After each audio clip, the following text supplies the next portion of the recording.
Coast Radio 252.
Good evening there, Trailer Park. Yeah, now I think I got it live.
You're the biggest butt plug of them all, Froggy. You should know.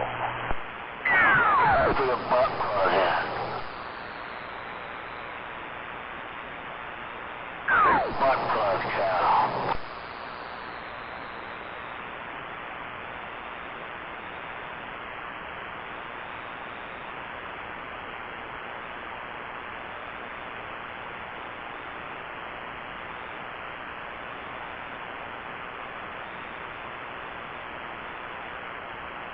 Well, I officially ban you from this site, Froggy. From this channel. I officially ban you from this channel.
Get them all yakking now.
How about it, C-Cup? C-Cup, you out there?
Uh-oh, sounds like trouble.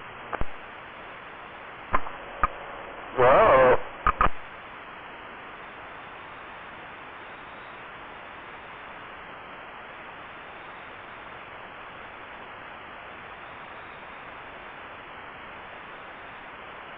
What's going on, Rifleman?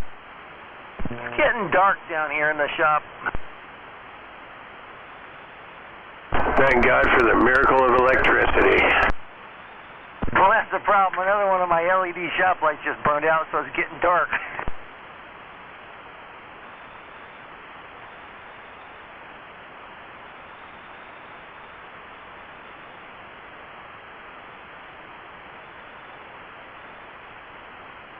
So I gotta see if I got any spares laying around that I haven't already swapped out.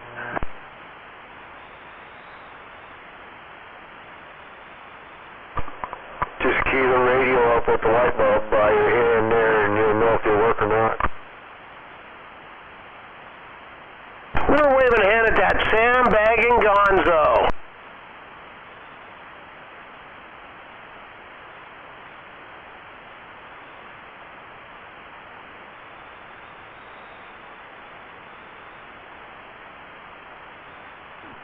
Surprising he's not out there.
to. I looked on the computer and they're talking about rain tomorrow.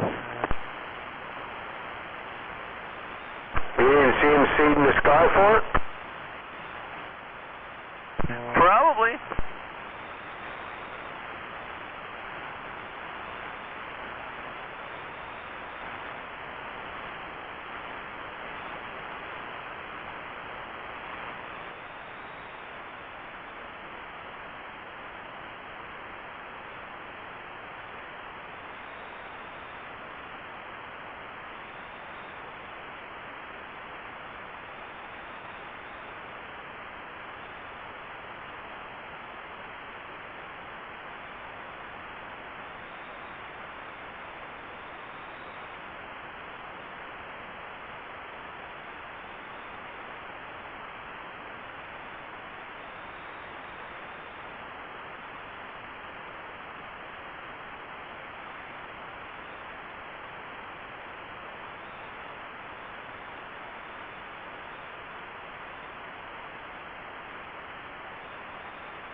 never mind.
Hello, radio royalty. Let the base station identification warback read the female.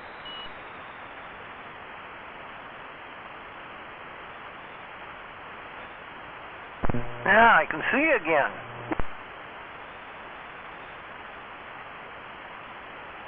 Well, roll down the window and let the smoke out.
Let's go play.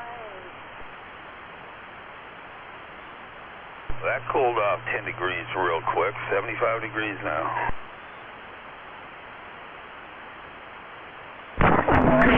Blacktop. Yeah, it cooled off very quickly, which I'm happy with. Somebody talk to me.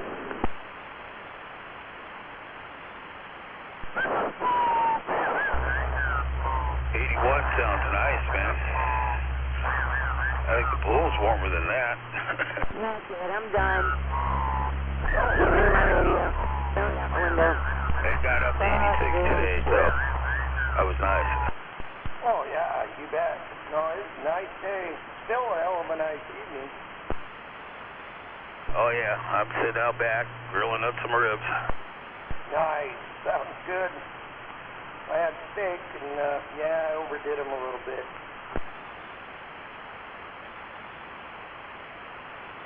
I can't do steaks by the, appearance. I gotta throw the thermometer in there and get it up, get it perfect.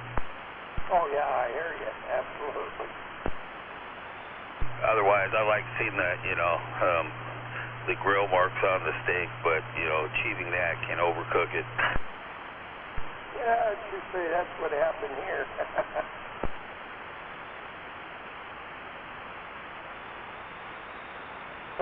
Good evening, Blacktop. I can get a word in. Good evening, Gonzo. I hear you out there. You're definitely keying up over the Whistler. Oh, is that what we're calling him now? The Whistler?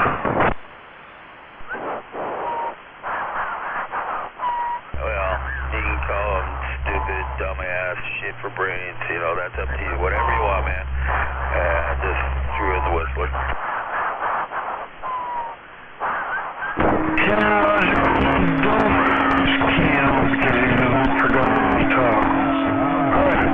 I just want to get my wave in. I'll get back here for you. Fuck around my air conditioner.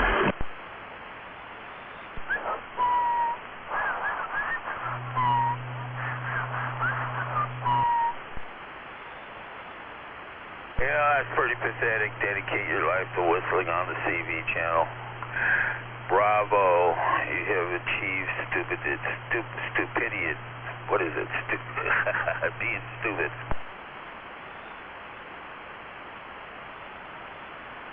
It don't matter what you call him. He doesn't deserve any of it because it's all a compliment. So yeah, it's just dumbass individual. We all know that. All right, Blacktop, I'll get out of your ears. I'll see you. Copy that, Gonzo. Take care. We'll talk to you next time.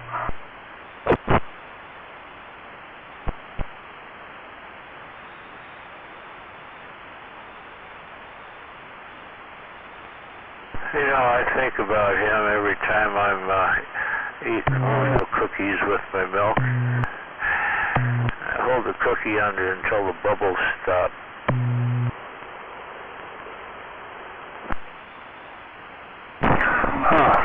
I think about him every time I pull out a target for my pistol. I just wish I knew what he looked like so I could draw his face on there. I've got some Osama bin Laden targets from years ago. I guess that would work. Take a picture of a toilet filled with crap. That'll work. Yeah, just go set a potato out there with it. You'll be good.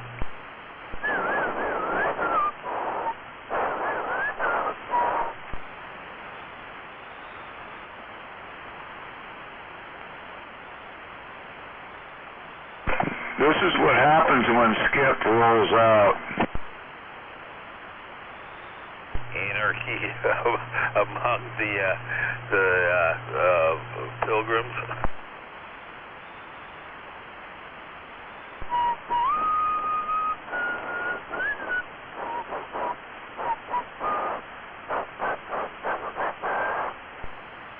Pussy lips are drying up again.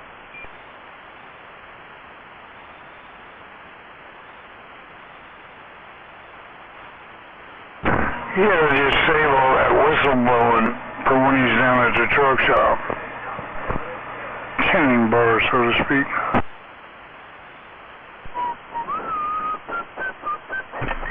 He's gotta keep in practice. He just needs to go down to the truck stop and put his whistling talents to work.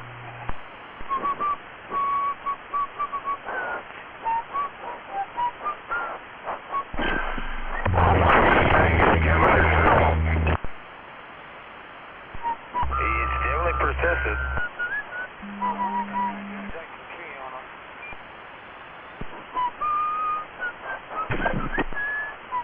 There's always a positive side to the grief.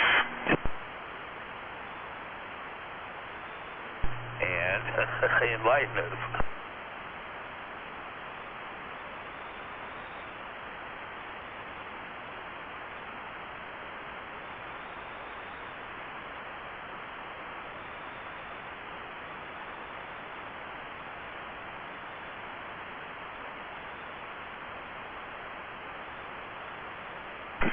Anyhow, 7 o'clock, a little after, this is what we get. Okie dokie.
Wild Eye, good evening, sir.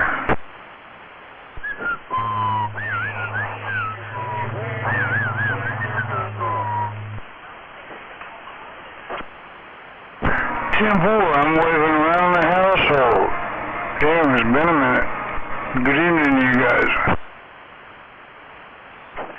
Yeah, hope you're having a good one. It's glorious. Yeah, I have no complaints. Went in, had a few drinks and some dinner with Mama, and yeah, just got home here recently. So yeah, it's all good. I'm just getting the cars ready for the show this weekend.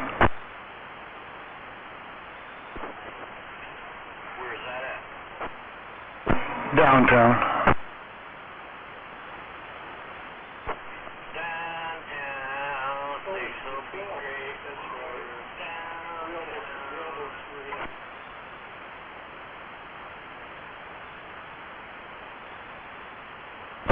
Then the following weekend's out at Little Creek.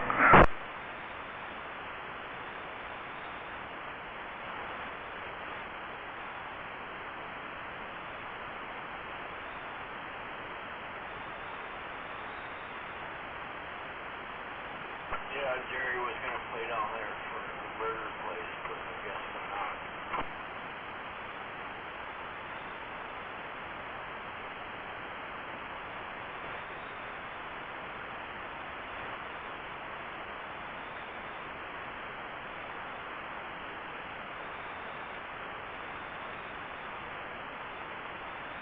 Oh yeah, the guitar player bought one of those fucking holes in the water that you throw money into. So he had plans to go out and do that. We're waving ahead at that Leroy up there in Bonnie Lake. Good evening to you. Oh, 10-4 on the boat. Yeah. Hey Gonzo, Yeah. What's going on? Oh, same old shit, different day. Oh man, yeah. I'm just chilling here on this weird radio down here at Smugglers. Oh, you hanging out with Smuggler? Oh, fuck yeah, this got to be weird. Tried some of that Huckleberry whiskey, man. It's pretty smooth. Oh, is you into his liquor cabinet? Man, you're a lucky guy there. Oh, man, come on. Didn't you know who I was? Didn't you know who you were talking to? Kinda, I recognize the voice. I can't put a handle to it, though. War Daddy. Oh, man, I guess I sound really different on a Turner. I guess War Daddy just sounds real different on a Turner, I guess. Yes, you do. You definitely sound different on a Turner. War Daddy must be pretty special. Yeah, he actually sounds good. Yeah, don't get used to that. Make sure he doesn't leave with that microphone. Actually, I was thinking War Daddy's got a duck right now. Hey, what's going on, Shoebox? Choppy afternoon there, no doubt, man.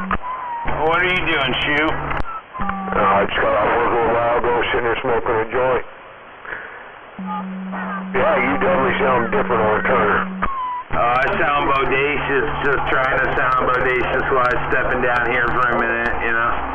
I gotta head back up north, though, but I got no radio in my ride. I gotta resolder up some coax for the antenna that finally gave way and broke. Yeah, well, top of the evening, man. No doubt about it.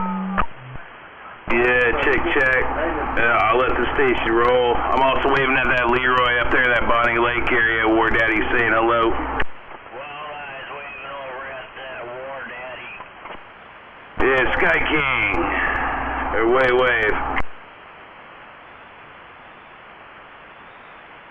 Karaoke Joe. Top of the evening out there, Gonzo.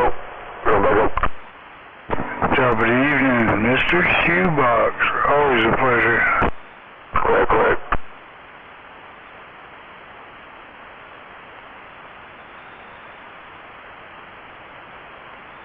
Well, I'm waving everybody if y'all can hear me out in the middle of friggin' nowhere. We're waving there, Sweet Pea. Hello, Sweet Pea. Top of the evening. Waving everybody.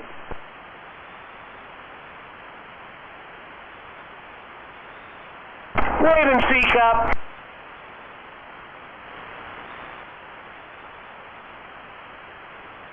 How about it, Bucktooth Billy? You got 44 double D over here, and I'm waving. Double days.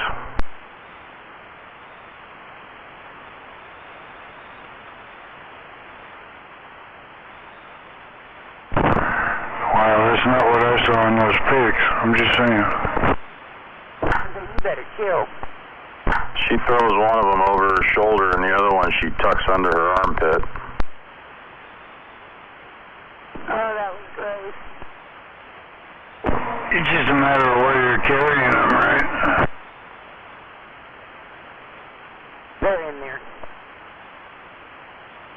I usually have a 44 under my shoulder and then a 40 on my hip. So, yeah, guns are guns, right? Talking about this crap.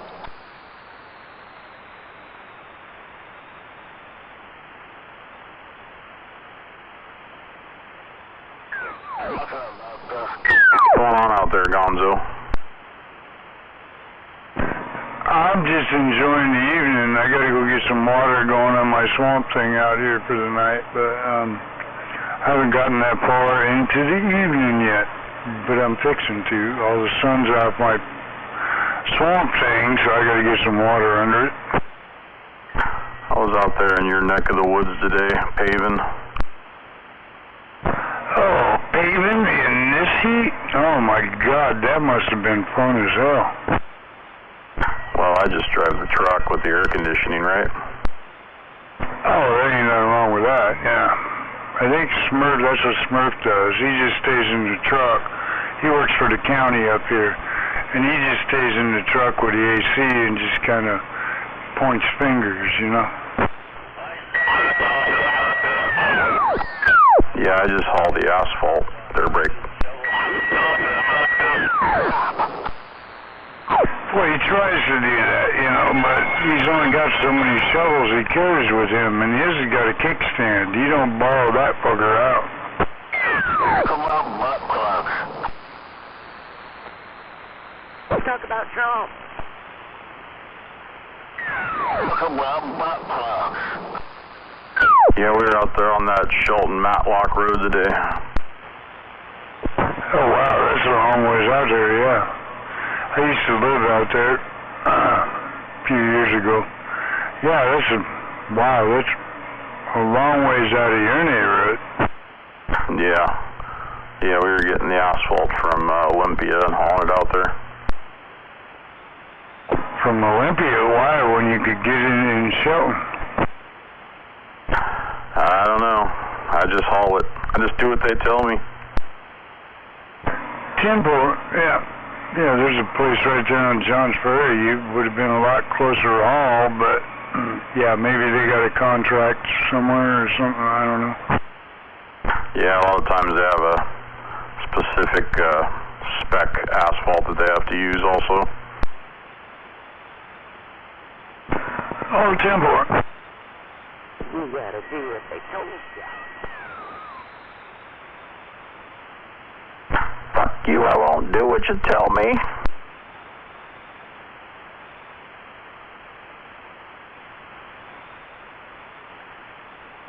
Shit, you get over here again, hell yeah. And, I'm sure you got a number in your phone, or she does. Yeah, get a hold of me, shit, I'll visit you.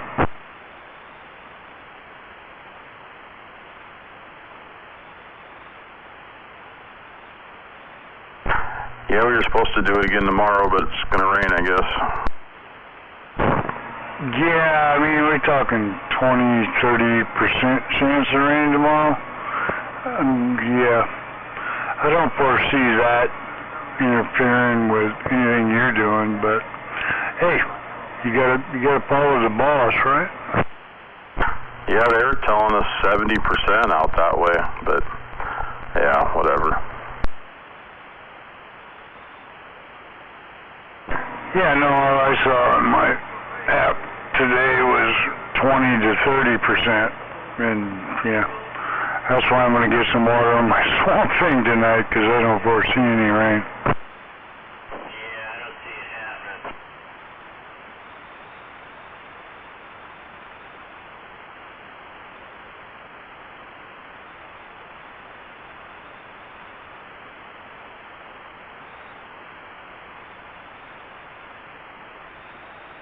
And if it does rain, it's just going to be enough to fuck up the windshields. Yeah, they put that tack coat down before they pave, and if it's wet at all, they can't put that down. Oh, Timber, yeah, I don't know nothing about paving or anything like that, but yeah. Well, hopefully, maybe you'll get a day off. Hell, who knows? No, we're gonna pave over here in Graham tomorrow. Apparently, that job doesn't matter if it rains.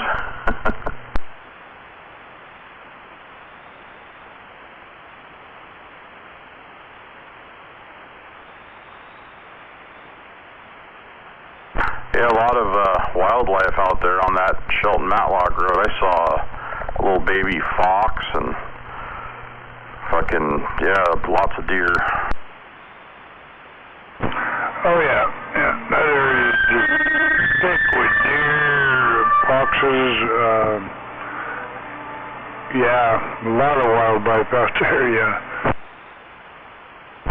Yeah, the fox I saw was about the size of a cat. It was tiny.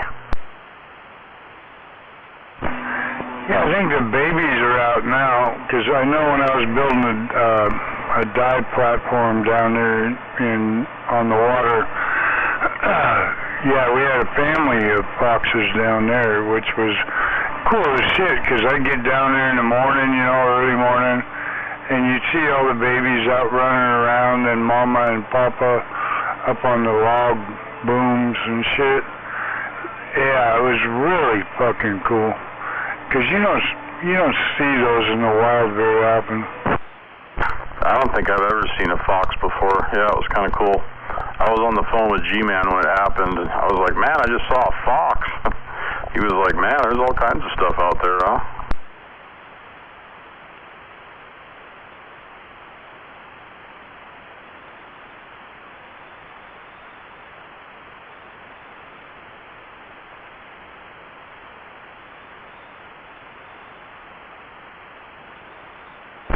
Yeah, you take that Shelton Matlock exit there off of the 101, and you go west like 17 miles, and we're paving a road out that way.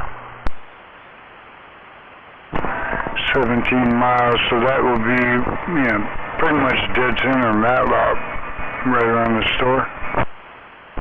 Yeah, that's right where we turn, right there at that store. You turn left, and we were paving that direction for I think we're about a mile or so down that road. Oh, 10-4 down toward Merriam Night School.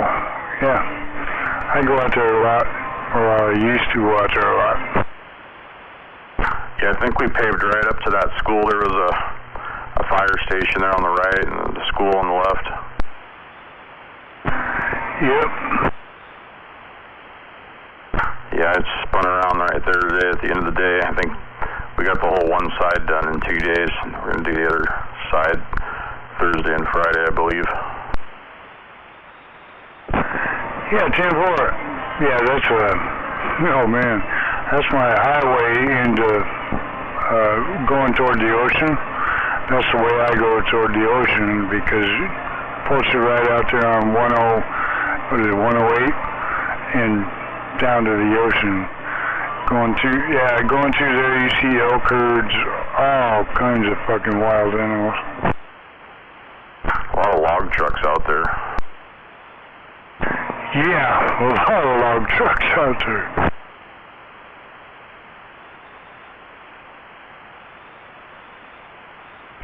Yeah, that road heading out there is kind of a long, windy ditch.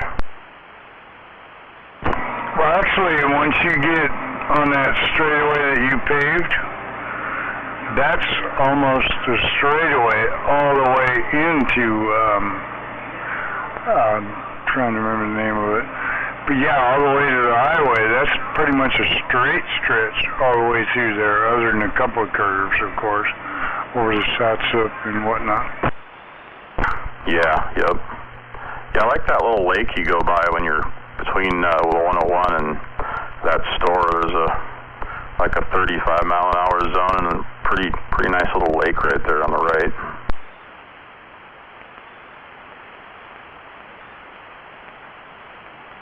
Oh, Stump Lake, yeah. Is that what it was called? Yeah, I don't know. It was a lot of houses around it and stuff. I think it's Stump Lake you're talking about. I'm not sure. If you're going past the store and headed out that way, Stump Lake is actually, not very far down the road you're going to Merriam Night School, if I'm not mistaken. I don't know. I haven't been out there in a long time. Yeah, it's a cool area. I like it.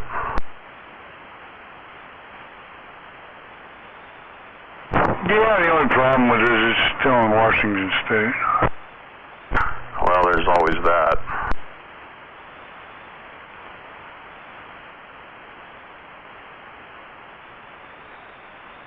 I love fishing Stump Lake.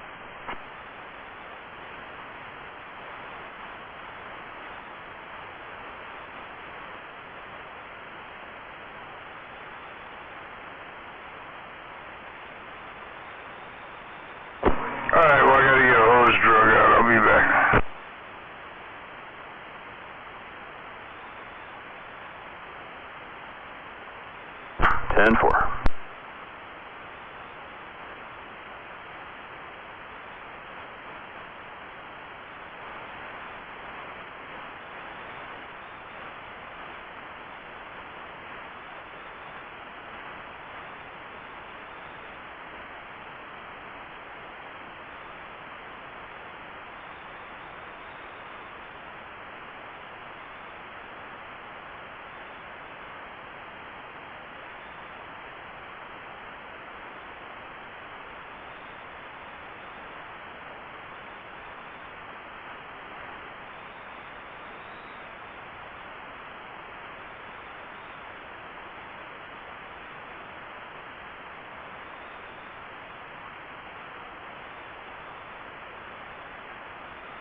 see a bull on me. Oh, yeah, I think it's time for a bull. I'll be back.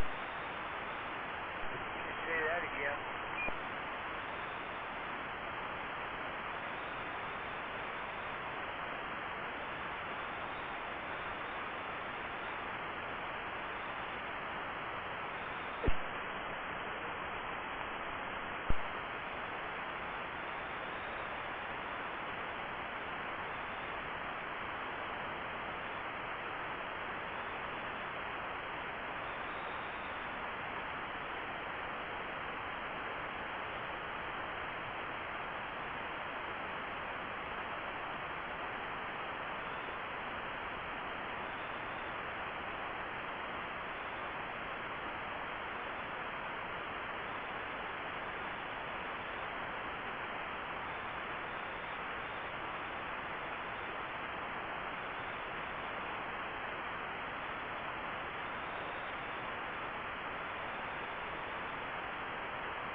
Yeah, 10.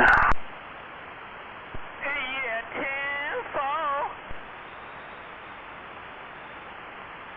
10-4. Getting up. Yeah, alright.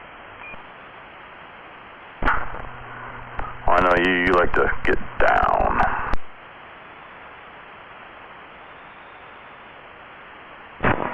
Yeah, but then it's just too hard to get the poke up. Gonzo took the words right out of my mouth.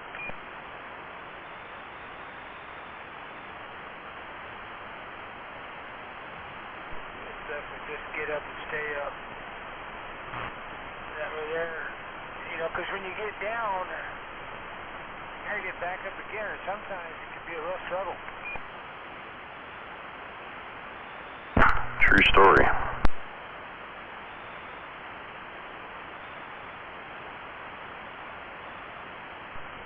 That's the only down that I do. Well, I do two of them. Lay down and sit down. But that's about it.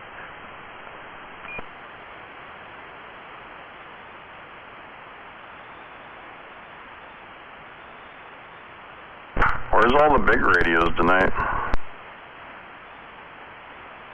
I'm doing the best I can with what I got to work with.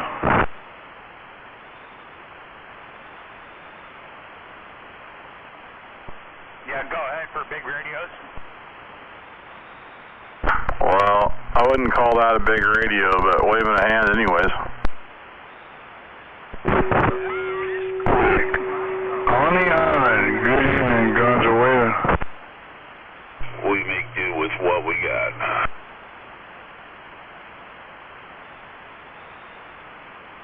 So all we can do is fly away from each other as we are, you know. All I can do is spike the mic and see what happens.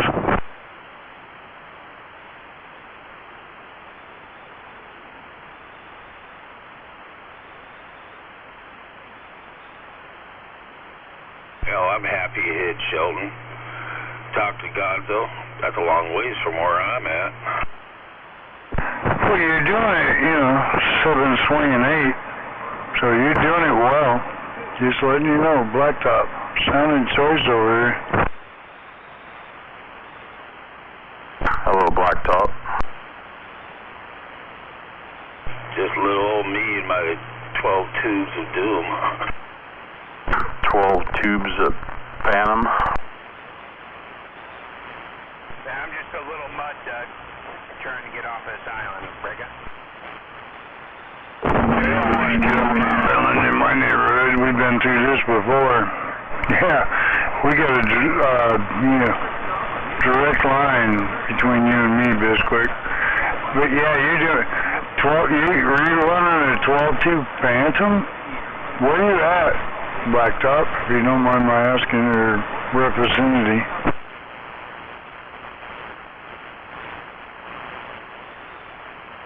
I'm in Auburn. You're in Auburn. Are you down in the valley, or are you up on the hill?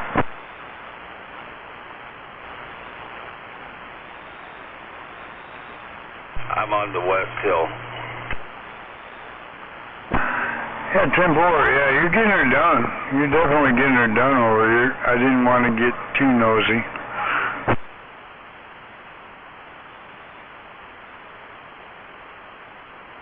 No, that's all right, Gonzo. It's all good on my end.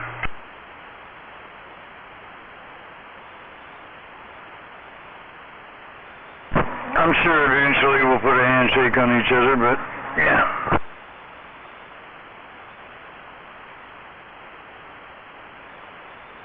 Yeah, I'll make it to one of these meets one of these days. And definitely put a handshake on you, my friend. Well, if you ain't got nothing going on in the next couple weekends, I got 2 car shows going on down here in Shelton. You might, if you like car shows, yeah. I got a couple cars I'll have in both of them, so yeah, just letting you know.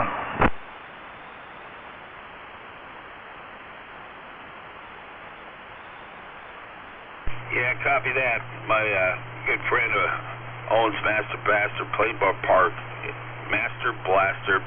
Park in Allen. You know, it's kind of on the way, and I could definitely drop by and see him. I haven't seen him in a long time.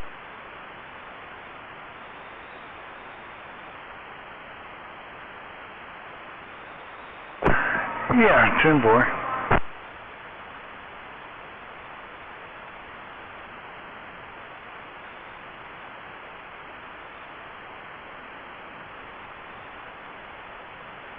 I hope your cars do quite well in the show. I don't know what you got them in there for, but yeah, sounds good.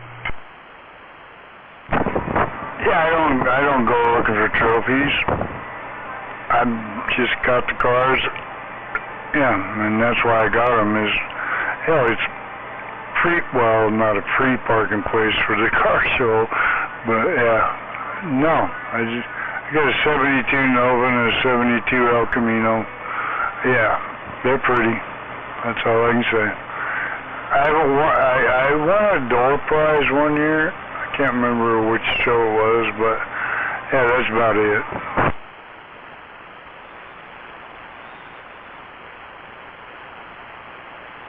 I've seen both of them, and they are pretty cars, I'll tell you that. I'd take either one of them, or both of them. Well, it's funny you mention that, because I've been thinking about unloading them both. Not in the near future, but yeah. Tell me about the El Camino. 72 El Camino, it's got the 350 in it. It's been, the block's been, what do they call it, shaved or whatever, so the numbers, you can't see the numbers, but it's a numbers car. But yeah, when they shave the block to increase the it's a fucking hot rod. The Nova, not so much. It's just a little old granny's grocery getter, 256 cylinder, 3 on a tree. Beautiful car though.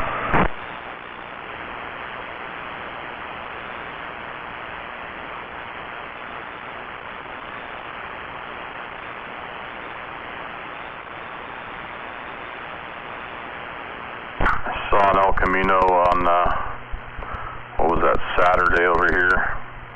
Or no, that wasn't Saturday. Yeah, it was Saturday. Over here on Canyon Road. Made me think about you when I saw it. It was a big block car, though. Was it blue?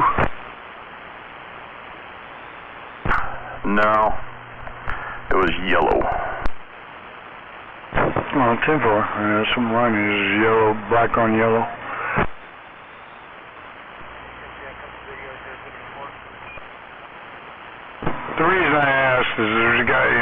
you that, I mean, he's a fanatic on his. He's got all the hydraulics in the back, you know, because when these originated, they were actually a station wagon, and they cut the station wagon end off of it, and there's a panel between the backside of the door, or, you know, the cab, that he's got hydraulics on that. He's got all his stereo equipment down in there.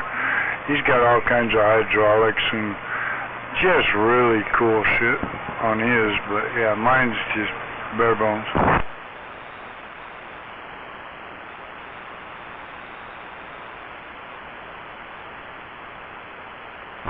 But it runs like a rape tape.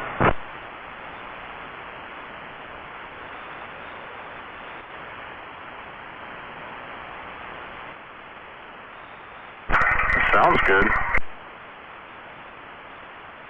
Oh, did I send you the video? Jed, I did. I'm watching it right now. Well, hopefully it shows you the smoke show too. Yep.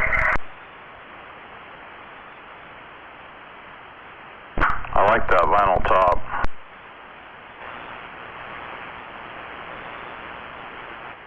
I used to hate vinyl tops, now I like them. Well, the thing that pisses me off, whoever put this new vinyl top on it didn't take care of the rust bubbles in it. They just put the new vinyl over,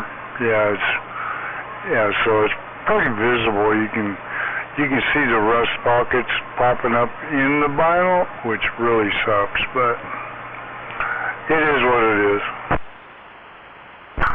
Yeah, that's pretty common. Just drop it off at trailer parks for a couple weekends. Oh, dude, I dropped a truck hood over there for a couple weekends. Yeah, $1,200 later. Yep.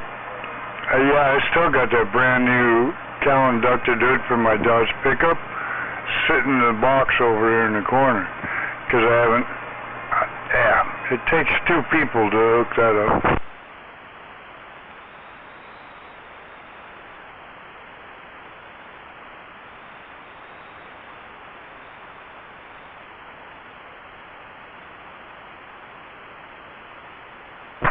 Trailer park does really good work, don't get me wrong, but yeah, it's spendy. I haven't heard him out here in a while. I heard him out here yesterday in his mobile, but yeah.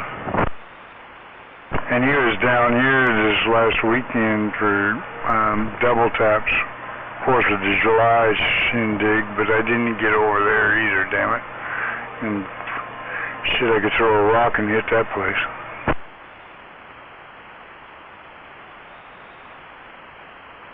Yeah, didn't you do some kind of a cook deal? I thought I heard you talking about. Yeah, the 4th of, 4th of July, 6 10-pound prime ribs, 8 racks of baby backs, and 30 pounds of chicken. And I got out of there before dark. I was happy as a motherfucker. Nah, that's a lot of meat.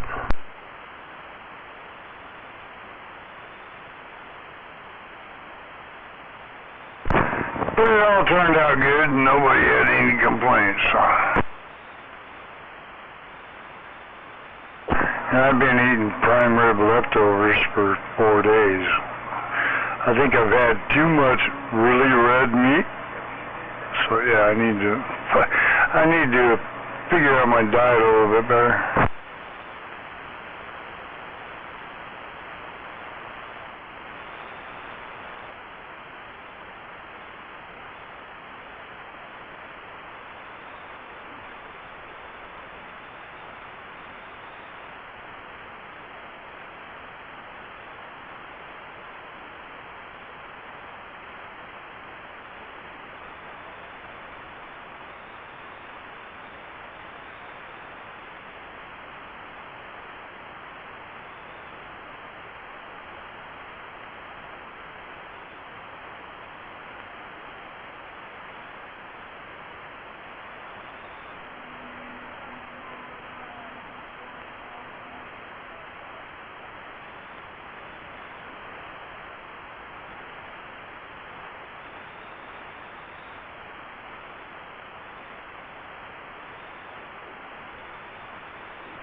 Yeah, I'll have to send you the pics of the whole rodeo, because I had my 7 grills in the middle.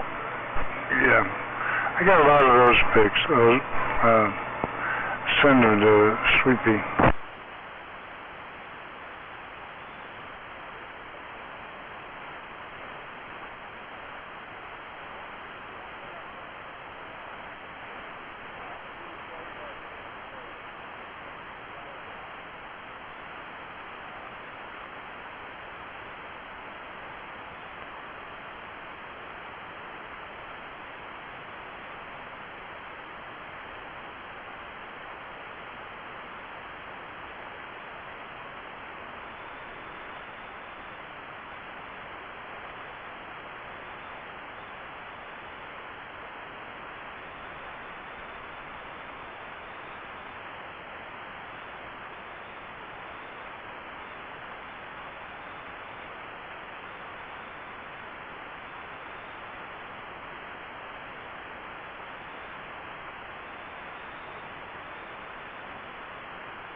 Well, I finally got the place all to myself.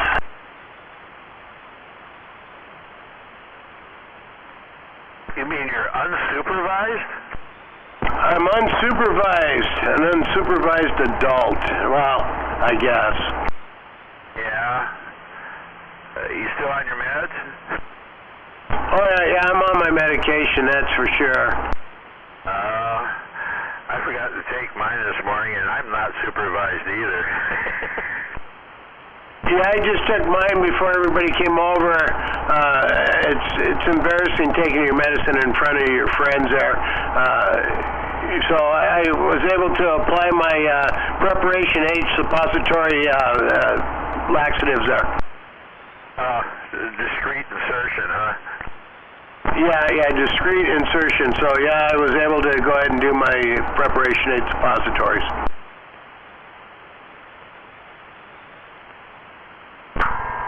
I'd say the term adult is very loosely used around there. Uh-huh.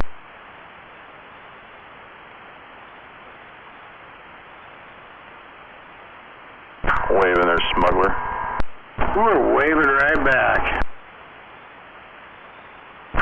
And I think I heard that high cider. Yes, indeed. Yeah, I just had a great grandkid out back here and pushing a lawnmower. He's 7.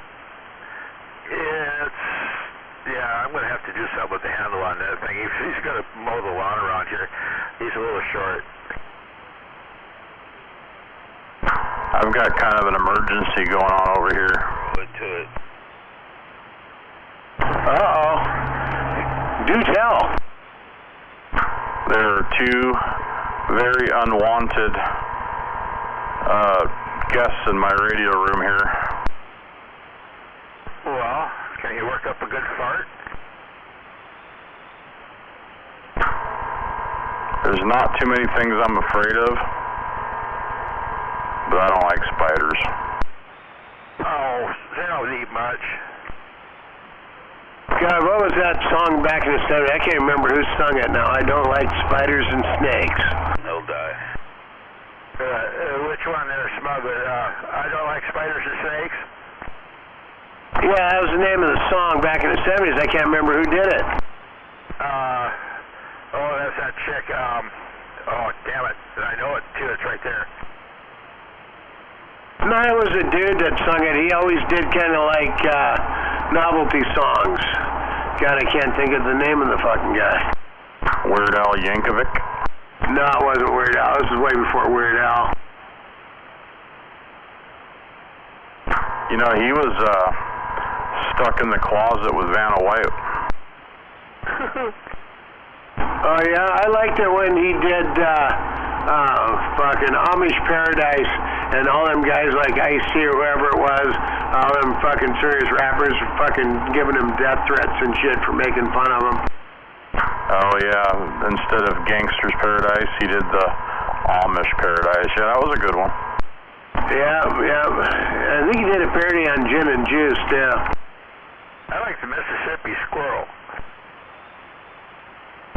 So one of these unwanted guests is kind of like right on the borderline of, doesn't really bother me as far as his size goes. But the other one is way past the borderline. So I'm not liking it. He didn't make eye contact with you, did he? Because once they make eye contact, then it's all over. I don't know. I can hear him over there breathing, though. If you got Big Wolfie in your room, you won't have cockroaches. I'm thinking about buying a frog. Yeah? I just roll up one of your NRA shooting magazines like Shooter Illustrated and see how big of a fucking grease mark you can make out of them. I'm afraid he'll pull it out of my hand and hit me with it.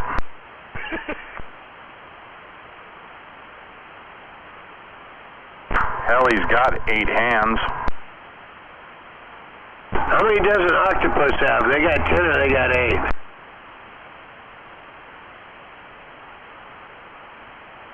He hasn't moved since I've noticed him. The other guy, he's about the size of a quarter. I can handle that. But this guy over here, I'll tell you, he's a little, he's probably about 3 times that size. So he's like Kennedy silver dollar size? Or no, that would be Kennedy half dollar size. No, I think he's a little bigger than that. Well, you should make a pet out of that one. Feed it all the bugs you can. I was gonna say, you probably ain't got any bugs left in there. Yeah, maybe. Probably eat the other spider. Oh, here comes the cavalry. Up to the house, get something to eat, and get my jammies on, and get ready for tomorrow. So y'all have a good evening out there tonight. You too, smuggler. Take care. Semper Fi. All right, yeah, have a good one. And if you're out there, seek up. Good night.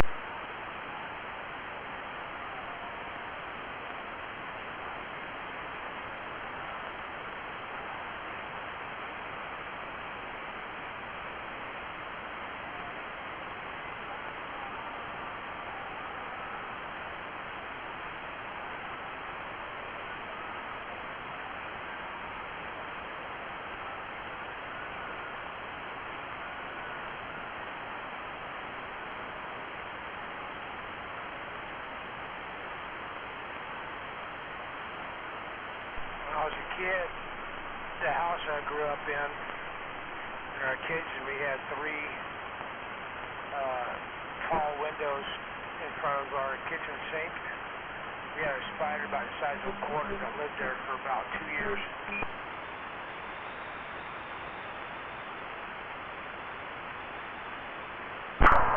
My wife just saved my life. Jeez.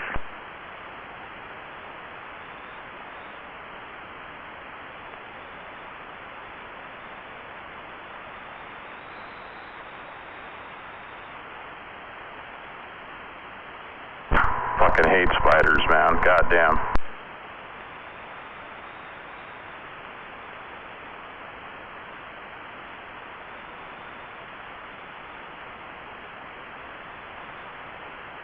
Yeah, well, what you got to do is you got to anchor them to the floor and then pull all the legs off. That way they don't fight much when you swallow them. I have a spray bottle of that Super 77 spray adhesive. I thought about spraying him with that, seeing how far he got.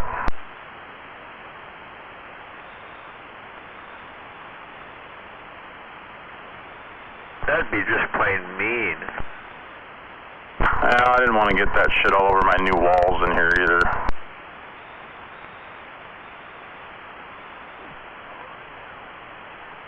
It was quite the effort to build this little room and make it nice. I don't want to spray adhesive all over it.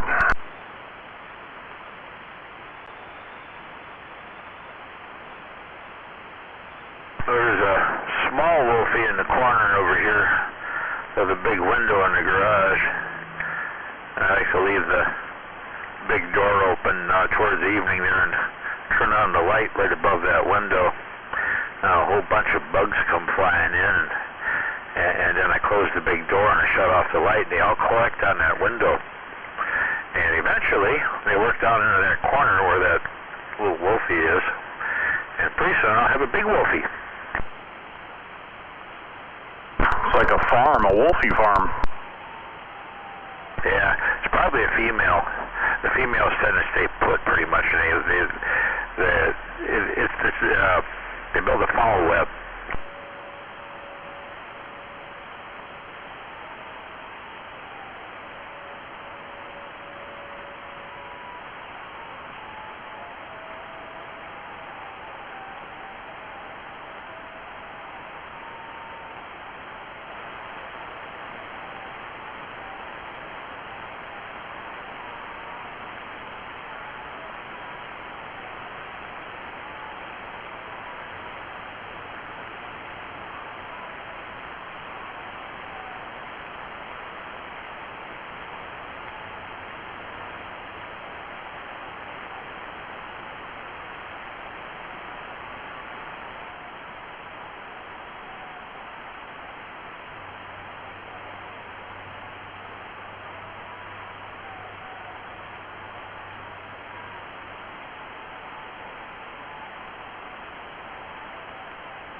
Got the air conditioner going. Hopefully I can freeze any of the ones that are hiding under my desk. I can freeze them out of here.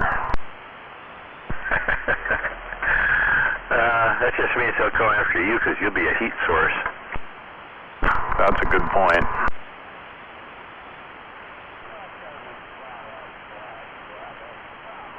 My wife says I'm like a big grizzly bear.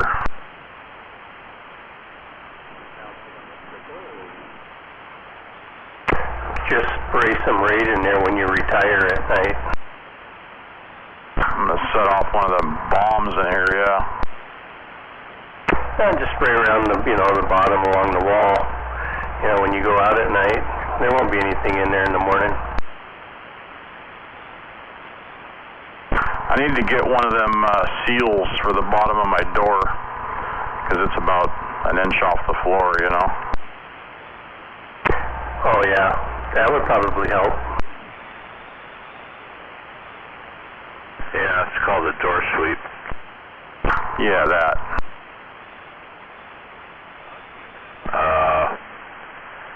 Yeah, Home Depot or Lowe's. Or Ace Hardware for that matter. I don't know, I see another one the size of that bigger one. I might just light this fucking room on fire. If you would have cut your door jamb down on the bottom, your door would have been closer to the floor. That's a good point. But that's okay, yeah, if you put one of them door sweeps on there, that does half your work for you. Yeah, it'll sweep the entrance anyways, right? Yeah, so when you're walking out there barefoot, you don't step on anything.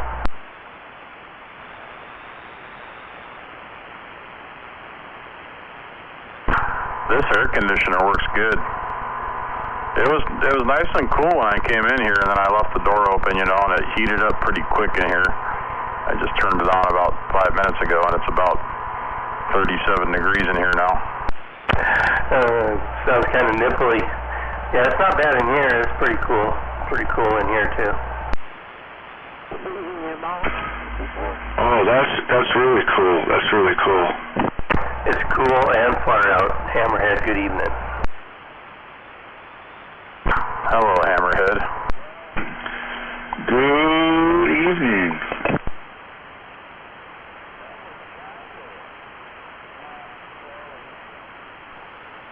Are you warming up over there, G?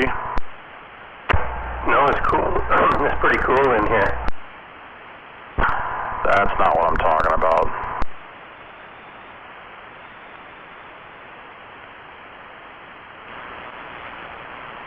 What are you talking about?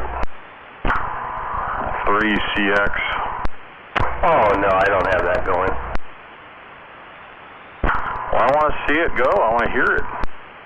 No, that'll be after I get the whole new antenna system up.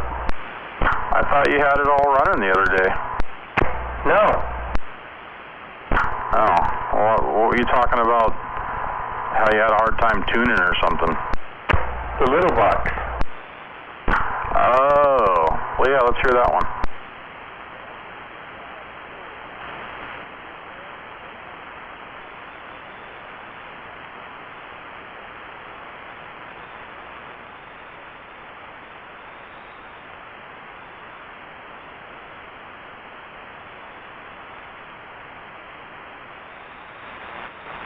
I guess I better ask, what did you say? What did I say? Yeah, what was the last thing you said? I said, well, let's hear that one. Okay.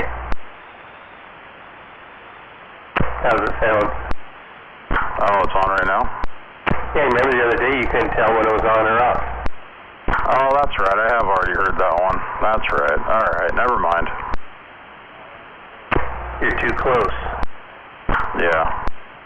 You're sounding good out here in DuPont. Red was saying up at I-90 in Tiger Mountain, right where Tiger Mountain is, up there, Highway 18 and I-90. I was at 8 pounds up there. I heard Sleepy in DuPont. I heard somebody in DuPont, but I didn't catch who it was. Hey, banging the 9 plus here. Copy the 9 plus. I got you about 2 pounds and kind of weak on the audio. I got you in the red hammerhead, like always. Got you about 8 pounds, pile driver. Chippewa Valley. Waving pile driver. It's pretty cool. I can hear everybody. Isn't that amazing? Yeah. I'm really excited about those new brackets. So am I. I was just looking at those. That's what made me text you. I'll send them to you on the email so you can get a better picture. I just haven't had time. Oh, those pictures are all right. I can see what's going on. Oh, okay. What's going on?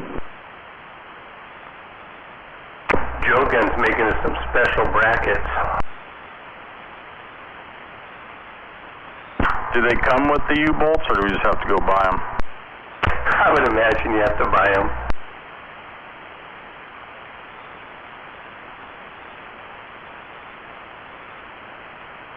I'd get at least grade A for everything you guys are doing. Just stainless. Of course, stainless.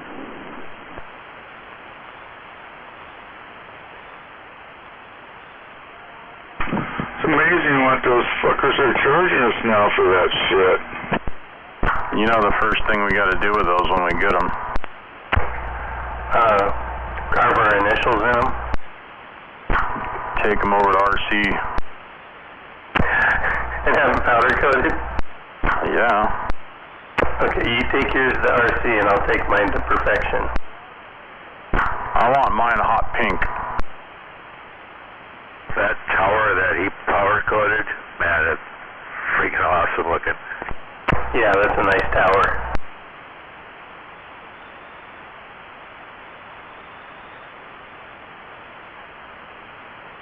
I'll probably just paint mine, but yeah. They are aluminum. I'll probably just leave it. Oh, that's aluminum? It looked like steel. I guess it might be aluminum. I'm pretty sure they are, but I could be wrong. I think 90%.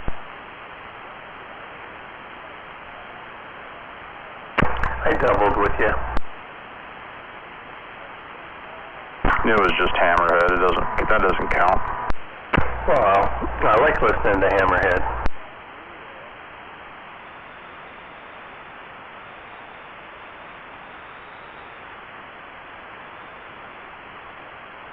I like listening to Hammerhead.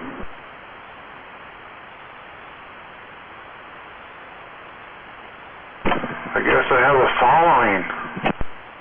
Hey, Mr. Nobody says you need to gold plate yours, G-Man.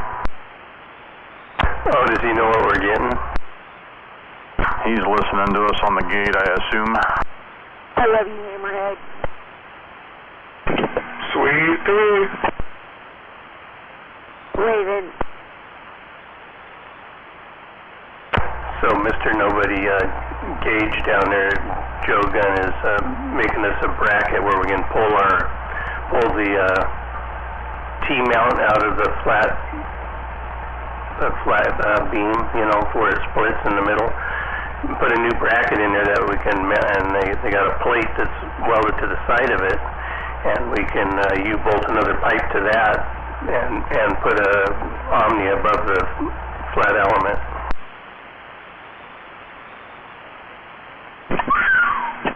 A coily, Then I can eliminate a tower. If you use the vertical portion of a ground plane antenna and mount it so that the horizontal beam is at the right height to be a ground plane, you don't need the ground plane. When you're using a vertical, the beam will be your ground plane. It's ever so slightly directional when you do that, but not by much. Yeah, I don't think I want to have a little bit of separation. I don't think it'd be safe for me to put my Omni down that close to the beam. Why not? 54, you want to answer the question? It might melt it. Oh, probably not. It probably won't even see it. Well, they recommend at least going 6 to 8 feet, Joe Gun does, above the flat element.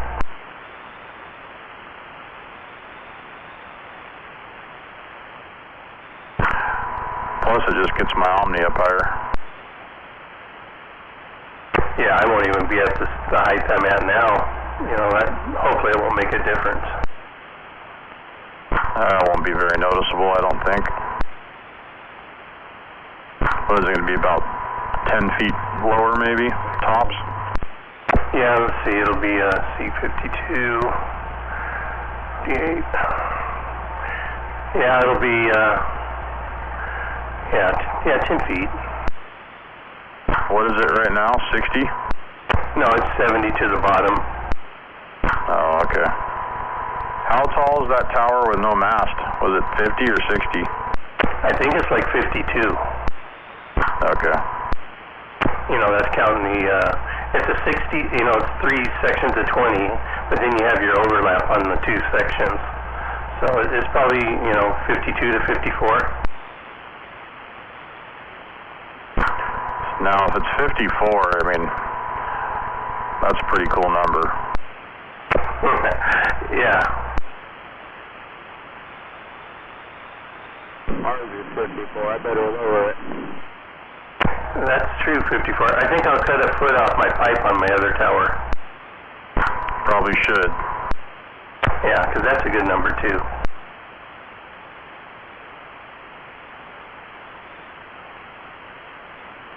Anybody taking 55 yet? I can push mine up a foot.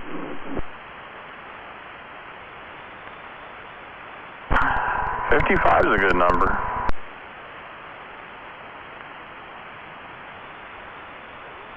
Are we measuring to the base of the antenna?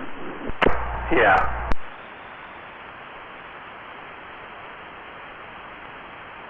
I only got a 12-foot tape. Hold on.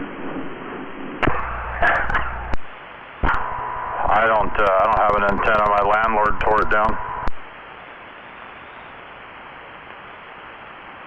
There's a lot of that been happening lately. I'm going to sue him. Take him to Supreme Court. Let's start out in small claims. It's cheaper to file and then just have it upgraded.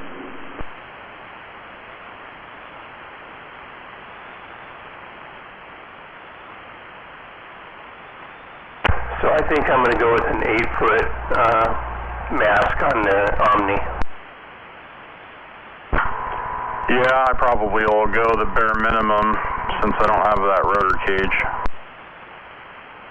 Yeah, yours is really going to be put through some test. At least I have the thrust bearing. Yeah, we'll see. I might have somebody build me a rotor cage or something, figure something out.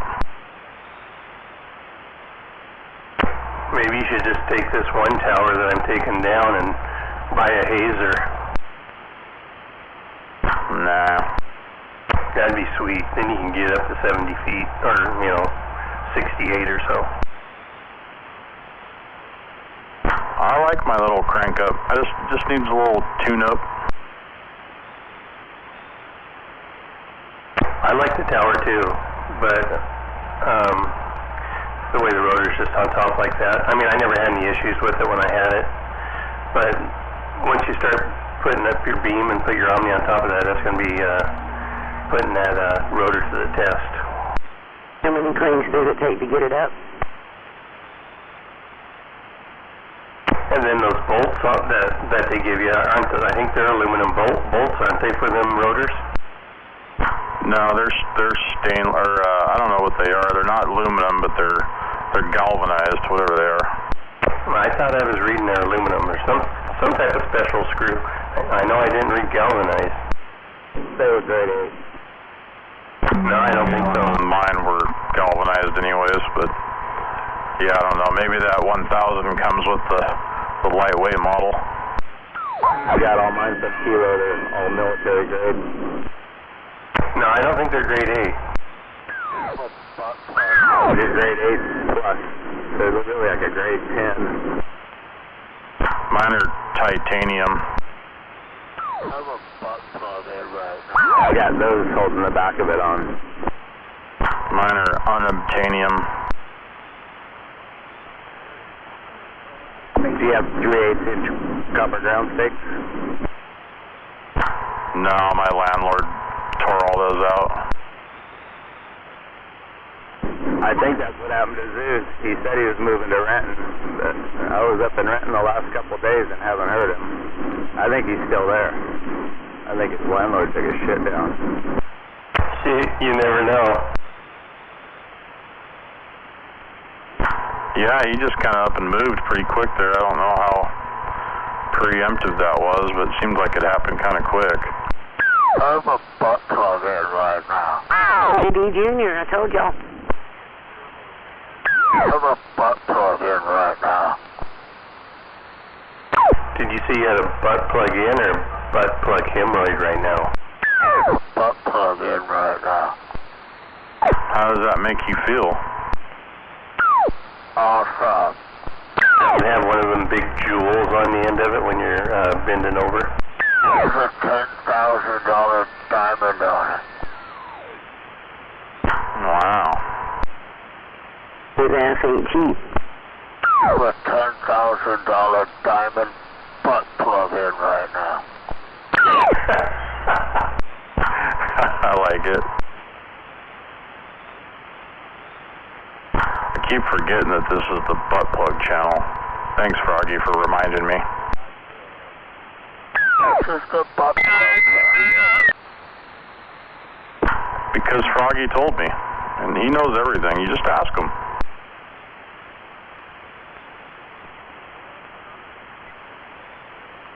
Froggy's a trump card. Hey, Froggy, I got one over here that's got a remote control to it. Does yours have a remote control? I have one that has a remote control. You have to plug it in to charge it. Well, that's no fun. I mean, it's half the fun is letting somebody else have the remote.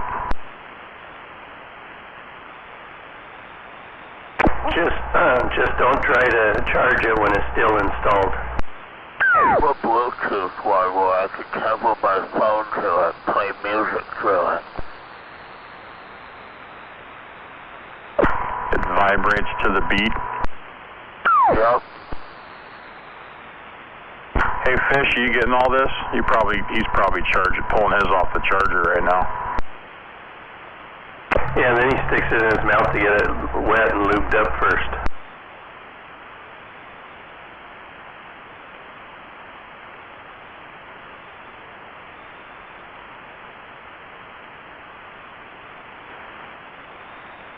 I thought I was spraying some of that lube on mine, but I put some of that Super 77 on it by accident. Oh, that spray adhesive? Yeah.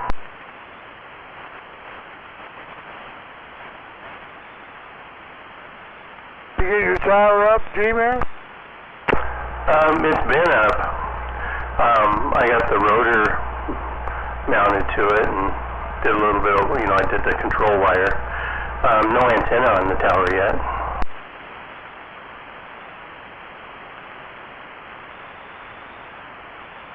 I'm still on the old setup.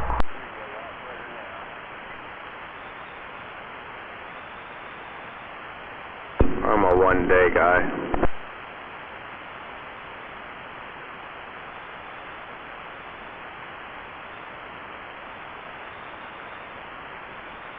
I was planning on having the antenna on this weekend, but that isn't going to happen now.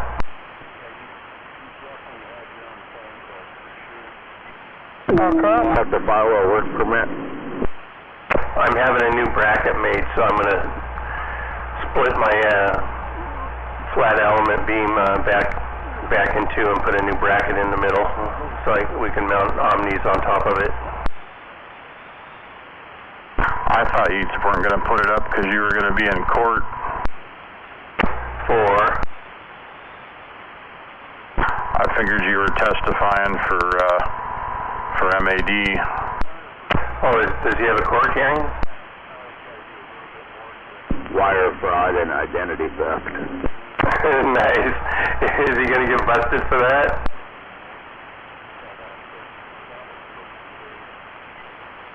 Those are some serious charges, man. I'm scared. I'm going to prison.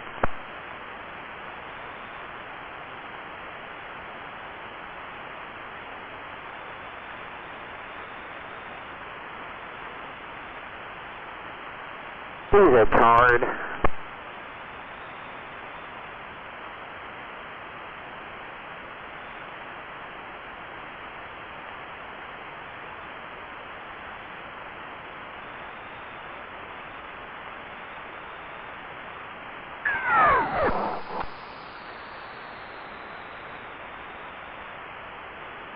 Radio's been a little bit more enjoyable. I don't know. I was up last night kind of late. It didn't sound like fun to me. Did you go to the gate, Jedi? Wait, what did I miss late last night? You tell me. I heard a bunch of screaming and yelling, and you know what you heard.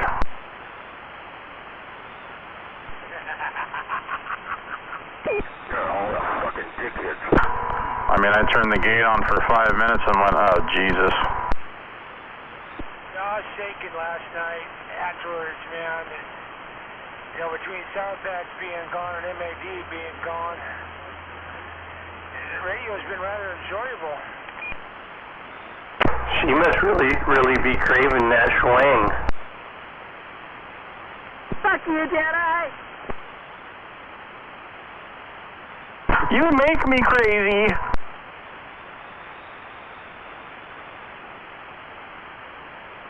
She was out here crying last night because I gave my ex-wife's niece her address to come find her. I said, why are you mad at me for? You're the one that's been harassing her. She probably done had enough, wants to know where you're at. You're welcome. He's about 4 levels of nuts.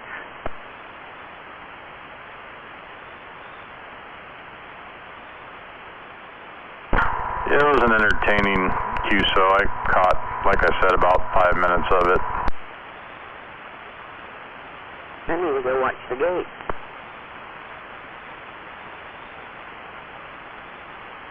Don't watch the gate. It takes control of your radio. I think she was out here trying to impress Dickhead. Did she steal his radio? Apparently, War Daddy bought up all her radios, and last I heard, she had one of his, but look, I don't know, it ain't my fucking drama. Or did War Daddy buy a stolen radio? Is that what's up? Oh, no, what happened was the Sour Patch, and this is just what I'm gathering, my opinion on it. War Daddy bought some radios off of Sour Patch, and then Sour Patch went and told Dickhead that War Daddy tipped her on him, just so she can get some drama stirred up between the two, and it worked. That ain't cool.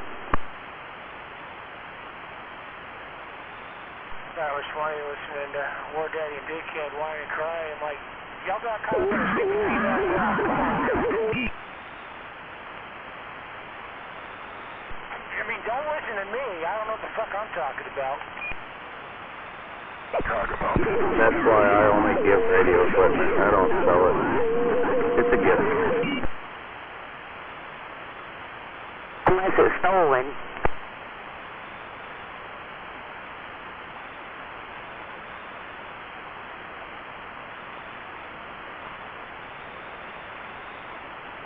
Tick, tick, tick, tick, tick.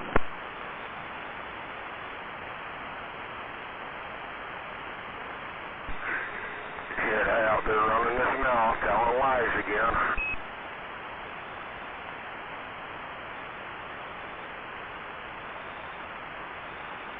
Don't take me on it for truth. That's just my opinion from when I was gathering from all the wiring and crying. I don't know. I got a dickhead out there now. I'm back out. Go ahead, dickhead. Let me turn the gate on so I can hear you. Oh, I'm almost done. We'll fire up the big boy. Not the big boy.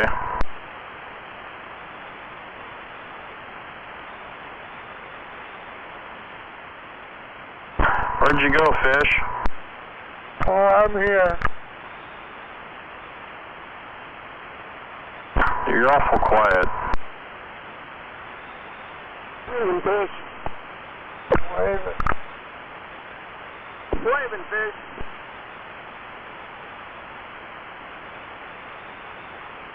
Fish is probably sitting there waiting for MAD or Southback to key him because we're talking about him. Fish is over there getting excited. Oh, no, I'm not. Yeah, you are. That's your love story. Fuck if it is.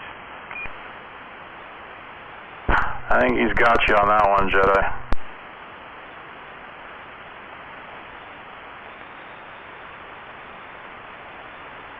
I'd have to agree. You can deny it, but that's what it is. Yeah, I think we can all agree on that. Don't get me wrong, I think she's pretty funny. I'm just here for the free entertainment. She's hilarious at times. She is pretty funny. Looking. I feel like she should like apply for an acting job on one of them big soap operas, you know. For a while there, she kind of reminded me of G-Man's old girlfriend. What? Which one? Bahama. I can't hear you. Spit your chew out. I don't have any in. I said Bahama. Oh, okay. The other love story. Bahama Mama. I think I should tell him the story what I did to you. What'd you do to me? When I told you I just got back from our house and you go, no shit, and I go, yeah, and then I put you in a headlock and tried to make you smell my finger. Oh, yeah. That's what was funny. It was like riding a bull 54. He was trying to throw me off and flip me around. And at the same time, he was taking really deep breaths. Oh, no, I wasn't. That was nasty. It was hilarious. And about 3 weeks later, all these warts appeared on his fingers.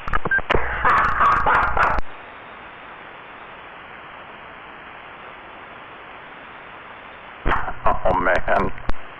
Right.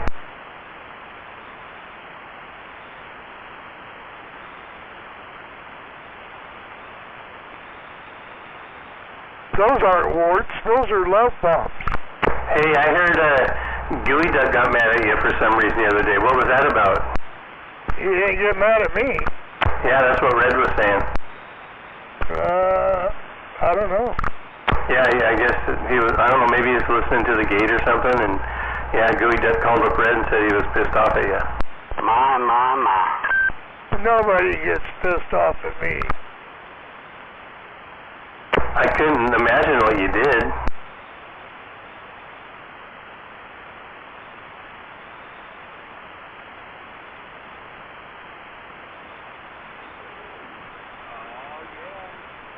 Waving there, critter.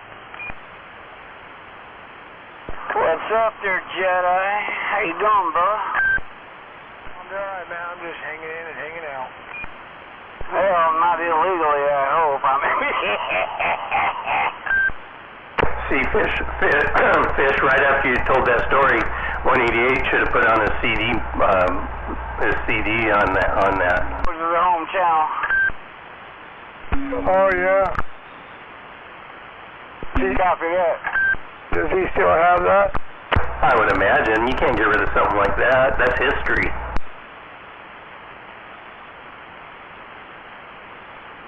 Every time Jedi says something about how he's hanging out, I get this really terrible visual. Oh my God!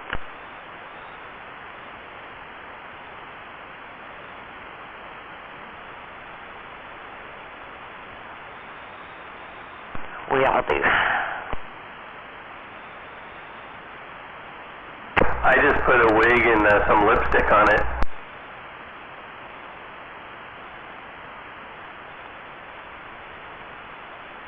Sorry, Jedi, I couldn't help myself.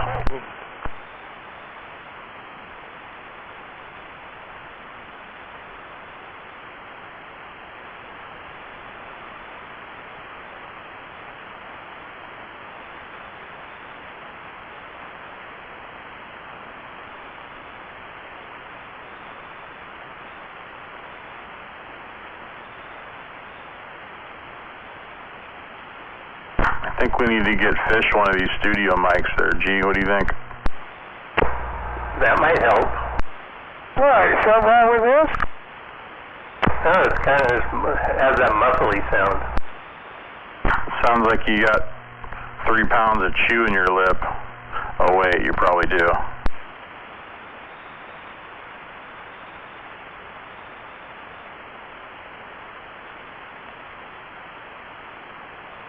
Yeah, or you take a big old bite off a brick, you know.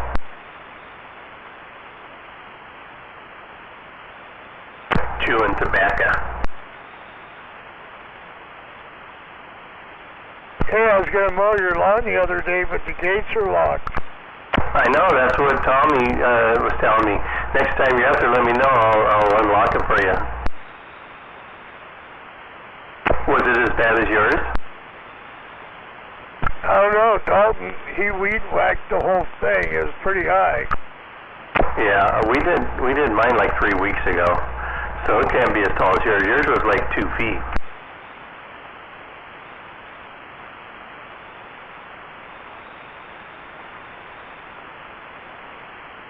Yeah, when are we going out there? I don't know. Why? I'll load my camper up. Oh, okay. Tomorrow night. Yeah, I am, because I got a texture at a house up there on Thursday.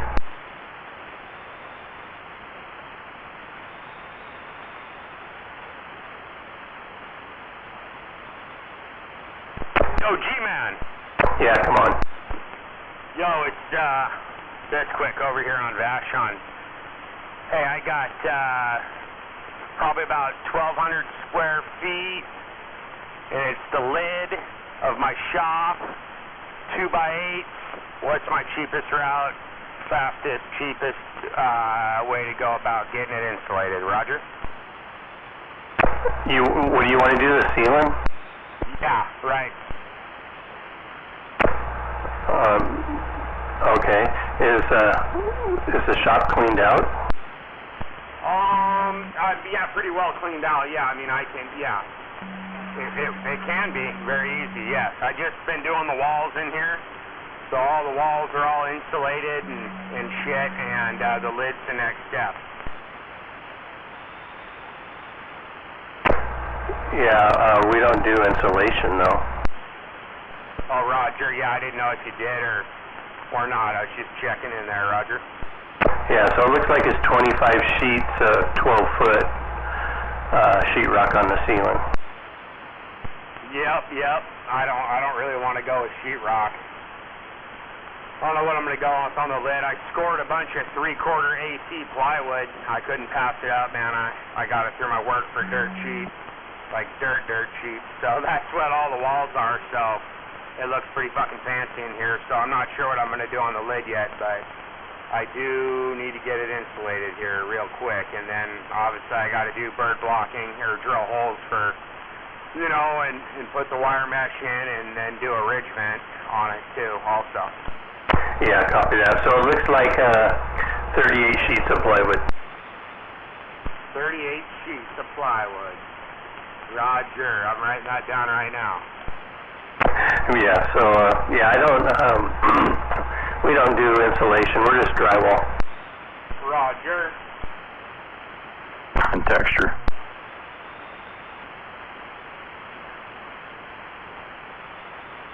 Hey, do do you install can lights? Yeah, I'll do that. I'm not afraid to cut a hole in there. He does hidden cameras too. I bet he does.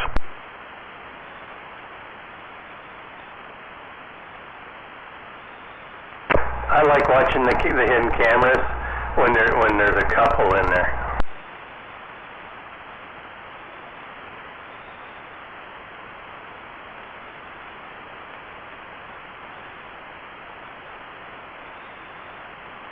Hey, what's that motel down there in Fife?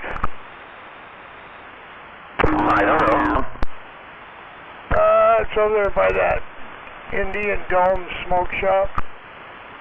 Yeah, oh, the ones, I think I know, I've heard people talk about them before. That's where you put like the 50 cents in the bed and it just starts shaking and jumping all over the place?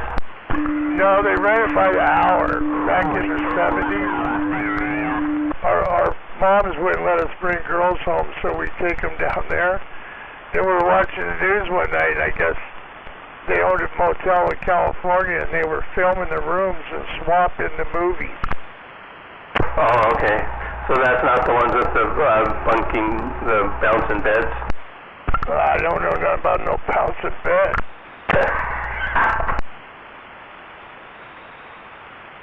You didn't get the bed bouncing when you took your girlfriend there? Well, yeah, it did take a quarter, though. What's the 20 on the big radio? How much did it take?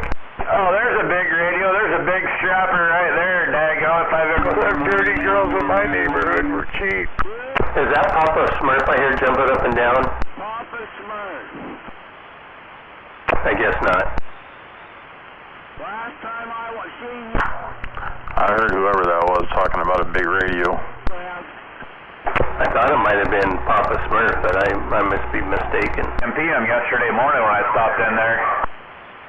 Yep. No, that's Papa Smurf. I know it is. To the official coffee stop. Oh, yeah, yep. I hear that G-man out there, too, waving a hand there, G, if you can hear me up there in that mess. I do hear you waving, Papa Smurf. Yeah, good to hear you, mister.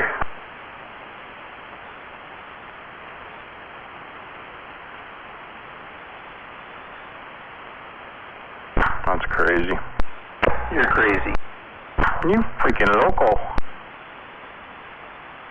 I wish I had a big radio. You do have a big radio. Pipe down over there. I get an even time to you there. You never took them to the hot tub place up there in Federal Way, Fish? No, we went as cheap as we could. Key that one down right now. Fish said he always is in the back seat of his Camaro. You're doing well. They rent them hot tub rooms by the hour. Isn't that where you were, Fish, in the back seat of that Camaro? No. 127 acres, but I know there's one more important up there at Tunerville up by Bear Creek, Delano. They had an evacuation up there. Hey, I'll be back. I gotta go run Lori a bubble bath. All right. Are you going to do some motorboating? Mount Rose, I know you know. No, I'm gonna pour her a glass of wine and light a candle, though. Mount Rose. All right. Some submarine and... Bigger off there. That's quite a ways away from Jake, yeah. Oh, yeah. Yeah, the Big Bear area, right? Just, yeah. Yep, exactly. I guess that one up there at Tunerville is no joke, though.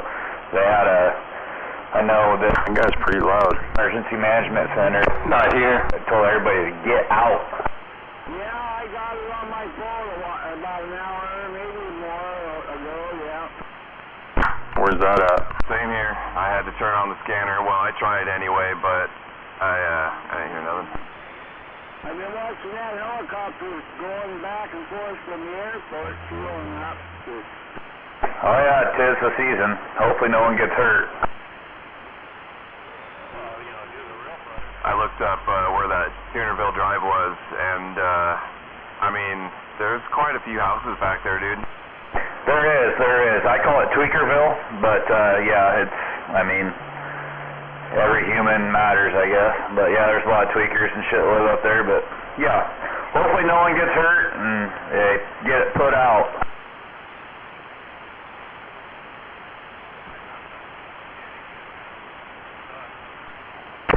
Yeah, 54, I was going to tell you to bring your riding lawnmower. I don't have a riding lawnmower. So hopefully that... Ooh, that's going to be a lot of work for you. I got a battery-operated one. Go look at the weather. Yeah, I don't think that's going to work. Well, I'll tell you that wind today didn't help that fire. Maybe I'll run over to Jason's and borrow his riding lawnmower. This afternoon, that wind was ripping up there by the shop there, Deer Slayer, up in your area, up by the track there. Holy smokes. Oh, yeah. Yeah, it's still ripping pretty good.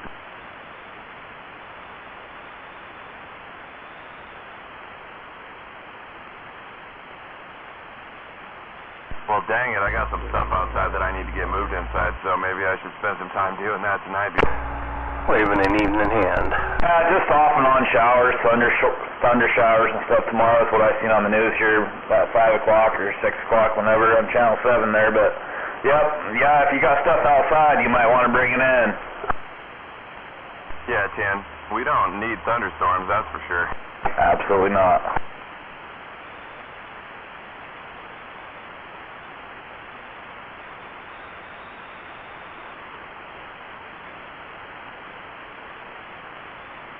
Let's just hope it brings some rain and none of the... I need to look for a new mechanic. A little bit. Yeah, well, all that's going to do is make my grass grow. Then I'll freaking weed eat. Do you know anybody, 54? For what? For the little truck? These days. Oh, just for everything. My mechanic's retiring. Honey, just throw him a $20 bill. They'll have that place shined up. I need a mechanic that doesn't trash your vehicle when he works on it. Walk for me. He walks around with his mower just asking people. Yeah. I got a guy down in Auburn that I always use on stuff, but he's like a legit shop, and he's not cheap. No, none of them are. I would imagine he charged normal rates, like $80 an hour or something. But, I mean, just as long as he doesn't fucking get everything greased out, you know? Oh, no, he doesn't. They're pretty good. That's that Kelly's Auto Repair down there.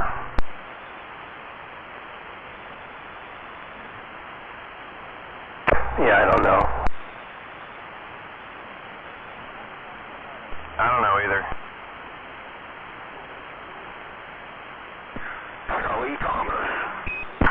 Yeah, I haven't had to have him do anything in a while, but he used to work on all my stuff for me when I lived down there. I was just trying to insert myself into somebody else's conversation. Yeah, me too. Yeah, like I need to get my Toyota in there. I don't want to take it to Les Schwab or anything, but needs all the front end and ball joints and stuff redone in it.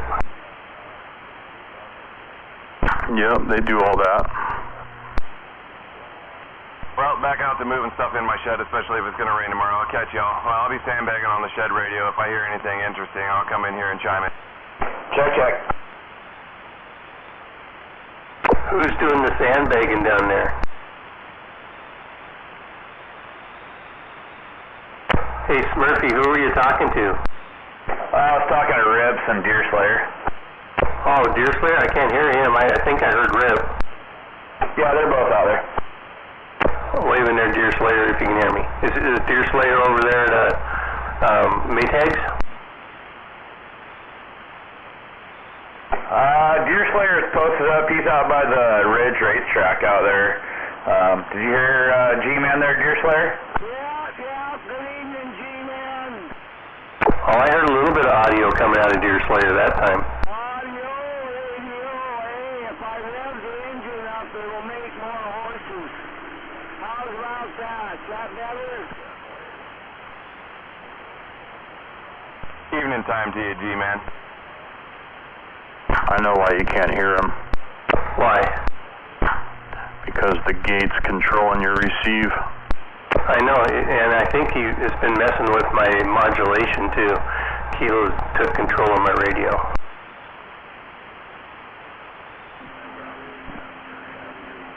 The more RPMs, the more amps, which is... It's frustrating. I think I'm just going to sell everything. Well, that fat boy's got to have 65 amps.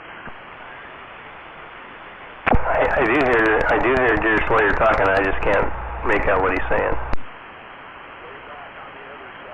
He was saying if he revs his motor up more, he gives more amps to the big fat boy there, the big amp. So he's trying to do that. Rev up, yeah, get more watts out. Yeah, that's the problem with the gate. You guys might as well be on a group chat. Nobody. Just saying. All right, I'm back out. You guys have a good night. You too.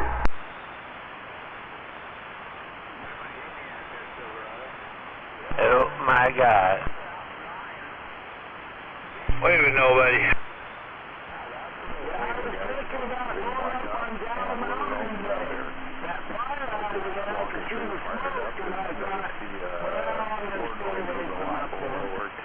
My buddy Adam Cheatham, he went up there today. He was up there after work today on Dow Mountain, right up there at the lookout. And yeah, you're looking at the fire. Well, I'll waving your way. Not too smoky, nothing up there. That'd be a good spot to go. Doing your roundup on Saturday? Yeah, I am. Just lack of people participation.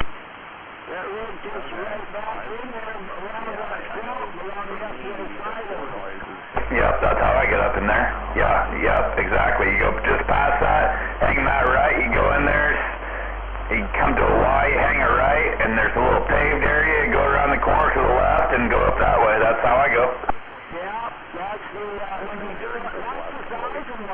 What kind of roundup is it? It's Blacktops FM Roundup. Okay, all right, Actually, it's not Roundup, it's Round Table. And Adam's channel 23 at 8 o'clock. People have FM radio. Just do a log in and QSO session. Oh, on FM? I gotcha. Yeah, you logged in. Pretty cool area up there. I got you one. Pretty peaceful. Oh, did I come through there one time? Okay, yeah, I don't recall. Well, the old lookout, That's probably on AM. You might have been. I just thought you were on FM. Used to talk AM on that amplitude modulation back in the day, right?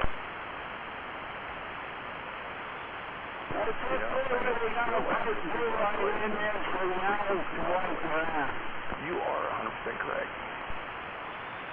Remember when we used to talk using gaps, spark gaps, go.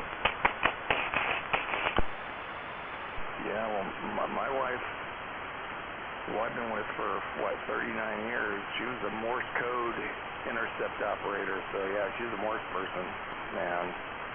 But as I digress, well, the key thing for what Blacktop's talking about is the CB frequencies, 26965 to 27405 was AM only, and you could do upper and lower sideband. Now, FM is authorized, so FM is a lot cleaner. Except the squelch goes instead of. Well, FM, you don't have to deal with it because it takes all the noise out. The problem is so many people who run power don't have amplifiers that are really conducive with their radios on FM. Why, I don't know, but it is what it is. No static at all. FM. Just a signal.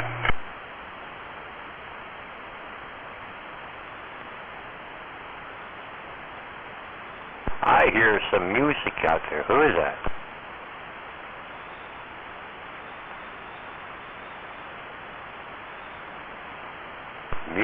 Music. I haven't heard UFO out there in a long time. Always liked hearing him playing his guitar. Who is it?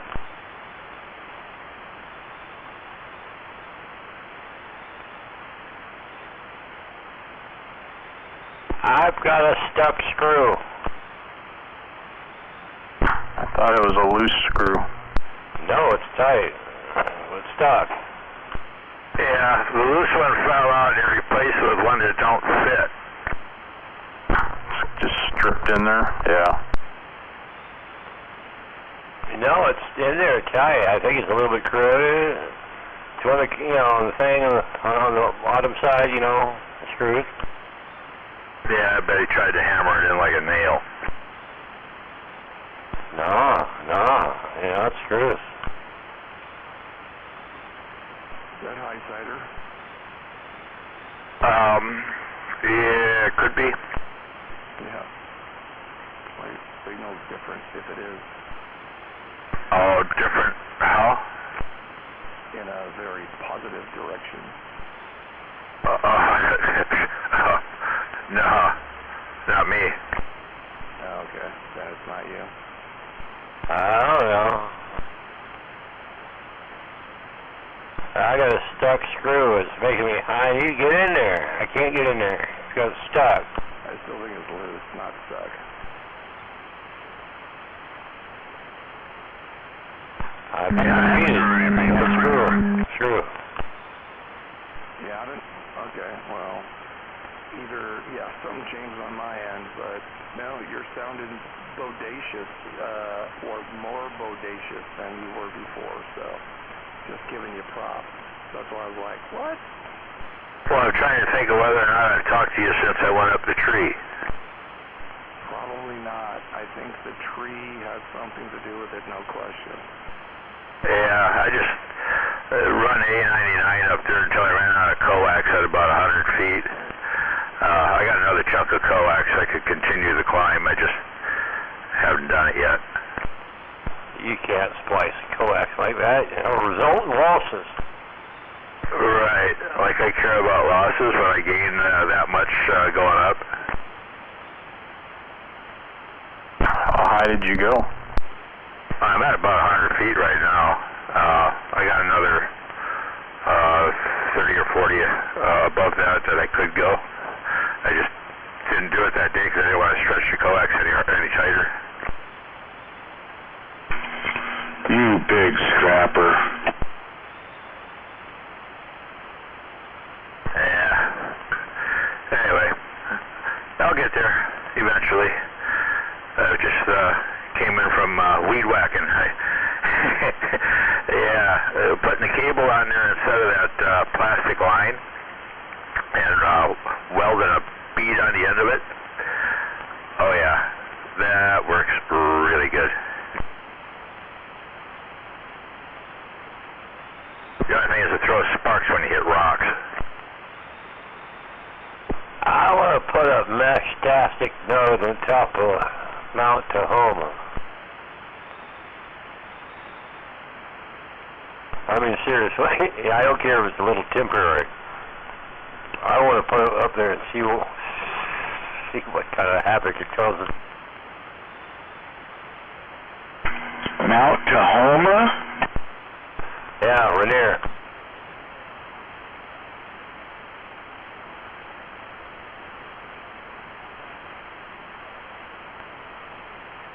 Is there snow on that mountain? Pretty much all the time, kind of, yeah. Does it rain there? Right.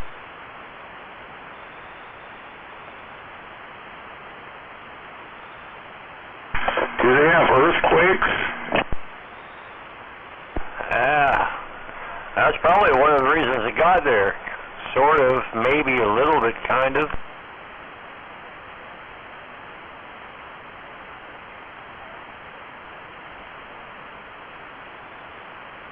How about glaciers? Not so much as where I have Great Lakes. We have more of those going through there. They're kind of, scarred. And they kind of receded, and next thing you know, you got Chicago right where it was. Goddamn ice fields, big stones, Petoskey's, and everything else. You ever seen a Petoskey stone? No. Oh my God, Becky. Well, you'll have to go out and rock hunt and go look at some Petoskey's. They're pretty good if you tumble them. Marathon County, Wisconsin. Boulders out in the field that are as big as 3-story buildings. Lots of them. Oh, okay.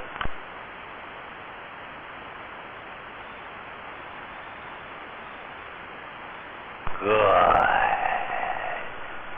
I wonder if that boy ever figured that out. Yeah, lots of big rocks around that area. I'm not convinced it was glaciers because of one thing. It's uphill from Hudson Bay going south. Those things move a lot. It's kind of like a big old... Yeah. What I'm pretty sure happened was a really, really big wave, like maybe an asteroid impact someplace up there in the Arctic Ocean. And a big wave lifted a whole bunch of that ice up and sent it flying south on top of a big column of water. And yeah, that was what did most of the damage there, and took a whole lot of big rocks a long ways to the south there. Those rocks aren't rounded much, so they didn't get tumbled a whole heck of a lot. They're pretty raw. Yeah. Rock tumbler. Didn't a couple people got it figured they were... Yeah, what he's trying to say is they'd be polished. Yeah, it's not polished or anything even remotely close to it. There's a lot of small rock that's kind of rounded a lot, but not like it is out here. You find a rock around here and it's all round. It's been drug a long ways over repeated instances, and mostly lahars off of that damn mountain over there. Didn't the fire department captain get tumbled along with his rig in a river in Texas a couple days ago? He found his rig, what was left of it. It looked like it got spaghettified, man. It got torn apart in the river. Yeah, that was some wicked flood. Yeah, more than 20 feet in under an hour. Yeah, I saw some video on it. They were just sitting there. They were almost a step back away from it. The road from it. All the way up the hill. Weather radio, because their cell phone warning system sucked. Yeah, well, cell phones and shit like that weren't allowed in those camps. They didn't allow those because of distractions from the cell phones, and so nobody knew. I would have figured the counselors should have had theirs on. I don't believe in just, I'm talking NOAA weather radio. Every cabin should have a NOAA weather radio. If they did, they would have known about the flash flood watch issued the afternoon before. There was watch issued, and they said it could be above 7 inches of rain in the area. And that morning of the flood, What you're trying to say is plenty of water through this fucking stupid houses. issue warning was issued for Kerr County. And it talked about western Kerr County, Hunt area, the wildlife preserve exclusively, and told them the river is going to cause flooding. It's going to be a life-threatening situation. 1:14 in the morning. Now everybody had a NOAA weather radio. Those things were loud. They loud, man. It is what it is. If you guys want to critique things, I know people involved down there. It's going to be a renaissance. I don't know. I think you guys are making some stupid assumptions.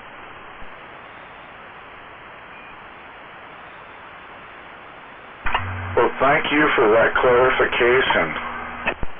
Yeah, neighbor, no question.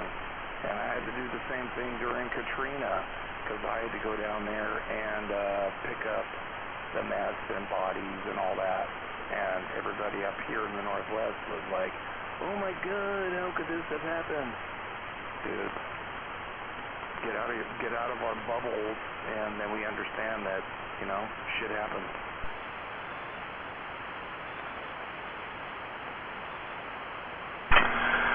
point made by the wise men.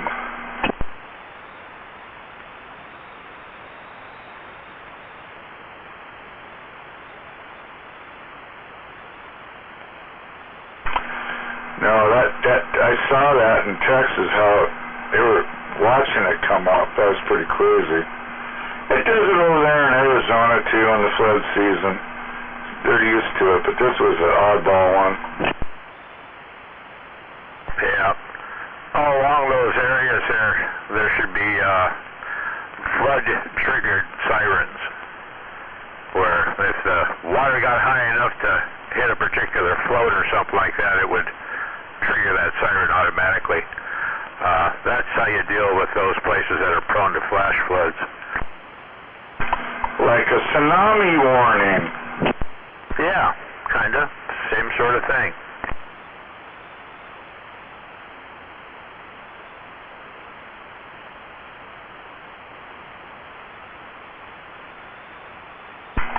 I have a nephew up by, he's just right close to the border of Oklahoma, but he's in Texas.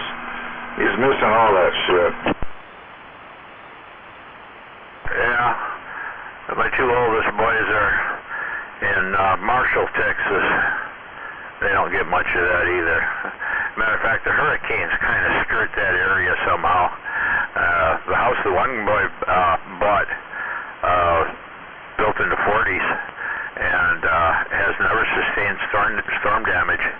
It's kind of why it's where it's located. It's behind a berm from the storm weather side, to the south and west.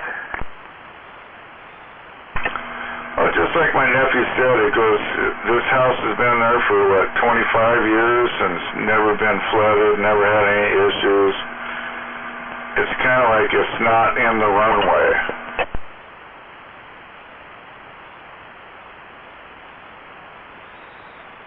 Yep. Build on the hill, put half of it on the ground, make the rest of it out of concrete. You won't have to worry about floods or fire or tornadoes. So he bought this house. It's got a 60-foot tower on it with it looks to be some kind of internet antenna on it. It's mostly, it's like a little, anyways. He says, what do we do with it? Let's put an antenna on it. Now it skips over, but yeah, it must, I'm pretty sure it's for internet. Yeah, the skip ain't over. Yeah, we're just now getting to where the poles are switching. And we're actually, this particular portion of the cycle should be kind of scary because it's where things get the most mixed up. You get those multiple polarities in the same sunspot. Well, yeah, well, today we had a little bit of something there, and then Rocket kind of dominated the channel there for a while, and then it dropped off. Yeah, it'll get back there. It's looking like it's starting to liven up a little bit again. We got a couple of spots that are interesting in their configuration.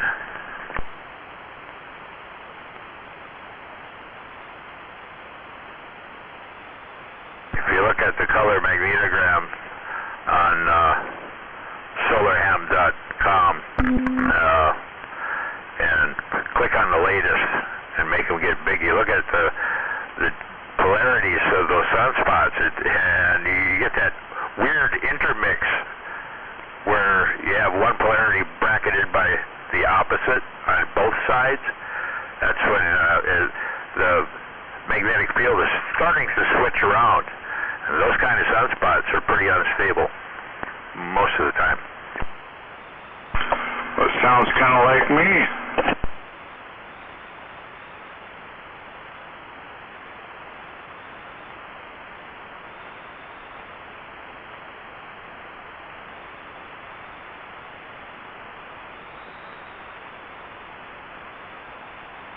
I went and got a t-shirt a while back here that I use specifically for doctor's visits. It says, undiagnosed, but something ain't right.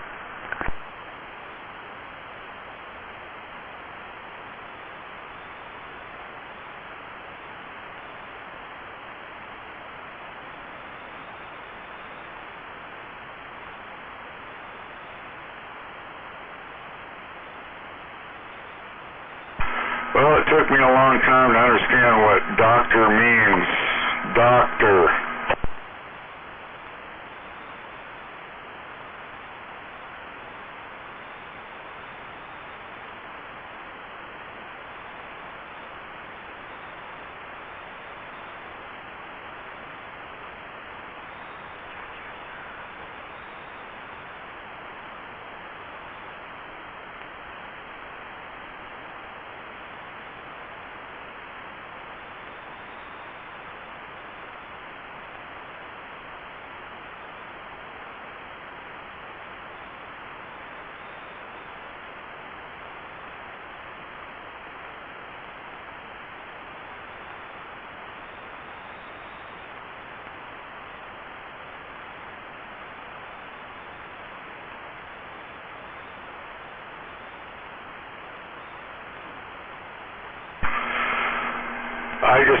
always kind of just blows me away watching some of those old shows back in the early 20s and shit, and all the remedies they had, and yeah, the doctors, the dentists, all those, like, wow.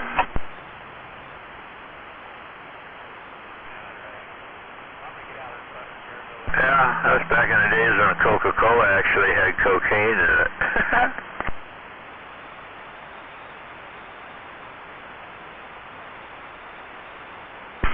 Well, most of those remedies had coke in it. Yeah, a lot of them had opium too.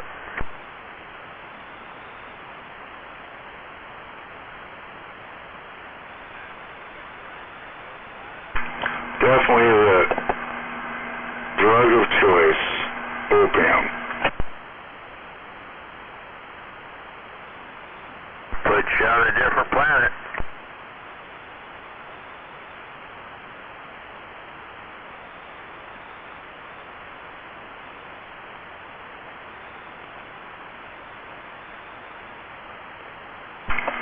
Well, that blonde Lebanese hash, right when Desert Storm was going on, we were starting to get into that a little bit. That was some pretty good stuff, too.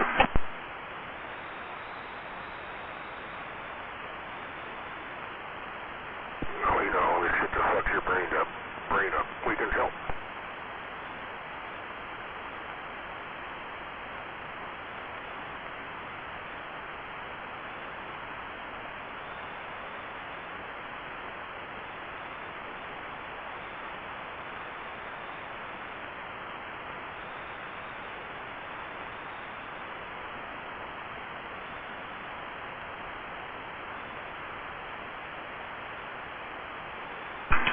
I still think that cheapest high was acid.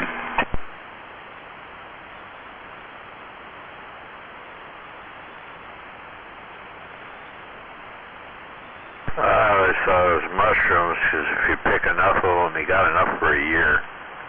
You know, put away a couple pounds, dried.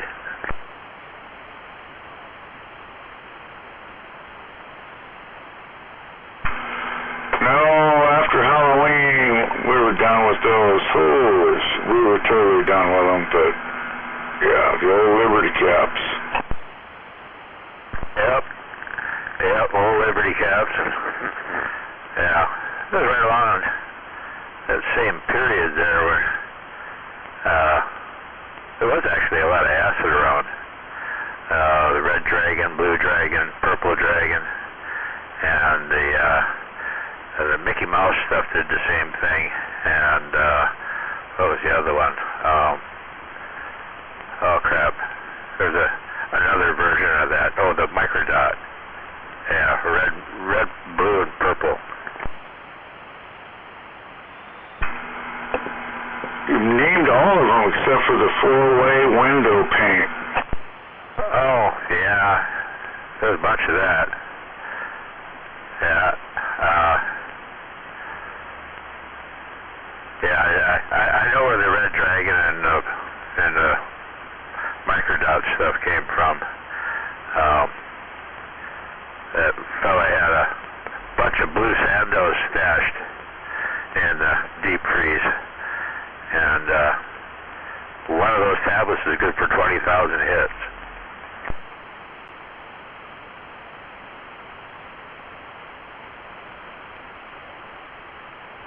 Yeah, I never did any of that, but yeah, it was available. Same with the speed and shit. You can get anything you want. Quaaludes.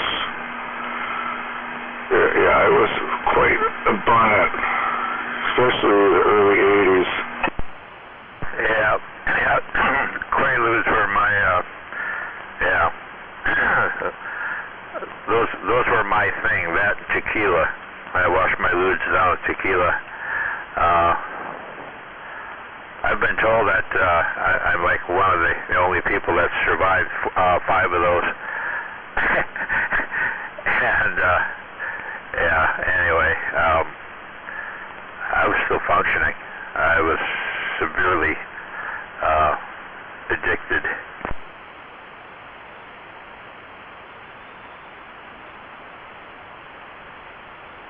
So my back was really bugging me since I had surgery. Shit, lost weight. I'm back down to my normal weight. Back at doing pretty much everything that I normally do. I'm just not throwing as much weight around.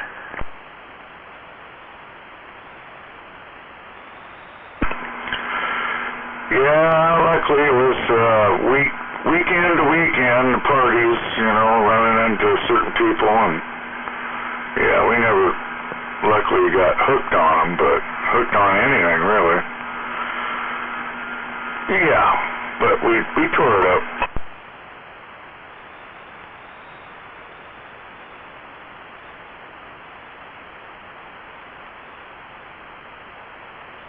Wait a minute.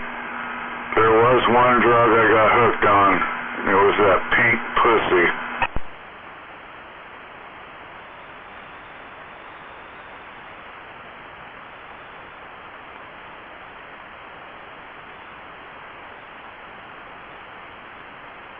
Yeah, I can wreck your bank account too.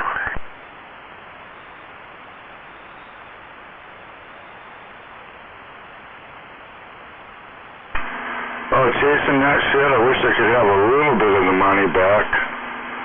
And entertaining, oh good God. But I wouldn't change a thing.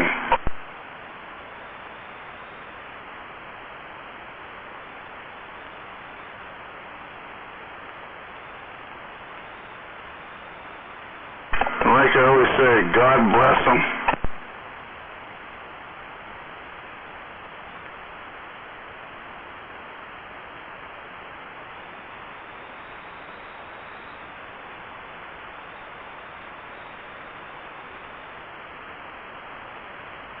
I just realized I got a bunch of noise in my radio, and I know exactly what it is, too. It's one of those color-changing keyboards on a computer in the house. Anyway, kid left it on when he left. Hey, where are the white women at?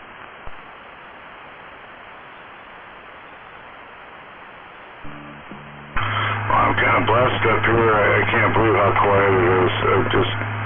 I'm totally blessed. Once I go deal with this little thing here, I don't think I'll even have one bar. Because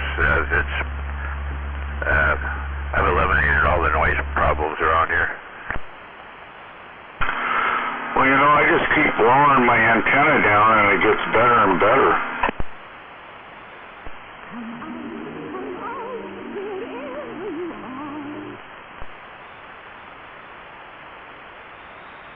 Did you copy that? I heard someone talk. No, I couldn't hear him at all. Oh, you didn't hear, come out wherever you are?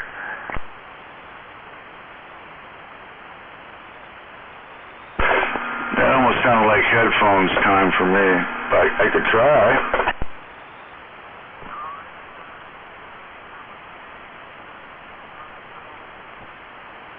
Roger that, Speed Racer.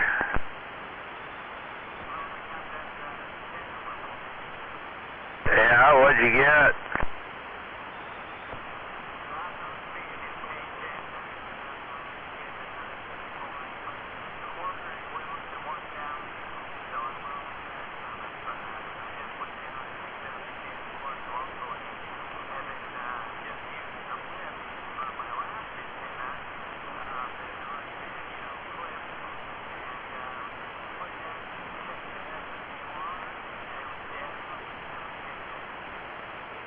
There you go. Cool.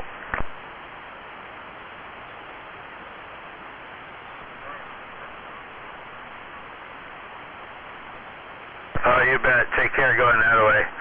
I got to wander off for a little bit here. I got to close up shop. I left a bunch of stuff outside. I mounted one air conditioner today.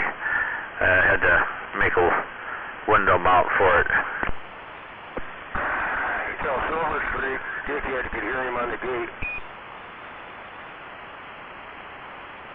Fired up.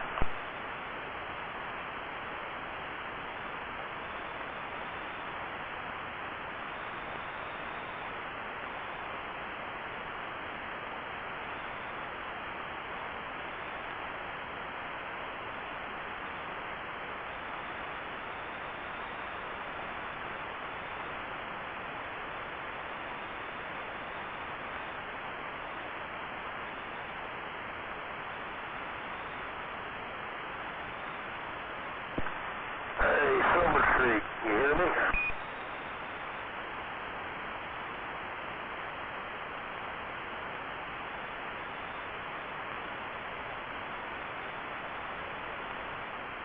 Okay, Speed Racer.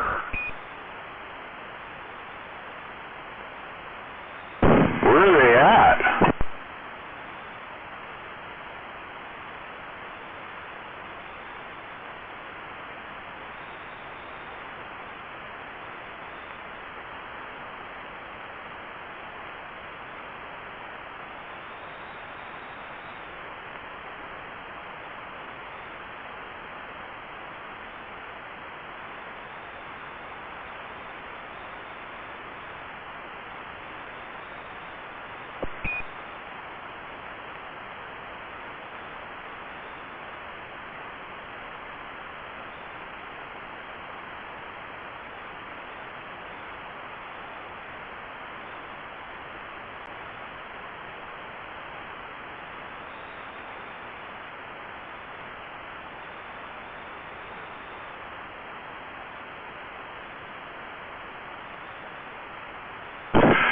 Sounds like they're talking in between the channel here, 17 and 18.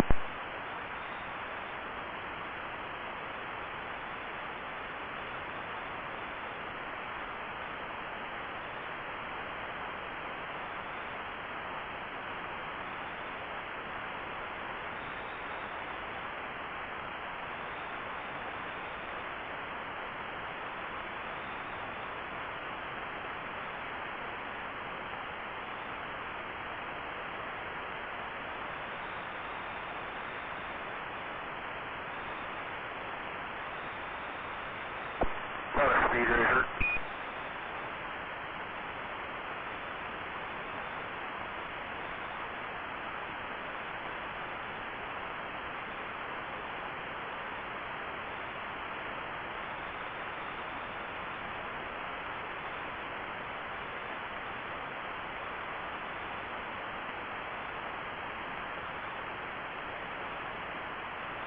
Alright, blacktop you under.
This VFO won't let me slide around. It's being stubborn.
Anybody hear me out there?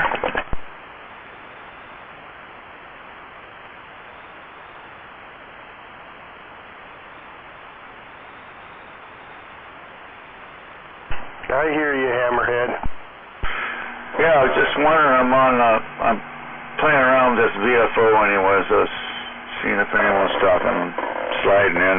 Anyways, as long as I'm on frequency.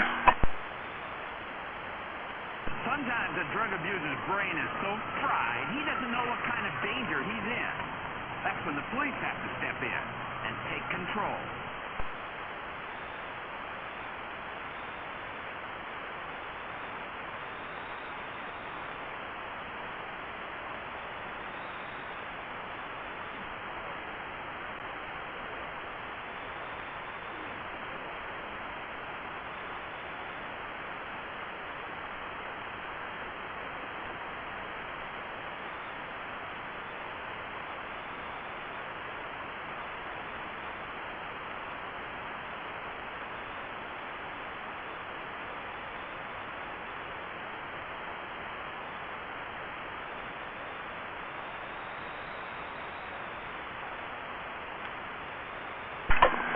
Yeah, so it's like 27165.25. It's not exactly on.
That thing tuned at 948 before we changed the gears. We did nothing but change the gear ratio on the rear end and put it on the dyno just to see how much it changed and what it changed by just doing the gears on it. It went from 948 to 1025 just with the gear change, which was pretty impressive. Then we retuned it and did a couple full pulls on it. Got it up to like 1340 with 1440. 1340 on pump gas. 14 something on E85, and then E85 with nitrous was right there at about 1648.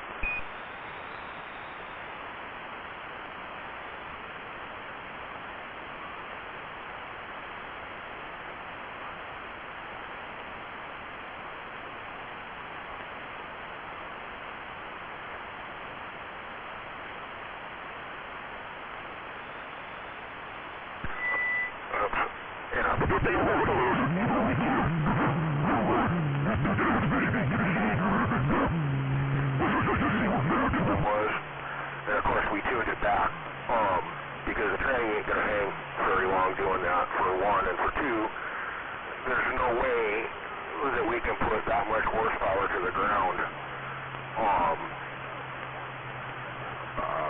without just smoking the tires. So basically, it's unusable horsepower, but it's there.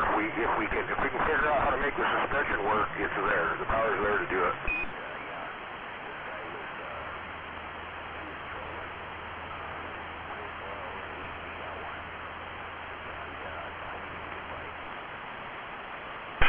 Almost sounds like his ghost talking.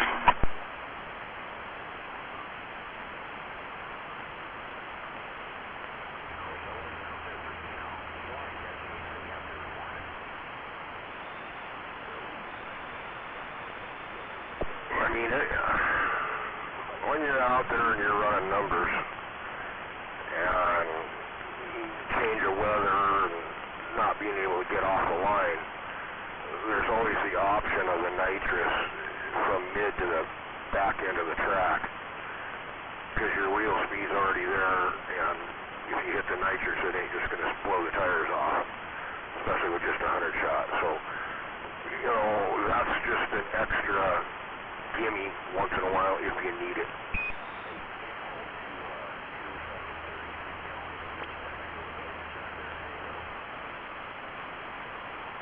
Must be his neighbor.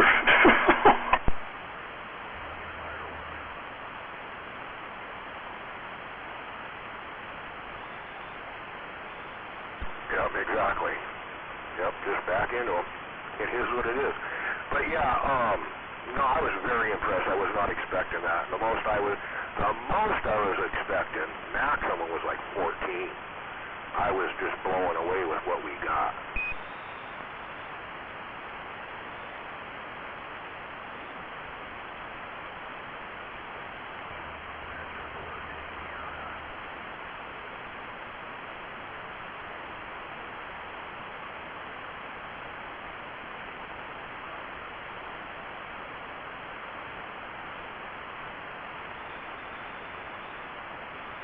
You know, the motor's,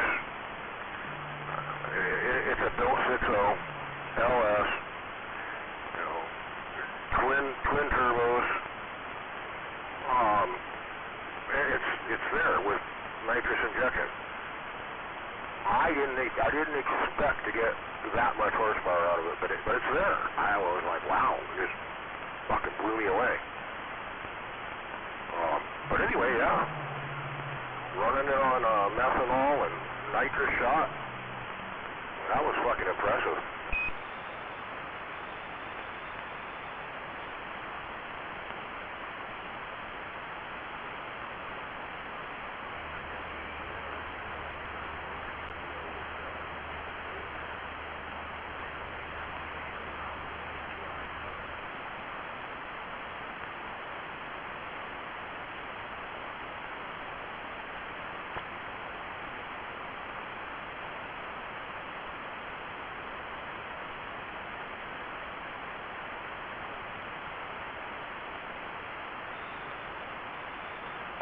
Put nitrous on what you're driving right now. You got pretty much a built motor. You can run nitrous on it.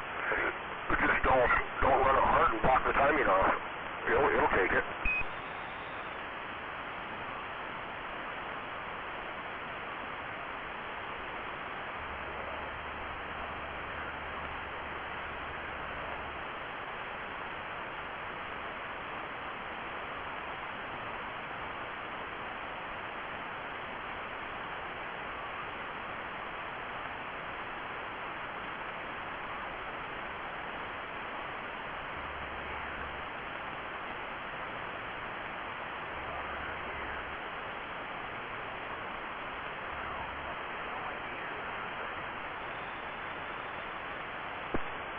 Yeah, I mean, with your motor being built the way it is, it'll take nitrous. All you got, you know, put a nitrous plate on it, like a 100 shot, and then fucking put small nozzles in it. Start out low. That motor will take that all day long.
Well, what you do is you put a ramp-in system on the NOS with wide open throttle switch.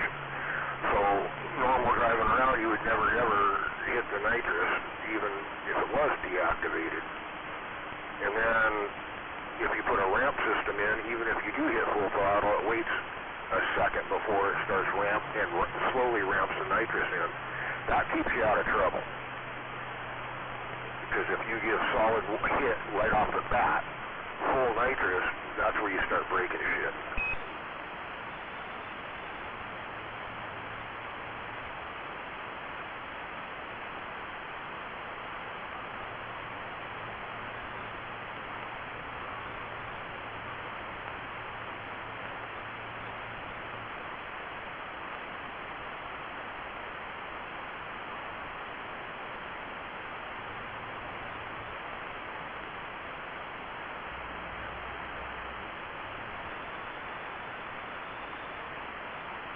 Well, you know, I mean, basically, if you put a ramp-in system on the nitrous, even when you do go full throttle, it doesn't give it a full shot of nitrous at that point. It ramps it in over, say, 30 seconds or so. It brings it in slow. If you bring it in fast, you could blow the tires off or break parts. That's why you always want to ramp it in. And then the full throttle is just, you got to be full throttle before it even is attempting to start ramping the nitrous in. See what I mean?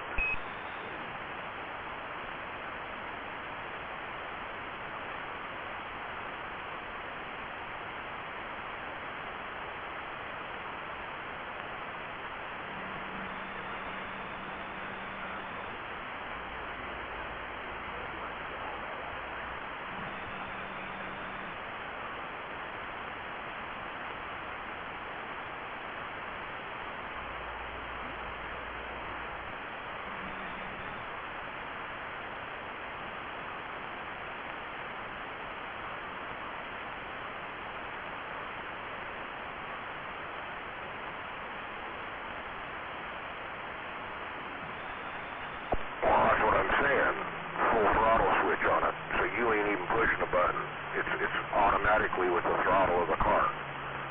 See what I mean? You arm the system, and then you tell it, and then every time you shift, it shuts the nitrous off and comes back in. And you can tell it, you know, whether to come in hard or whether to ramp in.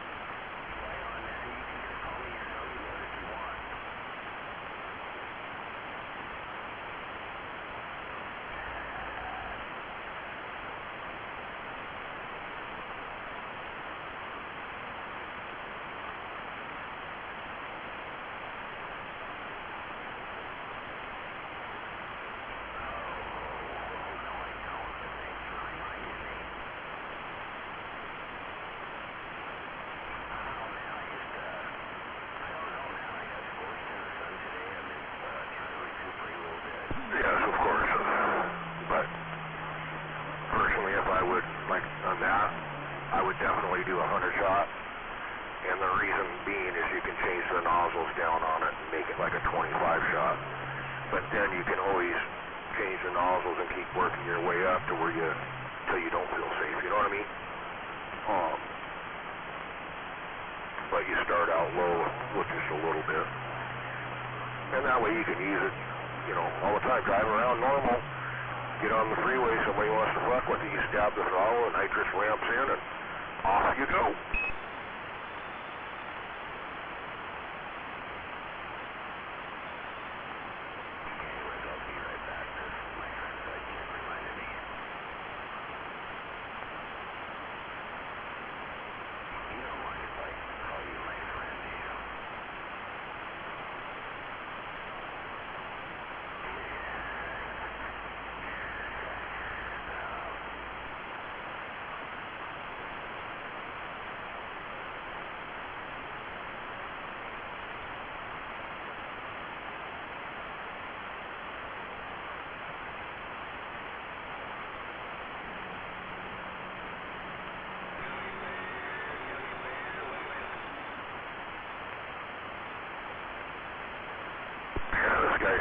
red Camaro there that he owns, actually, that he built. It's got a built LS in it too, and you look at it and you're like, okay, you open the hood, looks like a stock motor. It's just got a weird intake on it. You know, not intake, but the weird airbox tube. And it goes over to the side, and then it goes back, and it's like, that's weird. And then you look at the car, and all looks up except for the rear tires. I'm like, what the fuck? And he goes, here, look at this. Opens the trunk, opens the flap for the spare tire. There sits 2 turbos and a nitrous bottle.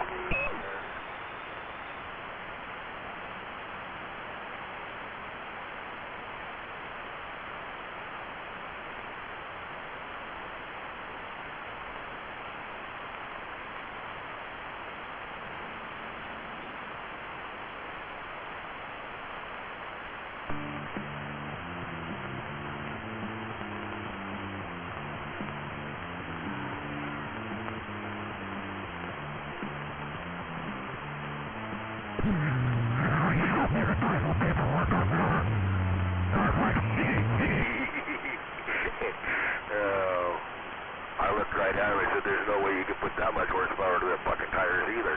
And he goes, no, I can't. I said, so, you want to race? Come on, let's go race. $500. Let's go. He's like, nope. He goes, I believe this truck can put more power to the fucking road than that Camaro can.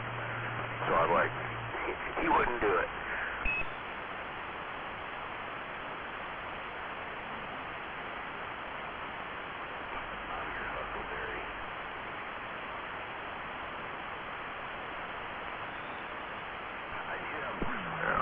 But that Camaro is capable of like 300 more horsepower than the truck too, though.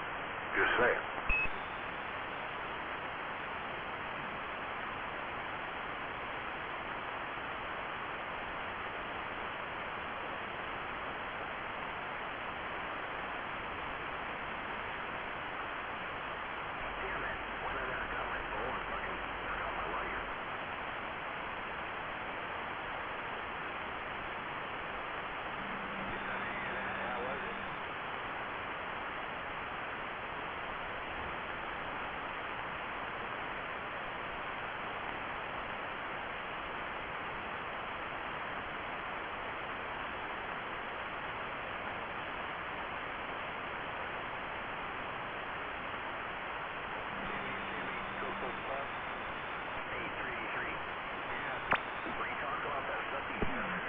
Like I said, we got to figure out how much we can use and how much we can make stick to the ground. This thing ain't really for prep tracks. We're going, you know, no prep and back into the track and basically running the racetrack backwards and then street racing. We're not into going out and running a prep track like, you know, any Atari does.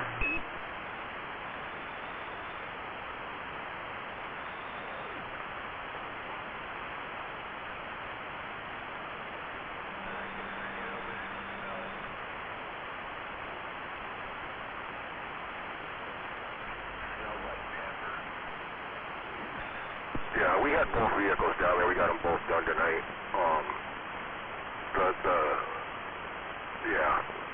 They're both pretty much about really close to the same because they were built pretty much the same. So we played on the way back. We went to our test spot. And we actually raced the truck against the Trailblazer. Trailblazer won, but that's mainly because I think it has newer radial slicks on it than the truck.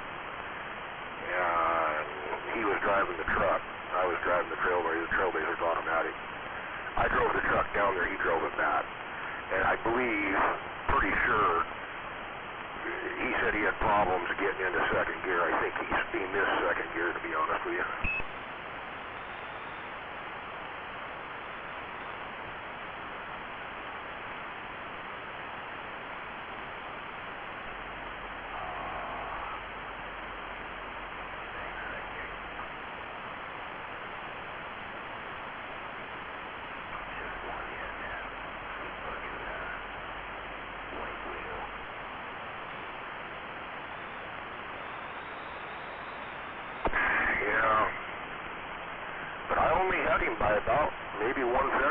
about it.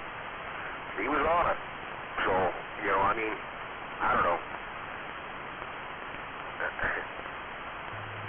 Trailblazers got more weight, hooks better. I don't know. I think it'd be, if we played with both of them and then took them out and went against each other and then swapped drivers, I bet those two rigs would be close to fucking bumper to bumper. I almost bet money on it.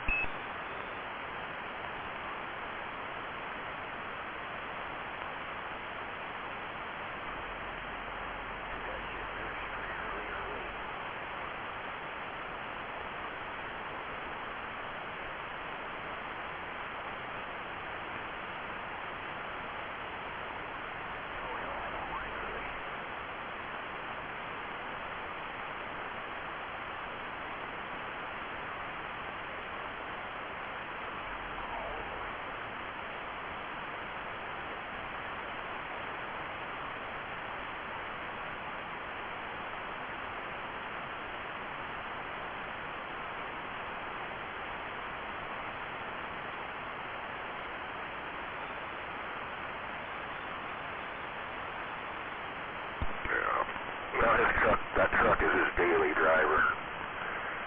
Trailblazer's going to be the race rig only. He'll drive it to the track, but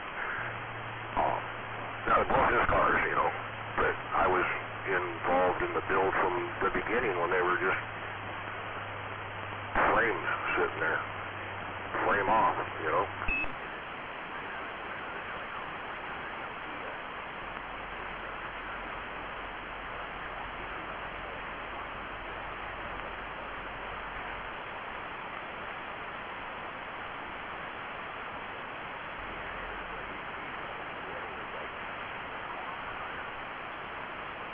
Yep, a lot of fun.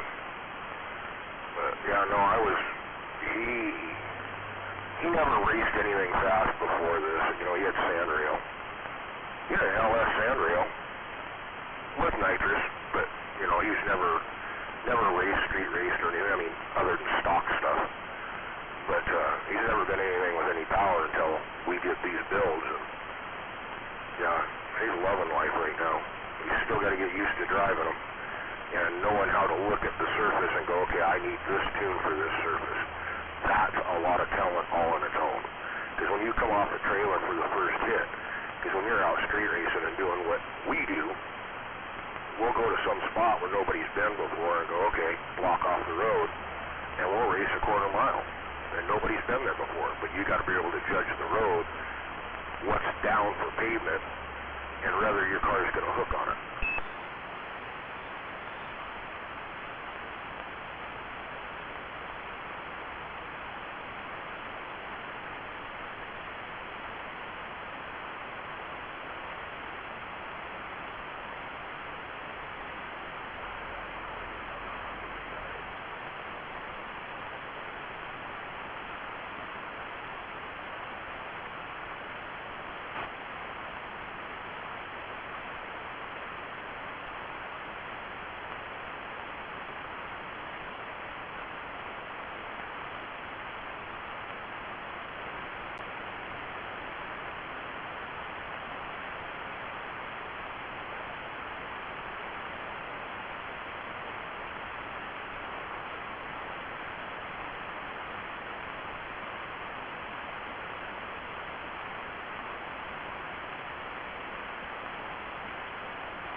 Yes, exactly. Yeah, I know exactly what you're talking about. I used to race down there too.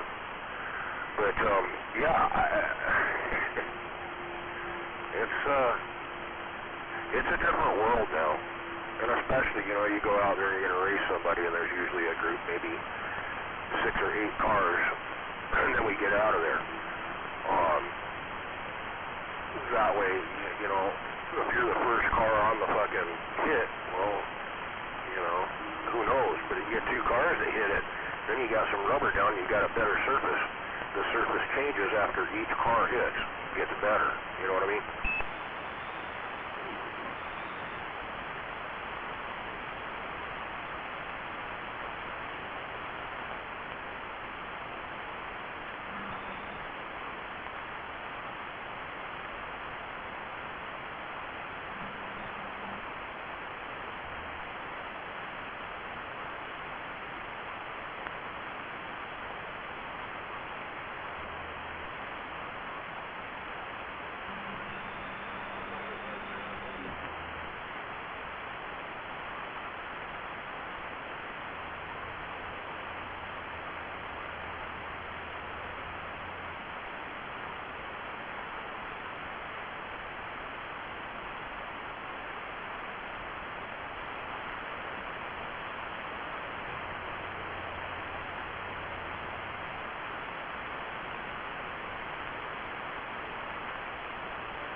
And then that all includes is, are they going to allow you to use, you know, additives on the road to help? I mean, like, we do a tire deal, you pour it out, kind of like they do water. We do that, but it's called stripper glitter. You pour that out, and it helps soften the tire and make it hook better.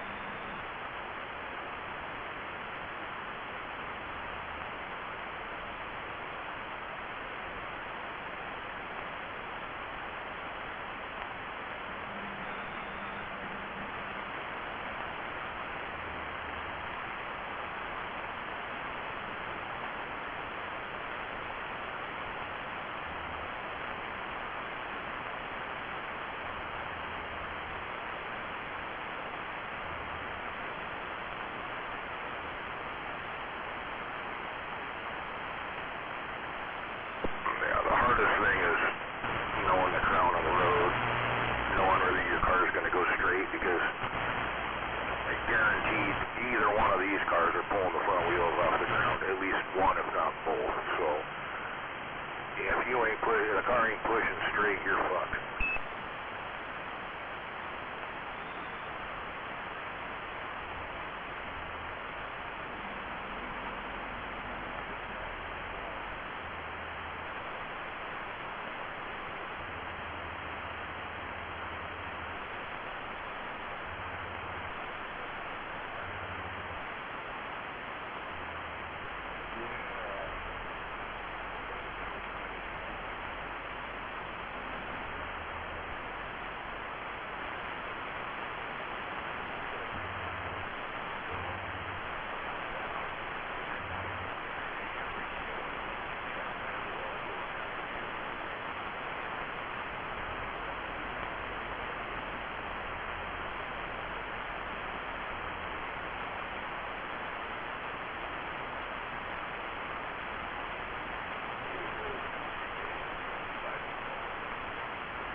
get exactly what you're talking about, but then again, you know, like these cars that are rear-wheel drive, if they don't launch straight, then you got to solve the problem. Why? Why aren't they? You know, you can temporarily take over that because you're running, let's say, 13 pounds of air in the right, and you run 12 pounds in the left, and that causes it to stop pulling. You know, but when the front wheels are on the ground, it doesn't matter. It doesn't see that.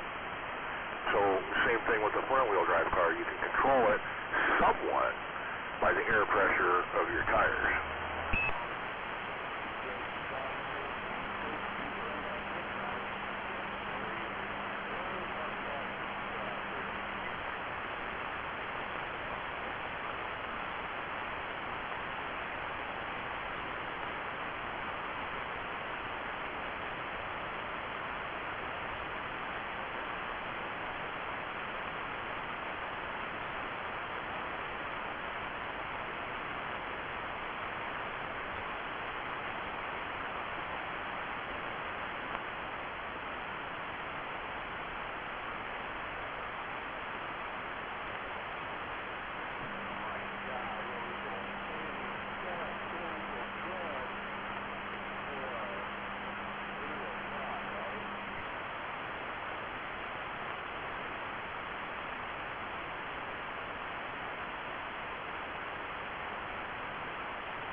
Again, you know, I mean, that all depends on the suspension of the car and how it's set up.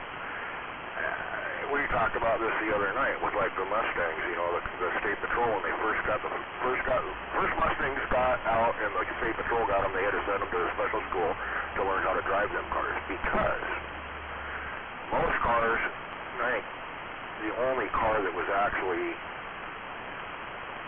on the road that had a negative camber on the front suspension was the Mustangs. They cornered really good, but once you lost a Mustang, there was no correcting it. You weren't going to correct it. It ain't coming back. I know. I own 4 of them. I own 4 Mustangs. You know, Fox bodies.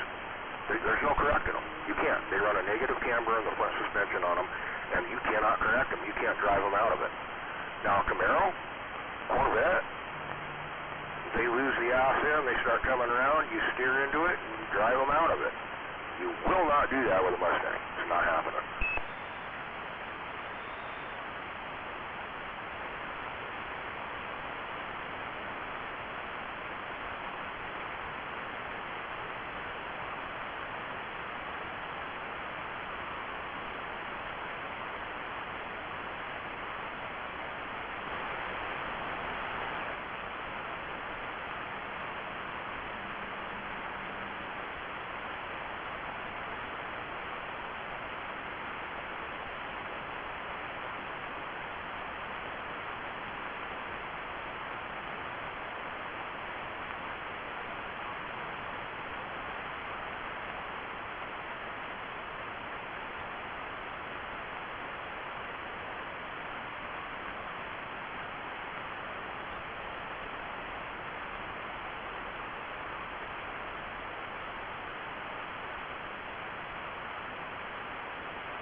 The negative camber on the front suspension that caused all that. And yes, that is 100% true.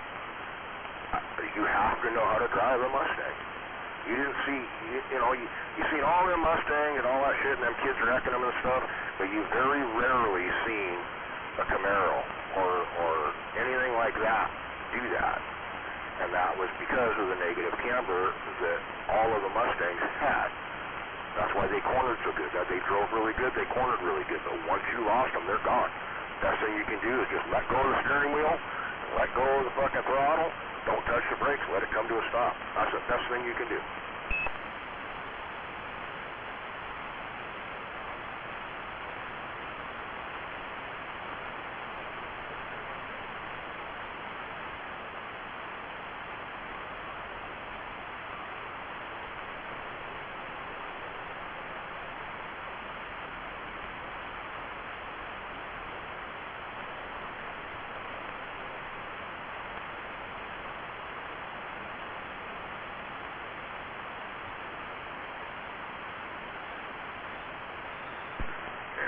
tight gear ratio gearboxes on the steering box or the racks on them. You know, it causes oversteer really bad, really fast, really easy. Anyway, yeah. You know, like I said, I had 4 Mustangs. I wrecked 2 of them. And it wasn't because of that, but actually one of them was. But here in Orsay, I experienced it because at that time I had 2 Vega race cars too. And I started playing with the front suspension on them and give them negative camber. And them little Vegas would corner just like a Mustang. But again, as soon as I did that, you had no control of them once they lost. Once the accident started coming around, there's no correcting it.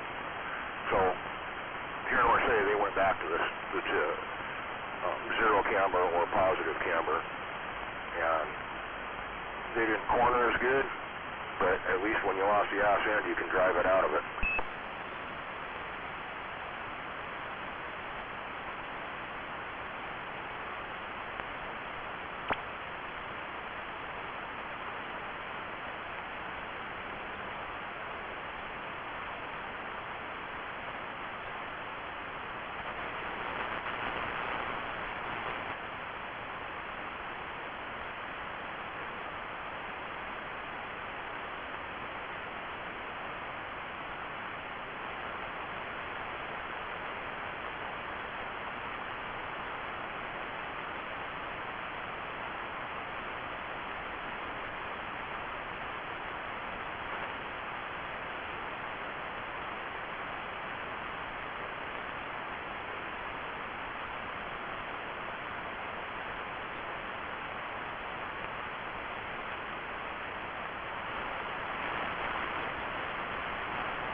Hey, little girl, come on.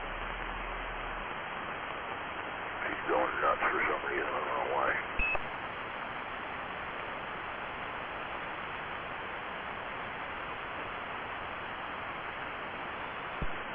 No, I think she's hearing a mouse outside the door. She don't like critters.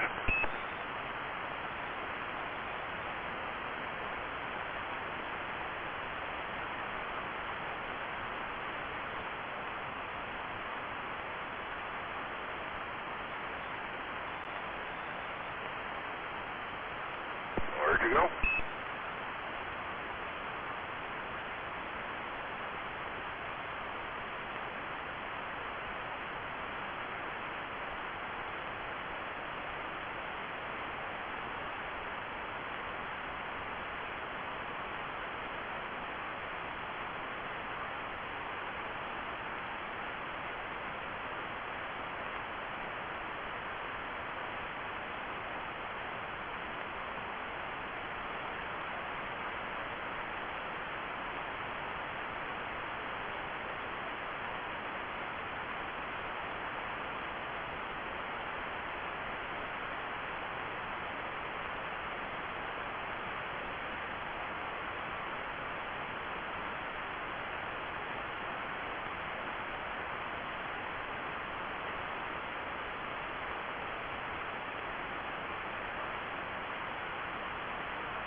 liquids down the Oh, well, here we are.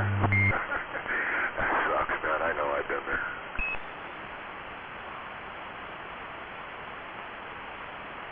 And there we go.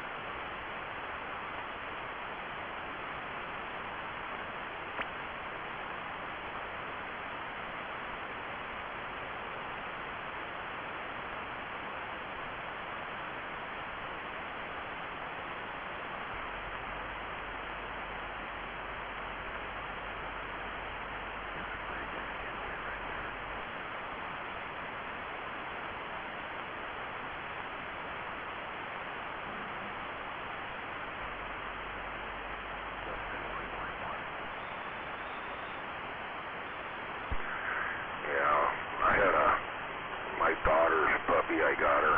She had her for like 2 years, and she ended up getting really sick. Took her into the emergency vet. They said she had parvo or she wasn't going to live. Wanted us, to let them put her down and dispose of her or whatever. And I said, I looked right at him. I said, no.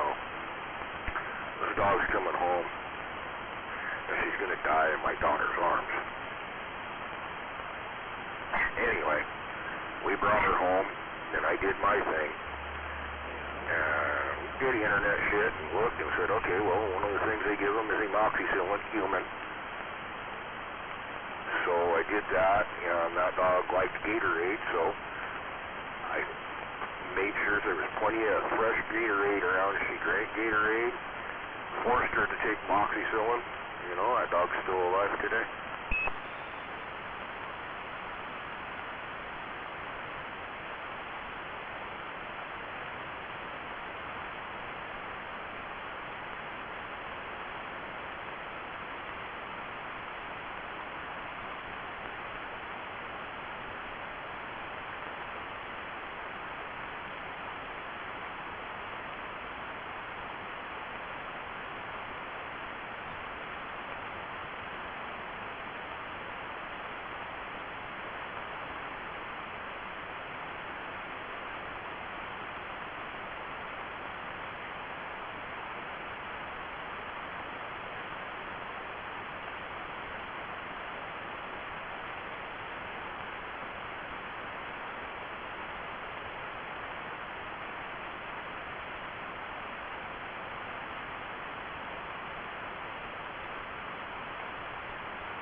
Yeah, I know what you mean, then. But, hey, I was going to let you know, you were talking to Highsider earlier when you were mobile, and I couldn't hear you on the radio, but I had the gate on. And I heard you on Kilo's gate when you were talking to Highsider.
I actually talked to you one day when you went all the way up. You were up there, I-5, Highway 18, I-5 area. On the radio, you were hitting me like 7 or 8 pounds when we were talking. And then you started dropping down slowly. But tonight, I didn't hear you on the radio, but there was a reason for that. It was my radio, because I had the RF gain turned down on it for other reasons. I had it turned down. Anyway, I didn't realize that until later. I was like, why ain't I hearing everybody? Hearing all these people on the gate, but I ain't hearing nobody on my radio. So I turned my RF gain all the way back up. Well, then I started hearing people again. But that, I probably would have heard you, because I guarantee you, you being where you were at, and the gate picking you up, I know I would have heard you. And when you're up there in that area, 18 and I-5, all the way from I-5 to where you start dropping down the hill into Auburn, right there at the top of that hill, you're underneath Blacktop and Highsider's antenna, basically. I mean, really close.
I ain't got the gate turned up right now to see, but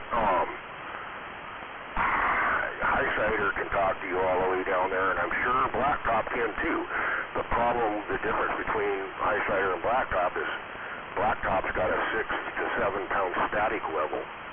Highsider doesn't have that, so you got to be hitting Blacktop at least 6 pounds before he even starts hearing you. You see what I mean?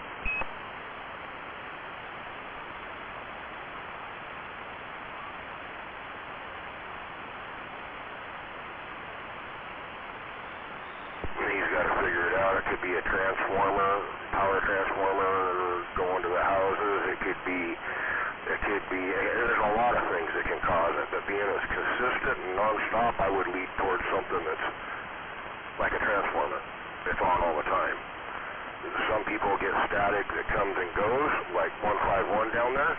Well, he figured it out. It was his neighbors have fucking LED lights on their fucking porch, and they turn them on in the evening, static level goes up, and then when they go to bed, they turn them off and the static level disappears.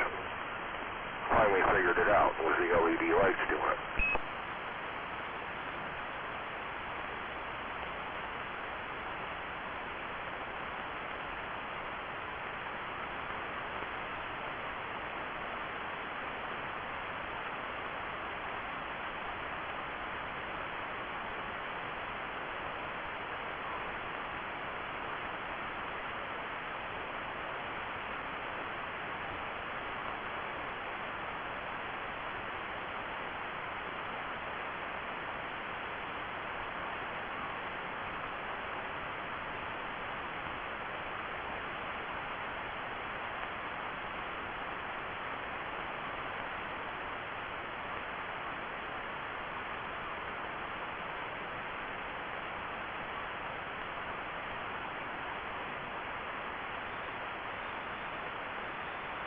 Usually a camera system, and especially if it has audio, the LED lights that they use won't put off any of that static because it would interfere with its own shit.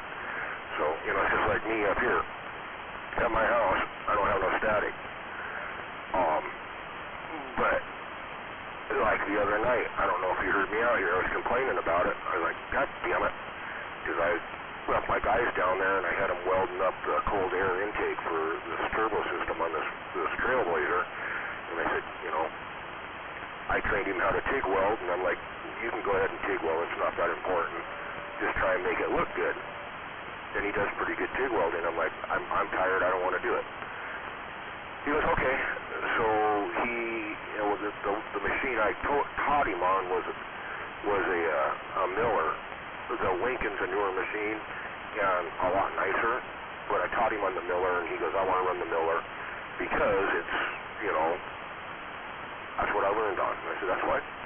Just go ahead and use the Miller. And I came up here and got on the radio, and then I ended up getting, you know, anywhere from 1 to 8 pounds of static, and I could just tell.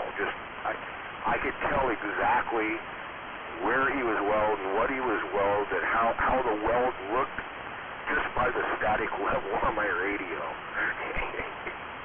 And when I went down there later on, when he was done, I went down there and looked at it, and I said, yeah, I knew you fucked up here. I could hear it on my radio. He goes, what? I go, never mind. Anyway, yeah, it's the high frequency in that Miller TIG welder that gives me static on my radio. Now, the Lincoln doesn't do that.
Well, it's not necessarily that.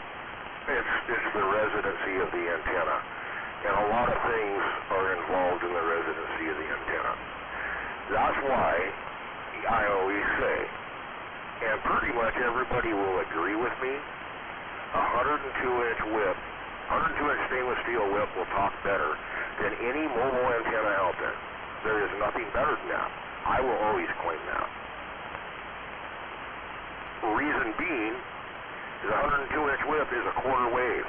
Once it's matched to the radio, it's a quarter wave. Its resonancy is a quarter wave. So all your signal is going out that antenna. Like the antenna you're talking on, that's a quarter wave antenna, but it's got a coil to make it resonant, to make it work. Where a 102-inch whip don't have a coil, you see what I mean? So it isn't full in the radio for your SWR. The 102-inch whip is a quarter wave. As long as the length of coax for the resonancy of that antenna, 102-inch whip, is right, then there's no resistance. Therefore, all your signal is going out the antenna. There's a lot more involved in that. I could sit here for 2 hours and explain it all to you. But there is some YouTubes out there. If you want to look it up, just go to Moonraker and then start looking at the YouTubes that Moonraker put out and explain resonancy of ACB antenna, and it explains a lot. They got a pretty good explanation of it.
whip is 102 inches long.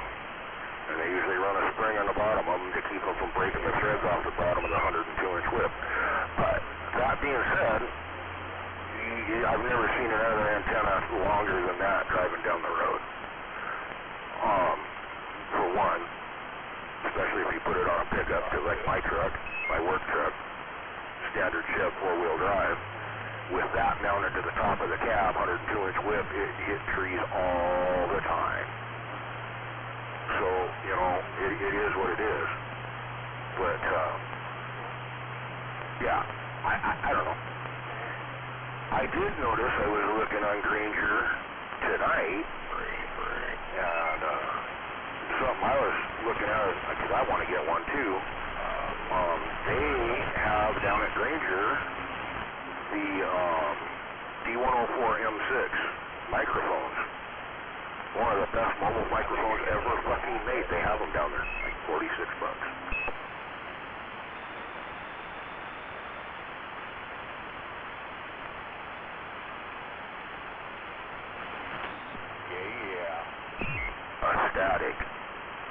A-static D104 M6.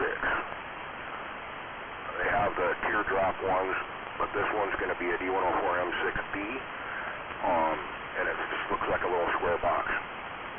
The little square box you put in. Keep the crank power.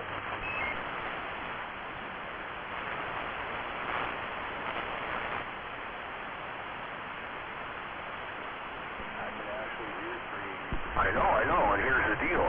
I looked them up on Amazon, and, you know, I figured Granger would have been higher, but after you telling me about that antenna, I was like, wow, maybe I ought to check Granger's. I did that tonight. It was like $46 for, or maybe it was $56. I don't know, 46, 56, somewhere around. It's cheap, because they wanted like $130 on fucking Amazon for them. That's fucking ridiculous.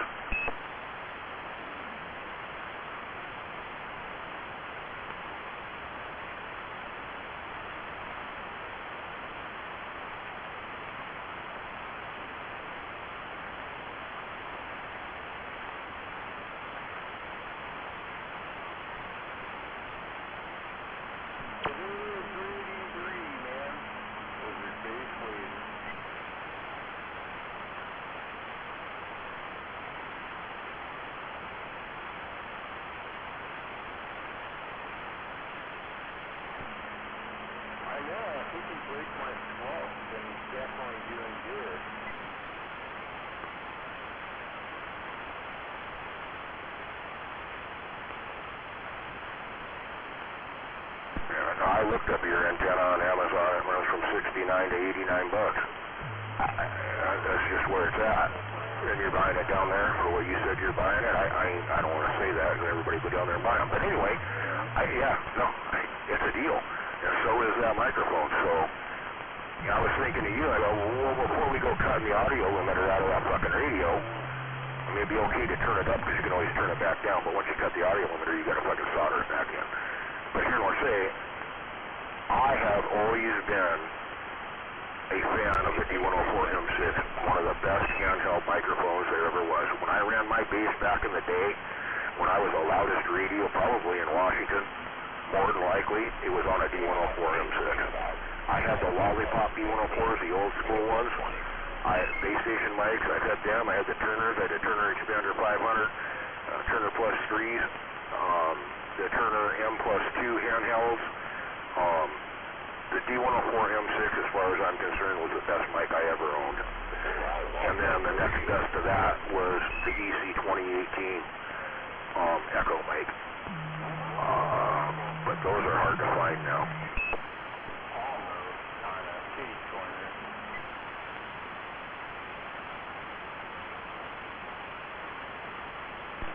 Hey, Trader, you out here?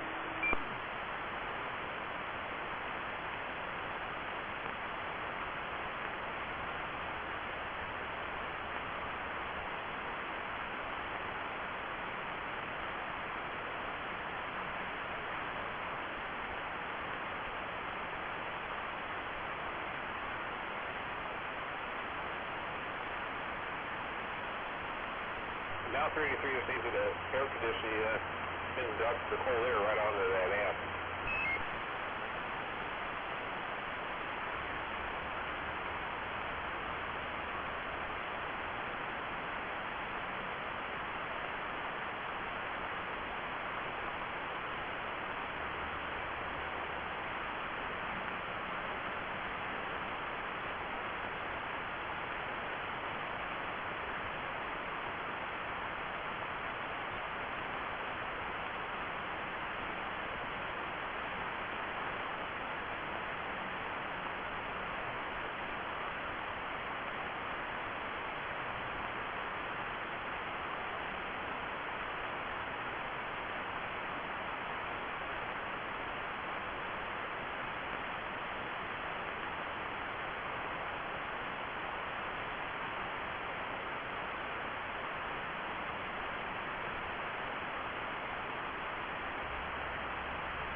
let me tell you something about a D104M6. I'm sitting here looking at one right now. It was the first one I ever bought, and it was the last one I ever bought. Does it work right now? No. But it's 35 years old. All the outer coating of the coils and all that is gone on it. They're fucking wires. Because it's so old. And it worked up until about 3 months ago. And then one of the wires broke. It's 35 years old, dude. And been abused all its life. You tell me there's a mic out there that'll fucking withstand that. There ain't. I said, best mic ever fucking ever built, as far as I'm concerned.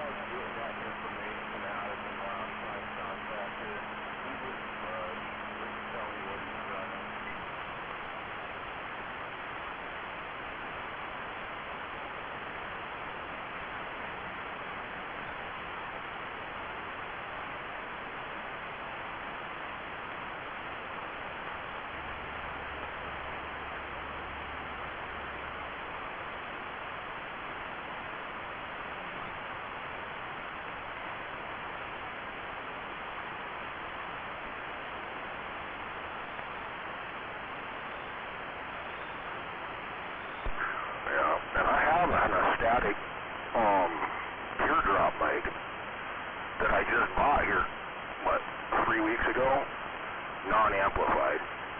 You know, a stock microphone. I actually bought 2 of them. One of them's on Butterfly's radio, the non-chrome one, because she didn't like the chrome one, and it didn't sound that good on that radio. The regular black one sounded really good with her voice. Not so good with my voice, but with her voice. But that radio, that Cobra radio's got the audio limiter clipped in it and turned all the way up. So perfect. But the chrome one doesn't sound the same. I thought about ripping the guts out of that chrome one and putting all the guts out of this D104M6 in it and making it work, because I know it works. I'll drag it down here in a second, plug it in and see if I can fuck with it and make it work for a little bit.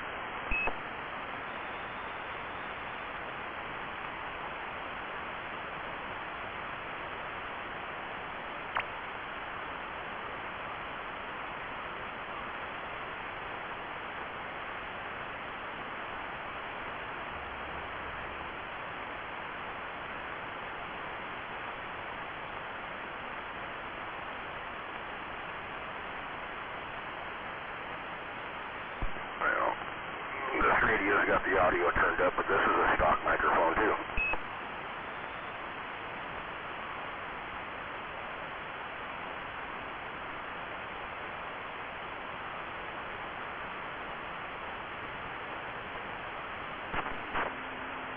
Oh, got variable power, didn't you? Like, it'll burn it up.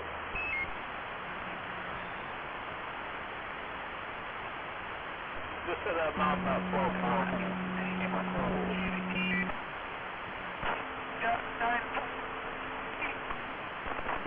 I don't know what to do with the angry monkey in my room.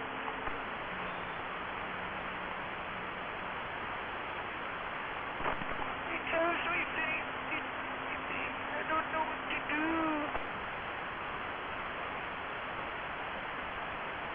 Angry monkey.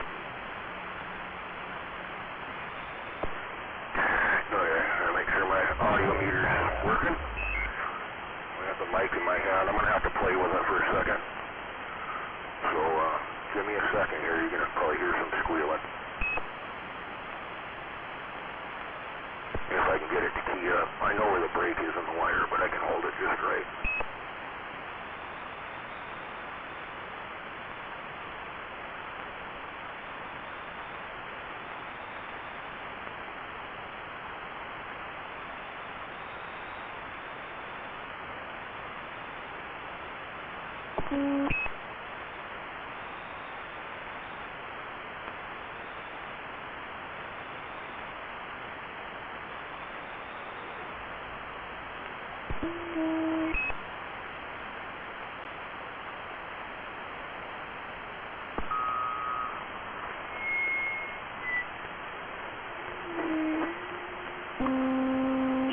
Oh, there it is.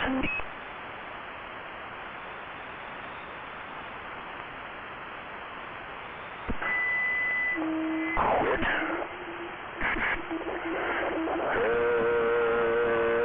God damn it. Hold on.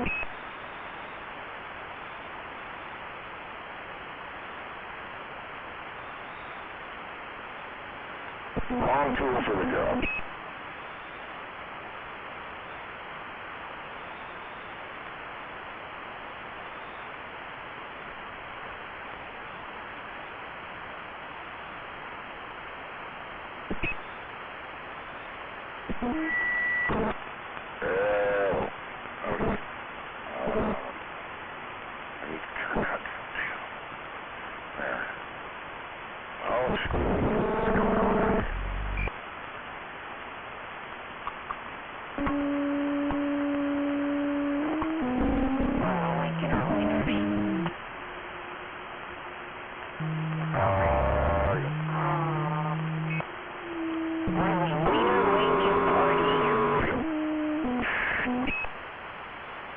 And you're all invited to come and come.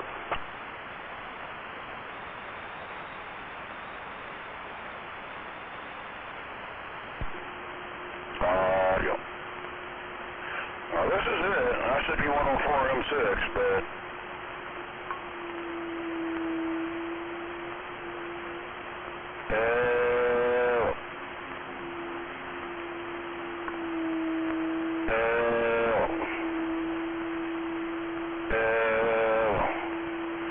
It's also picking up some of the background, too.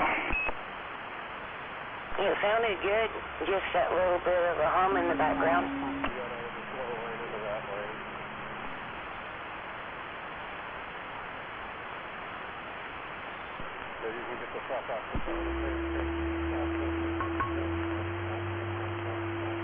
Can't tell if that's a squeal or a background noise.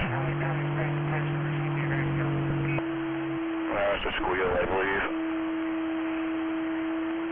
Back off.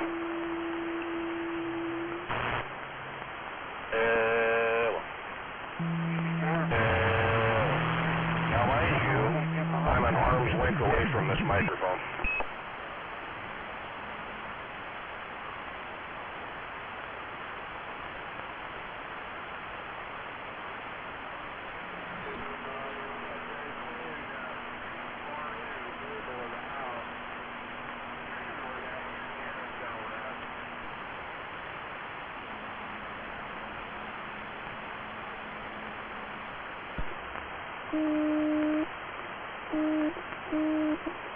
See, now that's the mic cord doing that, because I can twist the mic. Yep, see? Now, it's not doing it. Hold on a second.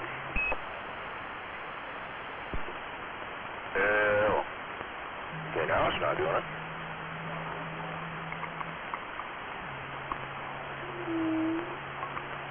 Turn it up a little bit.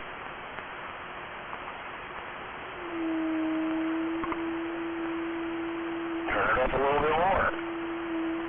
Uh-oh. Oh, no, I can't get rid of the squeal. Or maybe that's just the fan in the background that's picking up.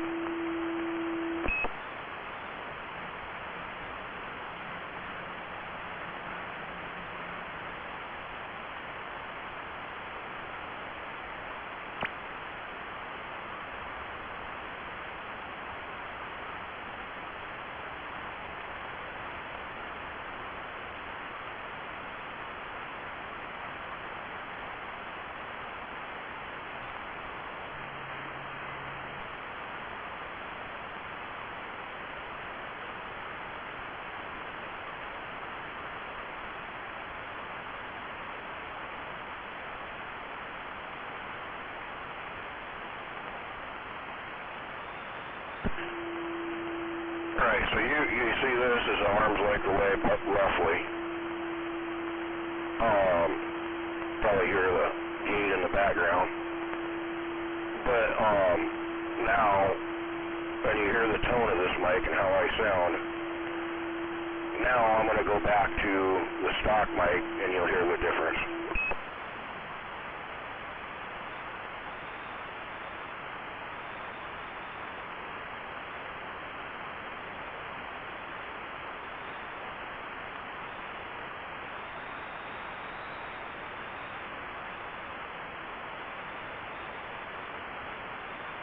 Okay. Alright, set my deal so I can hear myself there. Anyway, this is me up close to the microphone on a stock mic. Now, let me hold this mic where I held the D104. Can you hear me? This is where I was holding the D104. Hello. That's where I was holding the D104.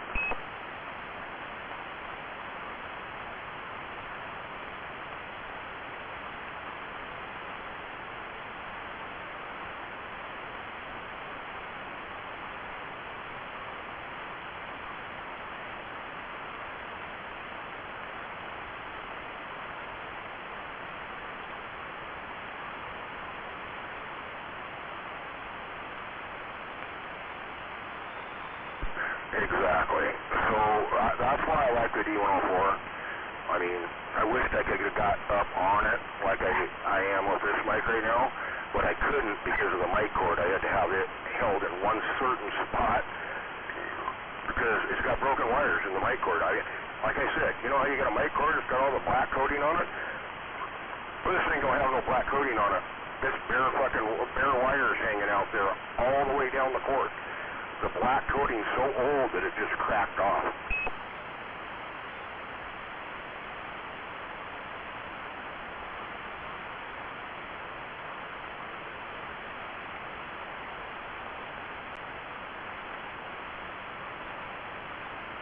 That's why I'm saying, as far as I'm concerned, for a mobile and or a base, the handheld D104 M6, well, the M6B, B stands for black.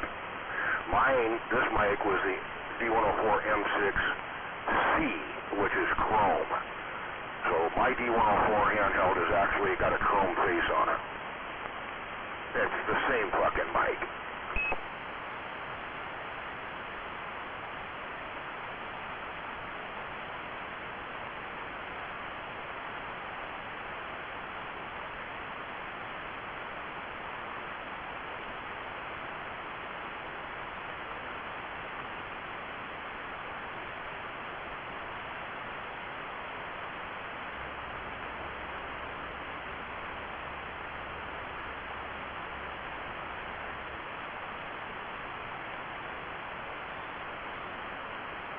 Go to their website where you got that antenna and type in CB mic, and then scroll down to the static. It'll be a static, and you'll see the square one, not the teardrop one, but the square one. Click on that. That is the D104 M6B black. That's the same microphone you just heard. I'm sorry, mine was a bad example of it. Because it's so fucking old and wore out, and yeah, it's got fucking problems that needs to be fixed. It's 35 years old.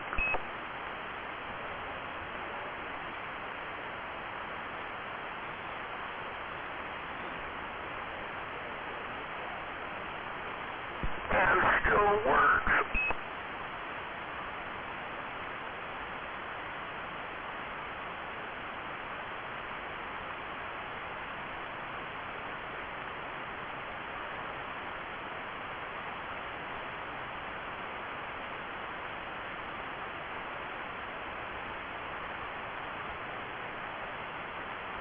The fucking display too, yeah.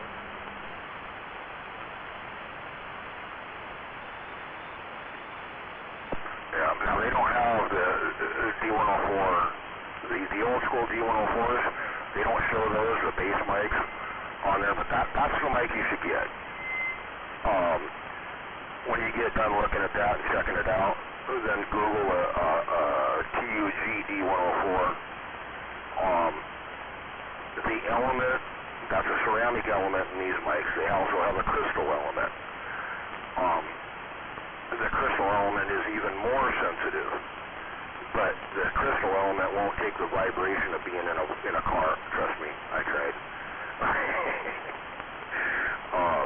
But the ceramic elements do. And just saying, this D104 wasn't just on my base.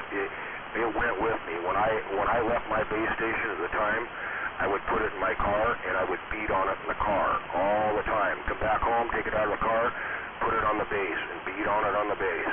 I mean, if you've seen, I wasn't nice with my radio equipment back then. I beat the living shit out of it. And I can tell you, there is no microphone that'll take the abuse of one of them. I've compared it. I've compared it. But yeah, the element that's in those is because some of the the TUG D104s, desk mics had ceramic or crystal, and the element that's in the ceramic element that was in the base mics, the TUGs, was the same element that's in these D104 M6s.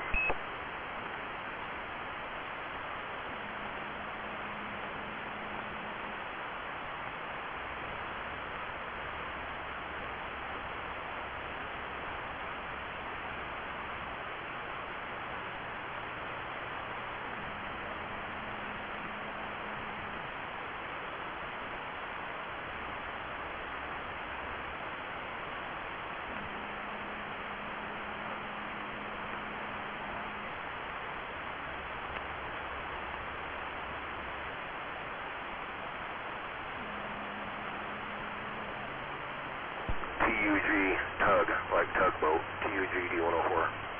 That's the desk mics. They had the Silver Eagle, Golden Eagle. They had the TUG with the press bar on the bottom. Otherwise known as the chicken chokers because he keyed it up with the sidebar. Most all the TUGs were sidebar. They had a different model that was they had the base bar on it. I don't remember when I've had them all. I still have a Golden Eagle in the box, but that thing's worth thousands of dollars right now.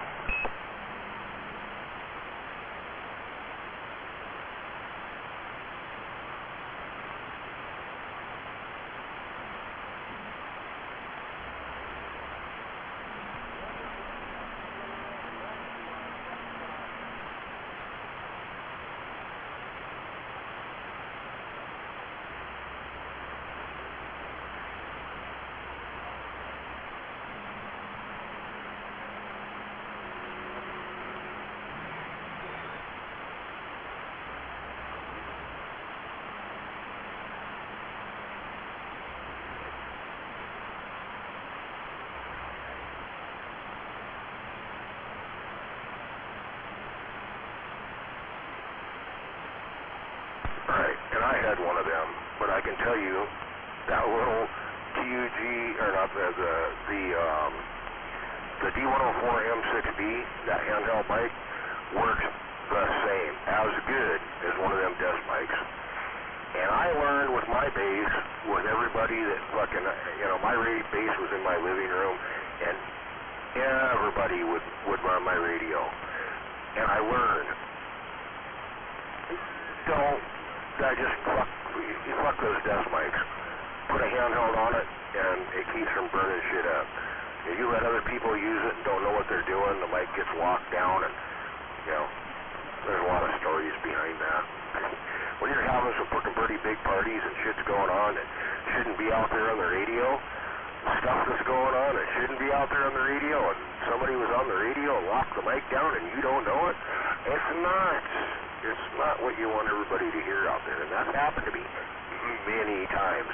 At that point in time, I took all my TUG D104s and put them in the closet and put one of those D104 M6 on it, and I ran that, like I said, 35 years.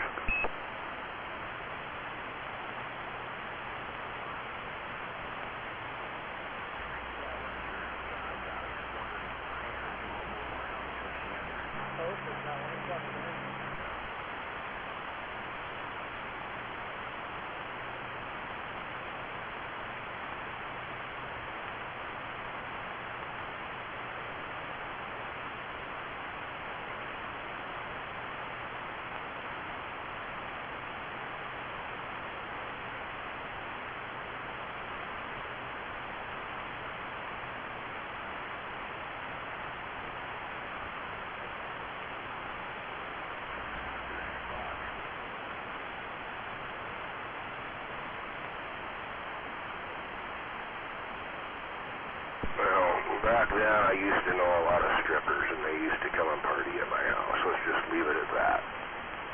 And there was a few times that the mic got locked down, not because of me. It was probably because of them being on my radio. But I got phone calls saying, hey, after about an hour or two, people would be calling me up and say, hey, you know, your radio's been keyed down for an hour, and there's been a lot of interesting background noise there that you probably don't want on the air. I'm like, oh, fuck.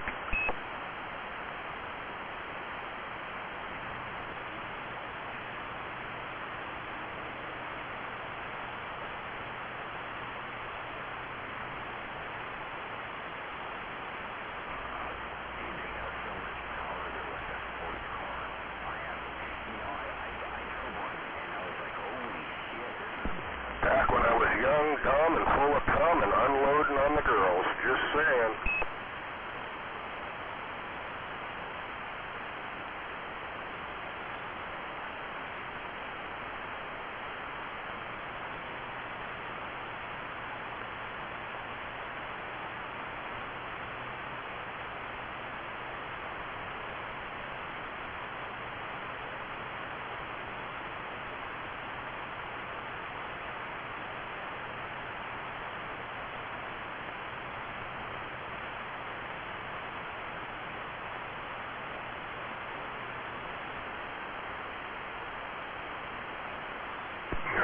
There's one of them that's called me a couple times on that same situation. But anyway, he knows. He remembers.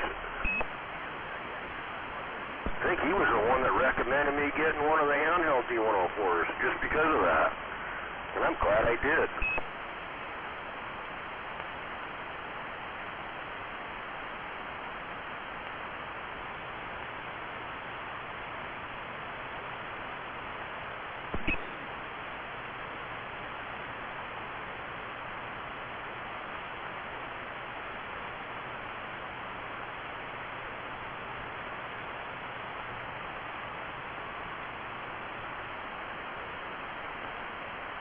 Exactly. If you Google a Turner Expander 500, it had volume, tone, it had a little meter on it, it had the key down bar, and then the little lock bar right next to the key down bar. Very good mic, worked very good. It had a little bit lower tone than the D104, but was as loud. I loved the mic, everybody loved it. It had just as much audio as the D104 did. The problem with that is you key the bar down, and if you happen to roll over and hit that little bar next to the key bar, it locked the mic. And that was another one that would lock down. Yeah, I took all the mics that could be possibly locked down, put them in the closet, and put the D104 M6 on handheld, and loved it from there on out.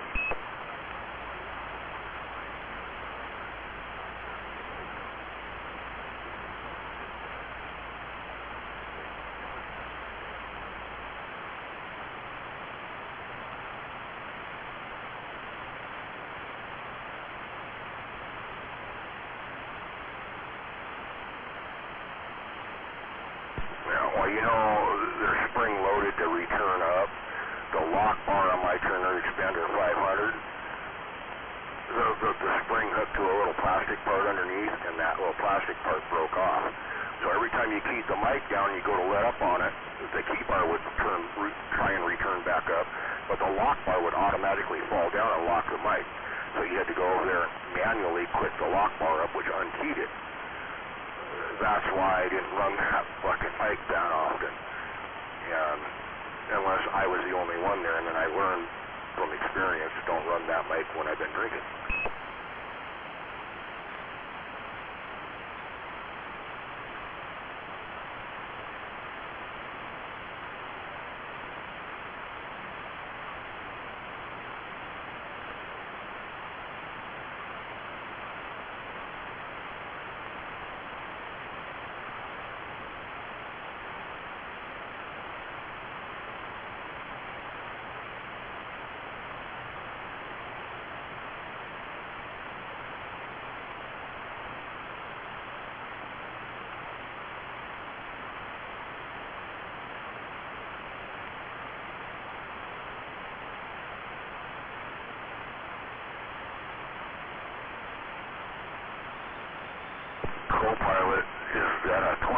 40 channel.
If this got the red LED readout for the channel, it's a 40 channel.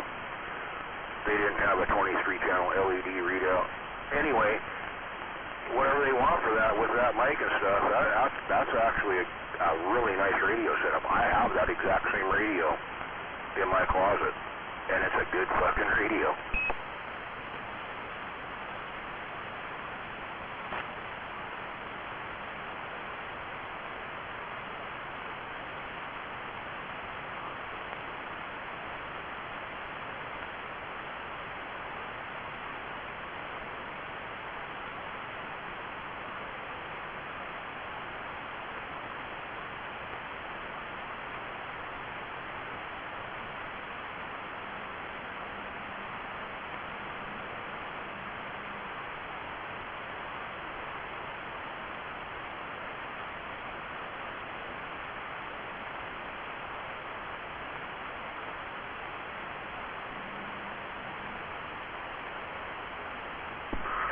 Yeah, it's a little high for a radio and a microphone. Well, I don't know.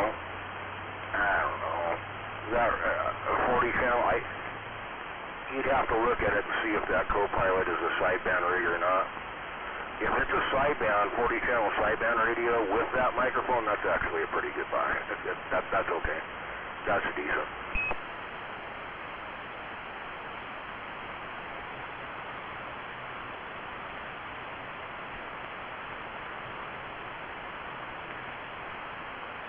Yeah, you can look at it. Blow up the picture and look at the controls on it. It'll have a clarifier if it's sideband, kind of like your Delta tune, or it'll have a Delta tune. But there'll be a switch that says AM, USB, LSB, or AM, LSB, USB. Either way, it'll have one of the knobs will say that.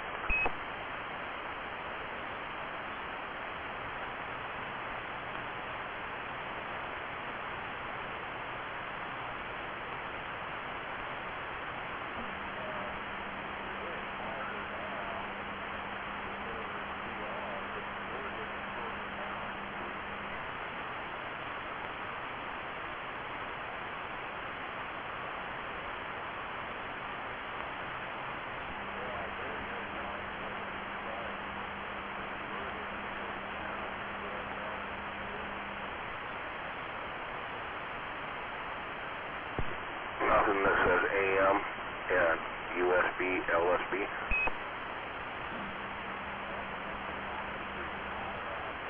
Yeah, it's a 40 channel AM base station. Mine has the knob on it. I'd have to pull it out and look at it. But I know I can't remember if that one, because the Sears Road Talker has a switch that's AM, upper side, lower side. I believe that radio, the co-pilot, has a knob that's AM, upper side, lower side. But I can't remember. I know the Sears Road Talker is a switch. But I can't remember about the co-pilot. I haven't looked at it in fucking 5 years.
side of that TRC 457 is the exact same board that's in a Cobra 142.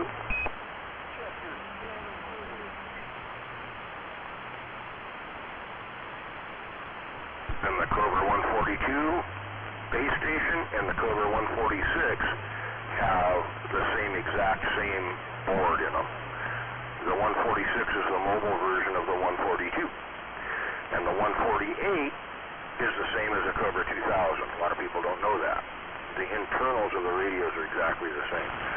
But like I said, this radio is the same as a 142 or a 146.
Is the same radio as a Cobra 142, which is also the same radio as a Cobra 146, and also the same radio as a Uniden PC-122.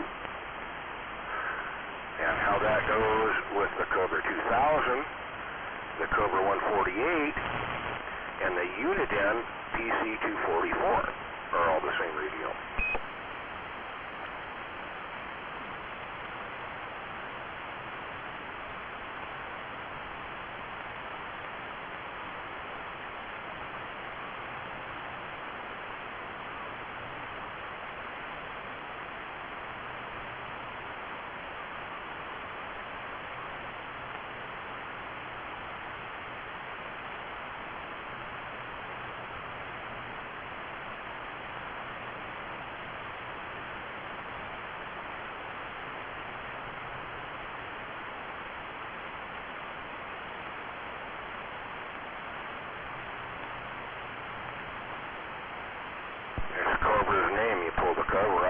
The board inside is made by Uniden. Just saying. And not only that, the Cobra 29 and the PC, I got Cobra 29s and PC 68 that's in my car right now are the same radio, and I believe there's another PC 76 that's the same as a Cobra 29, I believe. The 68 I have has the weather channels in it, but that's just another board that's added in there. It's still a Cobra 29 board.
federally weather channels, federally operated, but yeah, they use them for all the marine radios, all have the weather channels and stuff in them too. It's kind of cool.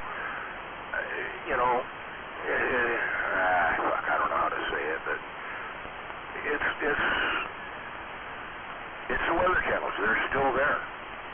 They're normally always there. I mean, not normally there. They are always there. It's just, I don't know how to explain it. Anyway, yeah. In an AM radio, you really don't need the delta tune unless you're listening to somebody like me that's off. Oh fuck, I'm not off frequency. God damn it. Fuck. Anyway, the delta tune you normally don't need or use, so they put the weather channel in. I believe I'd have to go out in my car and look and see if that PC-68 actually has the delta tune still in it and the weather channels. I thought it did. I don't remember now. I'd have to go look at it.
Walkie-talkies that were built back in the day that run channel 15 or 16, and I believe 14 too.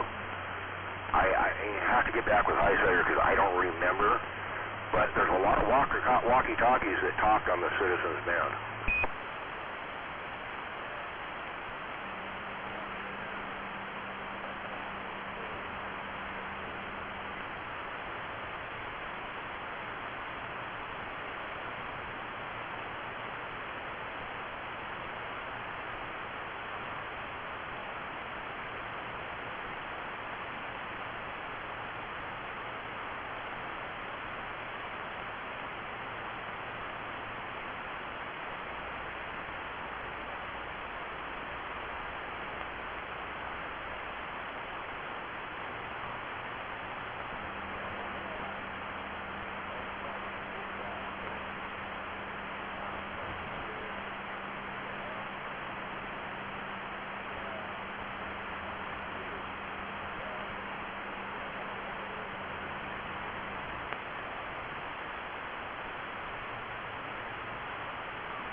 and that one's got a digital readout, find out what brand that is. That's probably a handheld ham radio, to be honest with you.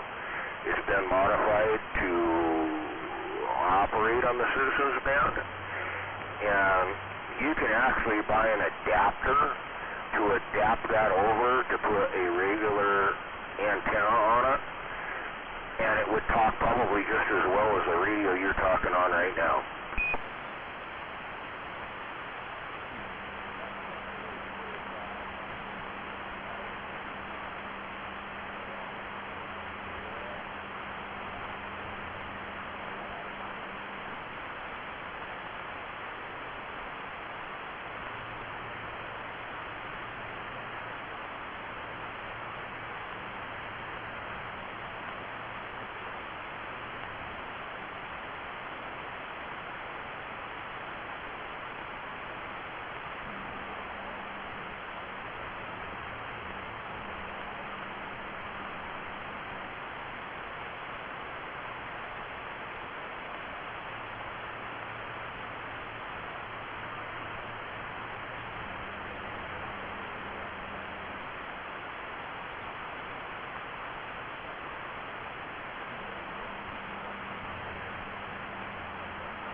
Not necessarily.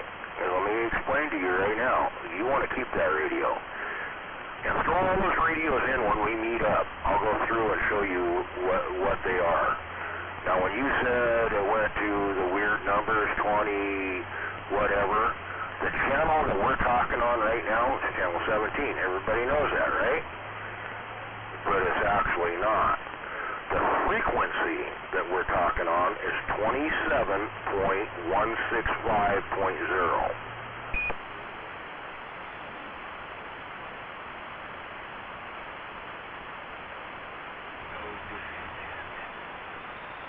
Correct. The actual channel for channel 17 is 27.165.0. Okay? So, here's the deal. If you can fire that radio up right now, turn it on, fire it up, and have it go to 27.165.0, you'll hear yourself talking.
They definitely can cross over.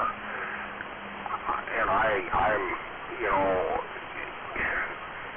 my Yaesu FT101EE was modified to talk on the CB band. It's illegal to use a ham radio on the CB band, but nobody fucking did, whatever. That's irrelevant. My buddy had a handheld Yaesu that was modified. All of them, the ham radios can come down here and listen, but they've got deals in them that cut them out so they can't transmit on these frequencies, but it's an easy mod to make them work. And if that radio that you have, that handheld, will key up and transmit, you know, once you find that frequency on that radio and you can hear yourself talk, Then what you do is you key the mic and see if you can hear yourself on the radio. That means that radio's been modded to transmit on the 27 megahertz or on the 11 meter band, which is really cool. You got a really cool little handheld, and there's a lot of reasons for that, and we need to talk about that in person.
Charge it up and get it charged up. Me and you need to meet, and I'll show you a little bit about that radio. Do not sell that radio or get rid of it, because there's a lot of stuff you can do with that little radio, and I will impress the living shit out of you. Not only that, if you want to go find somebody, that's one of the better radios to use to go find somebody. Just saying.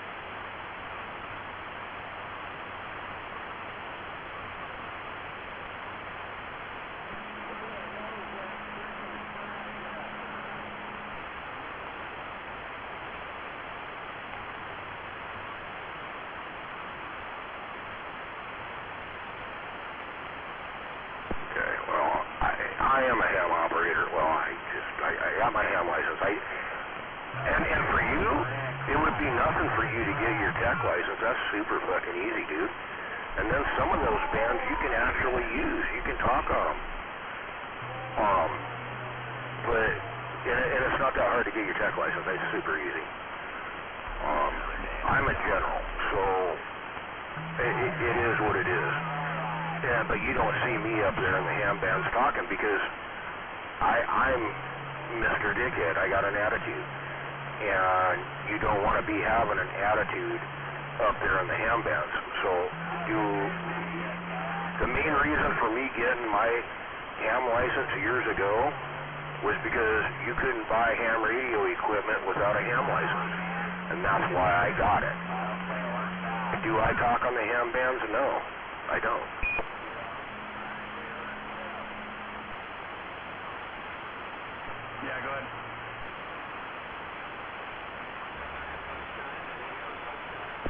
you don't want to go up there and say, shut the fuck up, you fucking cocksucking piece of shit. You can't do that on the ham bands. They start turning you in, you get yourself in trouble. Plus, you got to use your call signs. And then they know exactly who you are, where you're at. And by doing that, well, it's just like, okay, well, we know this guy with this call sign was doing this up here, and he was aggravating people and arguing with people, da-da-da-da, and then FCC shows up at your house and says, hey, what are you doing? And they start finding you and doing that shit. So, no. Do I have my ham license? Yes, I do. But do I talk on the ham bands? No, I don't.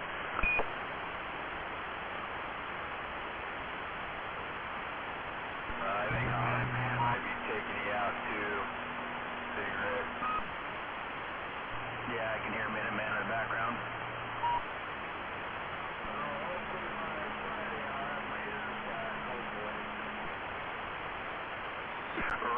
Oh no, it's still fucking monitored regularly.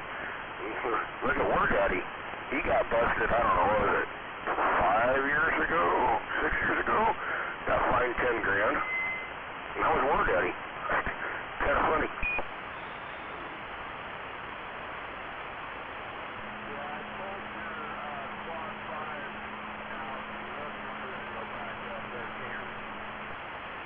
All good, man.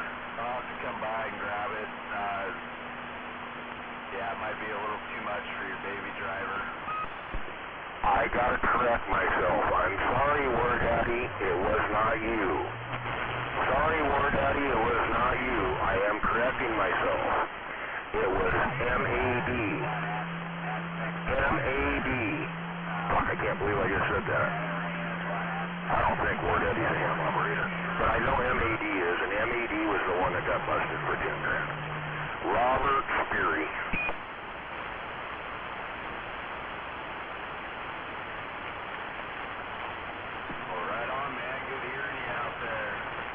Well, he was a dumbass running fucking linears out here on the CB band and harassing everybody out here on the CB band being a ham operator. And using a ham radio and ham linears to do so. That's what got him in trouble.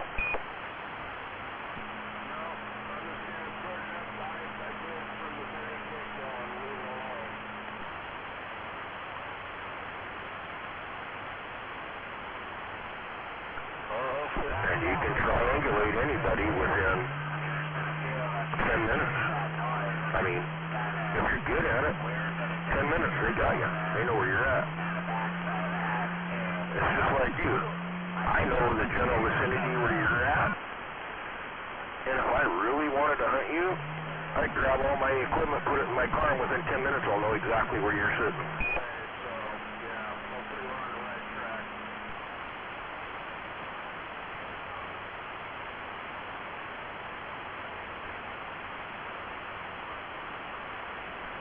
Sounds like he's on the right track from what you've told me. That guy did. Right, you can go about that trick, but I got a lot better tricks than that. Doing it that way, it might take you 20 minutes if you know what you're doing. My deal is anywhere from 5 to 10 minutes. I know where I'll be sitting in front of your fucking car or your house. Right on, man. Well, right on. Well, hey, I'm going to slide to the side for a minute and find another beer. And, you know me, man. Gotta drink all that beer.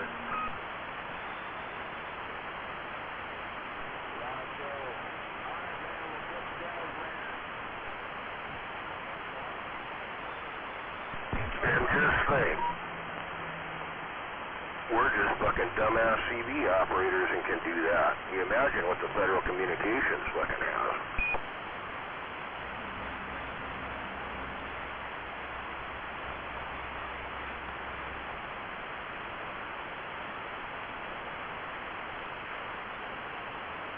In minutes, just saying.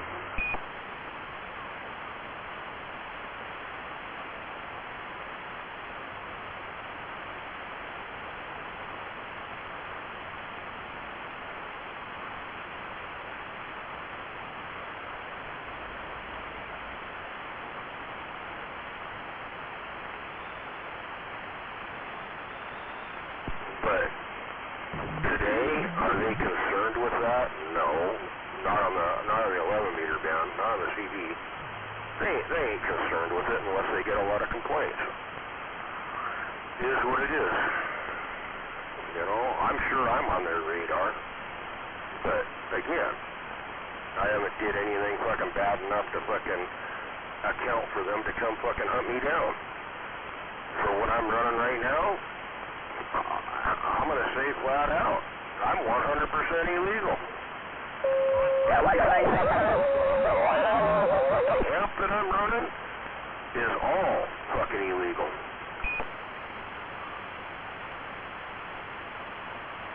Storage 17 for radio check.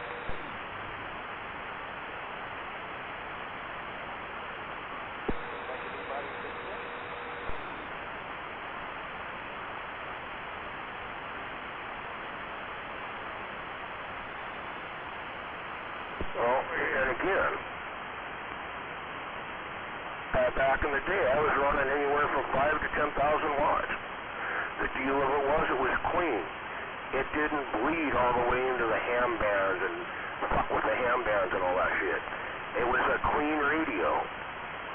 And this one's pretty clean too. It drifts a little bit, I know that. But again, you gotta keep your shit clean. And you can run high wattage. Whatever you're putting into the amplifier is going to be amplified. You're working a radio check. Going to be. When you start getting into TVs and radios and this and that, and that's when a lot of... Yeah, I can't hear you over him, but yeah, you're working. You get up when he's talking on the CB radio. See what I mean?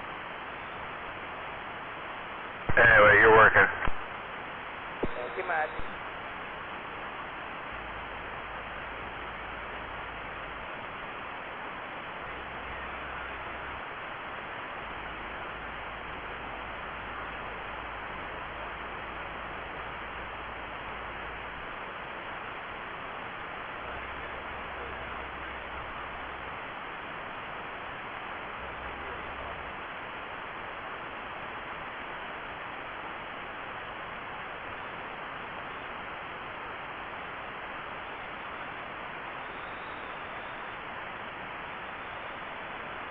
Right, so, you know, I mean, we're out here, you know, fuck you, fuck this, fuck that.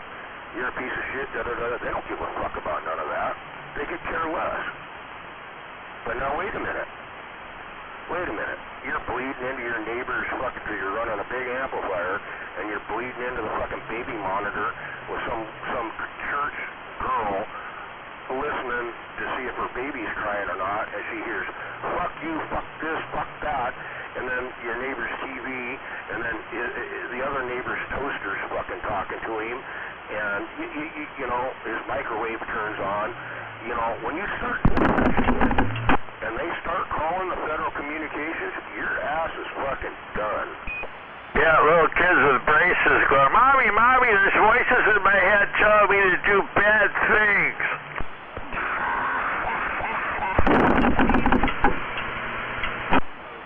That was funny, I said it. It's happened. I know it's happened.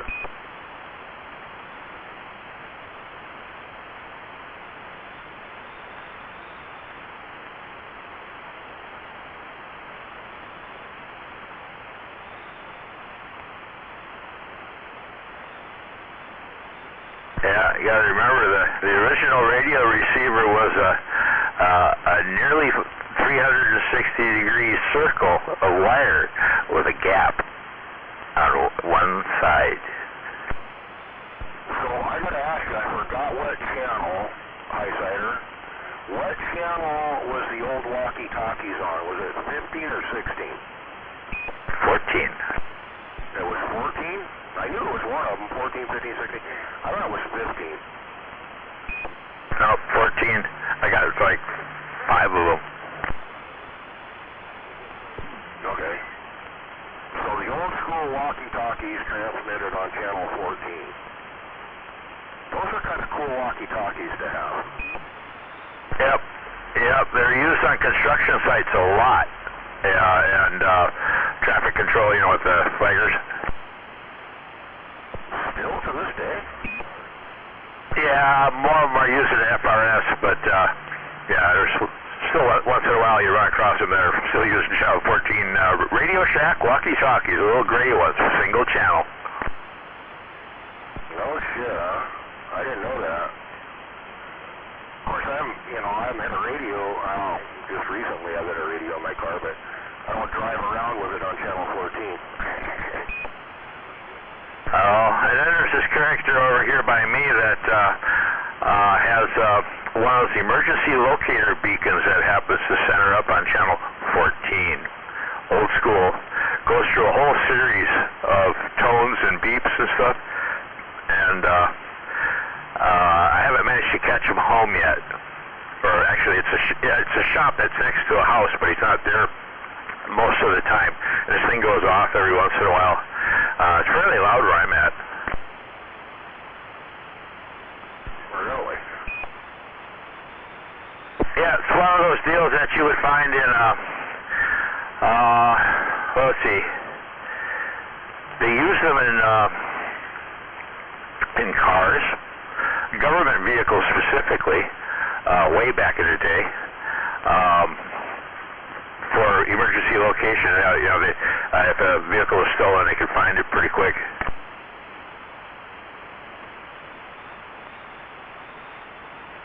I found out something today. I was looking for something else. What was it? Right here. So, the 27720 is ship to ship. 27820 is ship to ship. 27860 is ship to ship.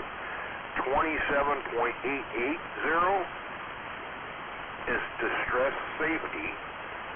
27900 non-commercial. 910 non-commercial.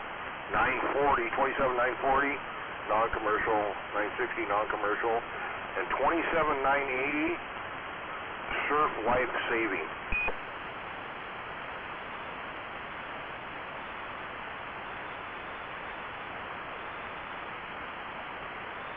I didn't think any of that was in the 27 megahertz. Kind of blew me away. Yeah. A lot of it ain't used much anymore, but yeah. 30 megahertz you start running into hamsters over in Japan.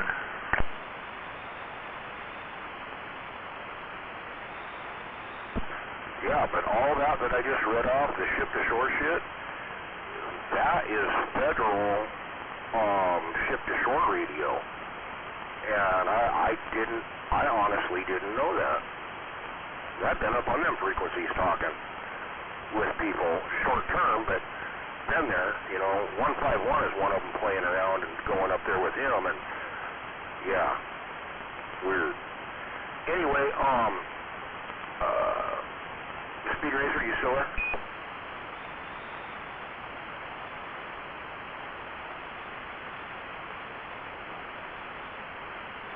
Where'd he go?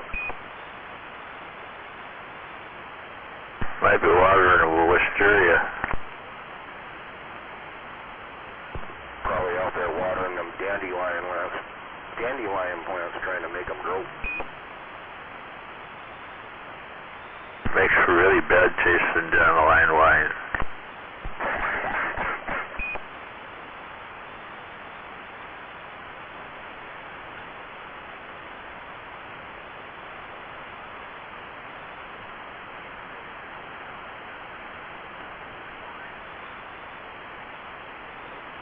Yeah, there's a whole slew of frequencies up there, you know, above 40 that are government channels for one thing or another, and they're not used for the most part anymore.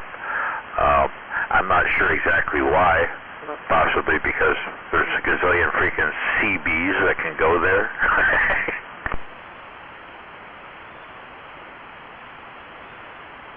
Exactly.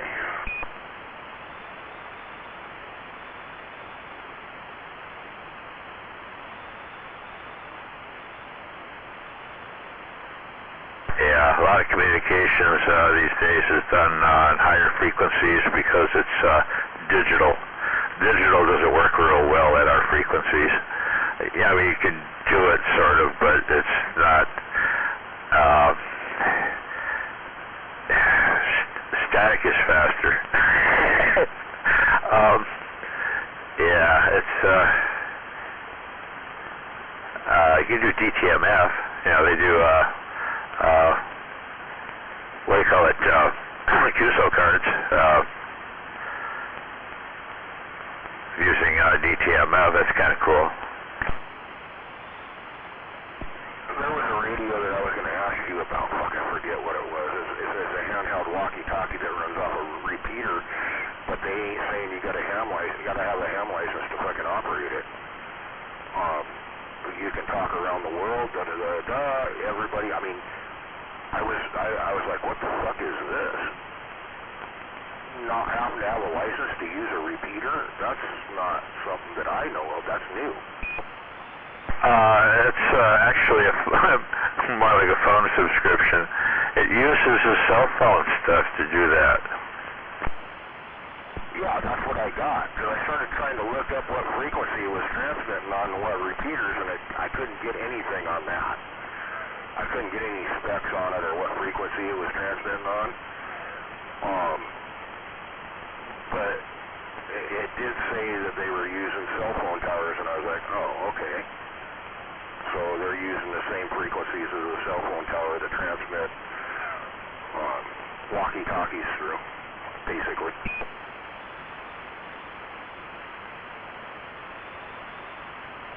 Yeah, depending on which, if they're using a legacy system or what, you know, it could be 400 to 1200 megahertz.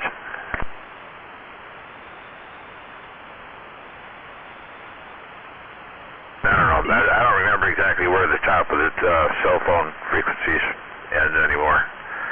They've got that so convoluted.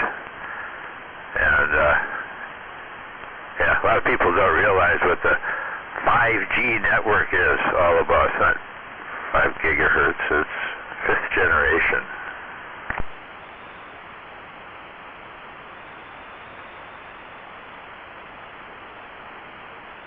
So 5G is 5 gigahertz? No, it's 5th generation. Oh, okay.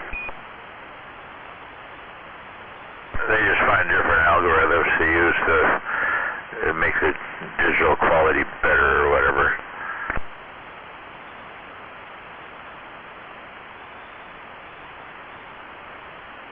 Alright, because these walkie-talkie deals came up on a fucking YouTube advertisement. I was like, what the fuck? I'd seen them for fucking, I don't know, months and months and months and months, and I was like, what the fuck are these? And I just started researching it the other day, and I was like, this is some fucking weird shit here.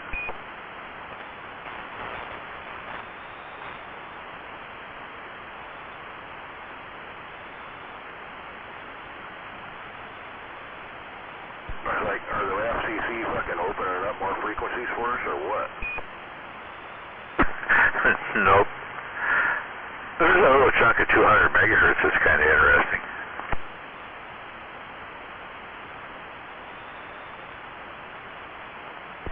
Well, I know that they opened up something, I believe, in the 28 megahertz that's able to operate without a license. It would be 10 meter. I don't see that. I might be wrong, but I'll have to look into that and figure out what it was. They opened that up like fucking 5-6 years ago.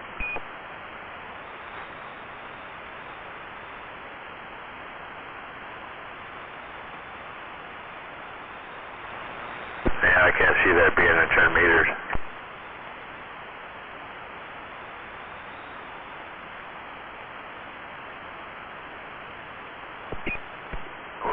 I swore they said it was in the 28 megs.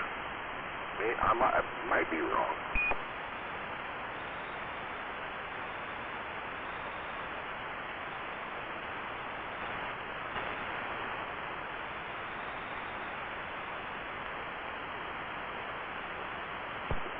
I'll look it up tomorrow and get back with you on that, but I know they opened up two different areas, and I was like, you don't have to have a ham license to talk on those frequencies anymore? I was like, wow, that's fucking different.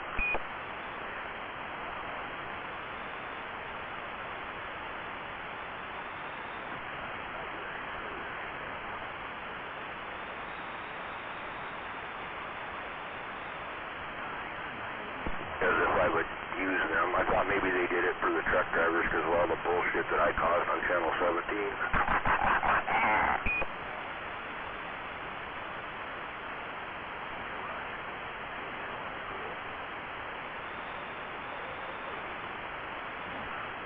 Fucking dickhead that I am.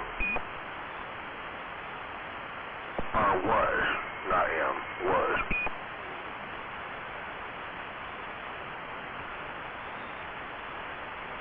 Or maybe am.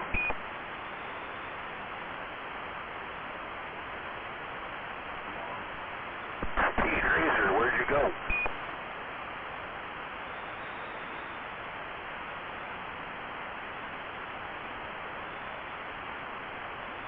Did you fall asleep?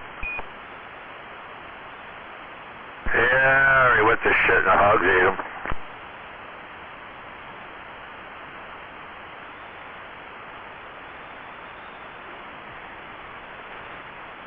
Me and him were talking for a while. Could you hear him? Yeah, when nobody else was keying.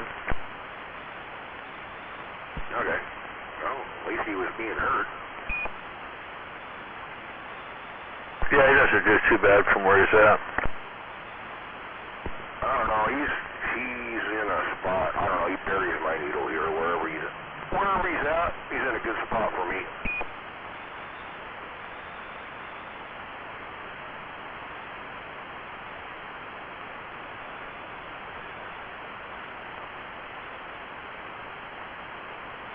Yeah, I'm not sure which side of the Covington hump he's on. Where he's parked at when he talks to me, he's on the east side of Covington. He's between Covington and Tiger Mountain. Because I'm Issaquah Hobart area. Yeah, so he's on the Highway 18 side of things, and yeah, that's over the hump. That's why I don't hear him so good. You hear him real good because he's right in line with you. Alright, he's in a line of sight with me.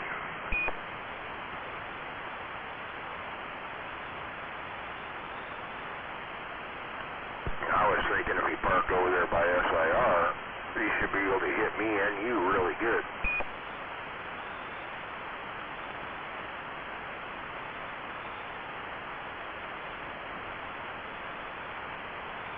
Or if you could get up there where Black Sheep used to be, in that area.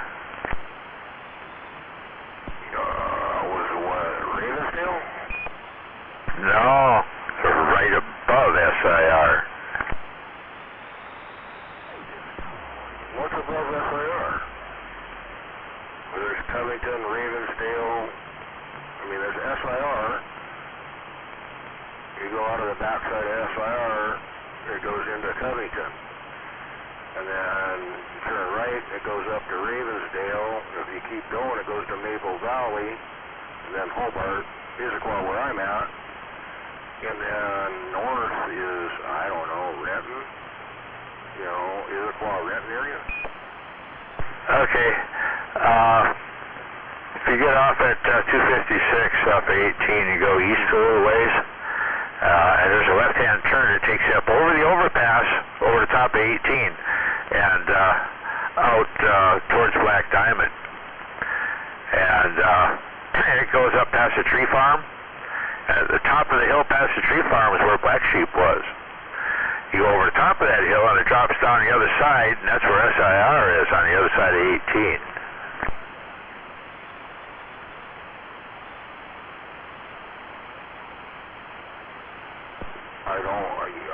You lost me at the exit. 256 exit. Isn't that the Covington exit? Because there's the SIR exit and then the Covington exit, right? Yeah. Yeah, you're going, and you're heading back door, you're heading towards Kent, and then you make an almost immediate left hand and go back over the top of 18 on a diagonal, and then it goes on up through a couple of twisty turns and up the hill there. Wrench Bender used to be up there. Oh, I know exactly where you're talking. That's up there by the Claymore Tavern. Yeah, but it's way south of the Claymore. If you take the right at the Claymore there and you keep going south, you run in the same general vicinity.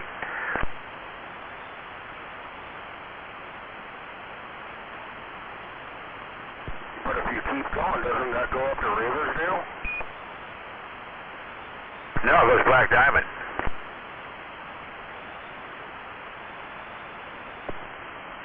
Oh, okay. I get where you're talking now. Yeah, anyway, yeah, that's what Black Sheep would really piss off Calvinator, because he had altitude on Calvinator, and it was right there in his neighborhood.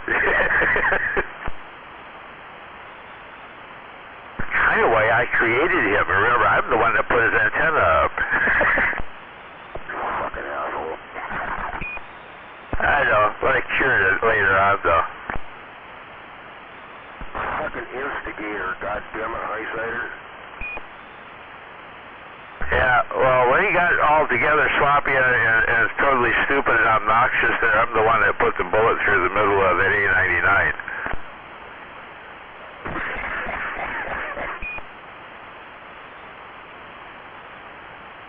I did that from all the way at the bottom of the hill past the house there with the 22. I can believe that. I got a 22 that would do that. I also have a 22-250 that could go 4 times the distance. I got a 308 that would do that too, but it'd be a whole bunch louder. I got one of them too. I got a Savage Model 99. That fucking thing is the loudest fucking 308 I've ever owned. Yeah, that was my, yeah, that was my main weapon over yonder.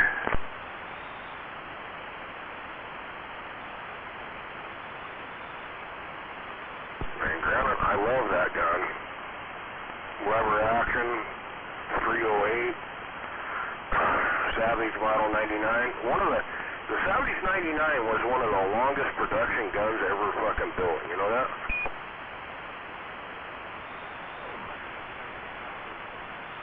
Yeah. But they had that rotating clip, internal rotating clip, well, in the beginning. I believe the Savage 99C model actually had a clip that came out the bottom. But the older ones were all the fucking 5-round rotating clip inside the gun. That's what mine is. Oh, yeah. Anyway, I'm being called from within. I'm going to have to go wander and see what's going on. I will be back if I can.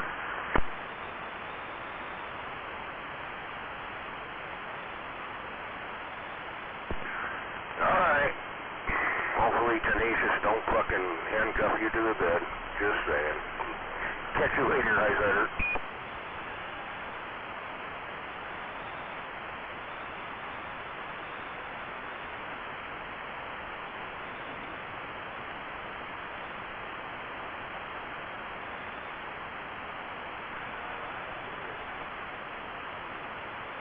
Where'd you go, Speed Racer?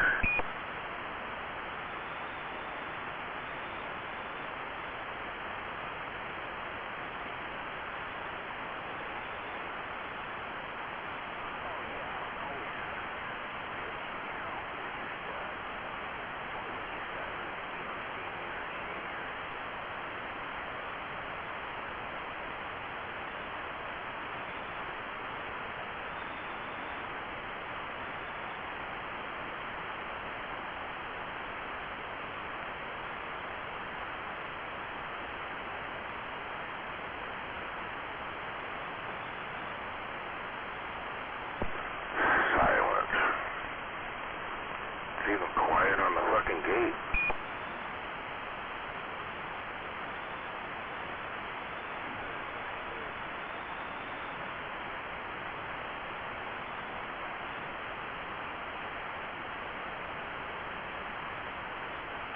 What happened? We have a nuclear war and everybody fucking died except for people who are nuclear resistant.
Wait a minute, what was that?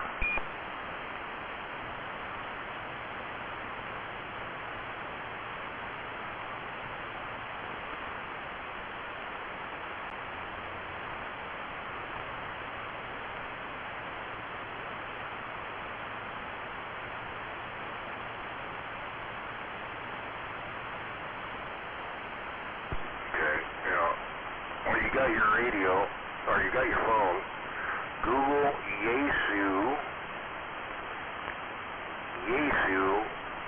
FTDX10.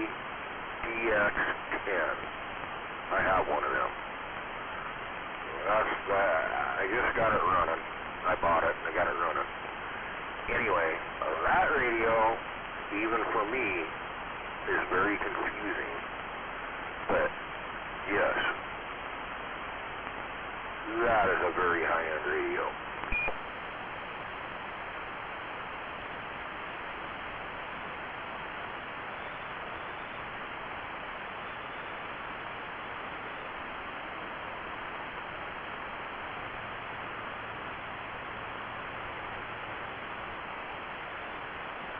I've actually talked to you on that radio one night when I headed out here, right after I got it working. And I haven't used it that much because I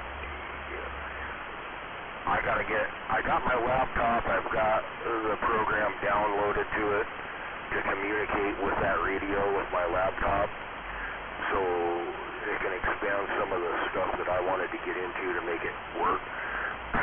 But I haven't used that radio that much at all. Eventually, that is going to be my base station radio.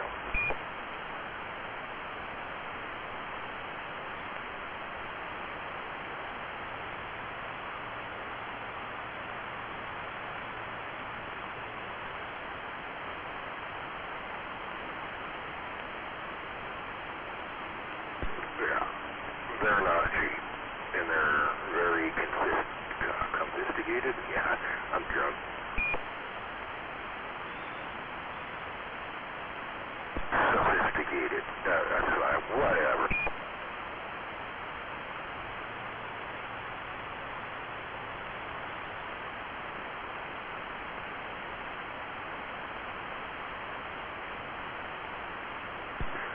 I don't even play with that radio when I've been drinking, just because it does ham bands and pretty much every ham band out there, 2.6, 10, of course 11 meter, been modified to go here.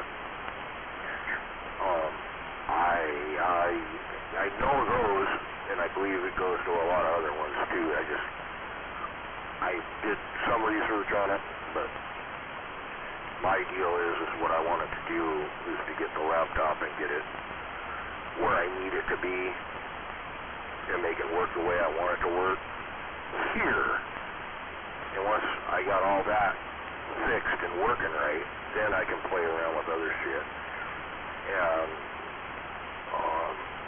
there's more involved in that too. But I had to have the laptop to go in and do some stuff on it, because I didn't know how to do it, and you can't do it without a laptop.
Didn't me either, but when I wanted to buy ham radio equipment to fucking talk out here, CB band, I had to get my ham license.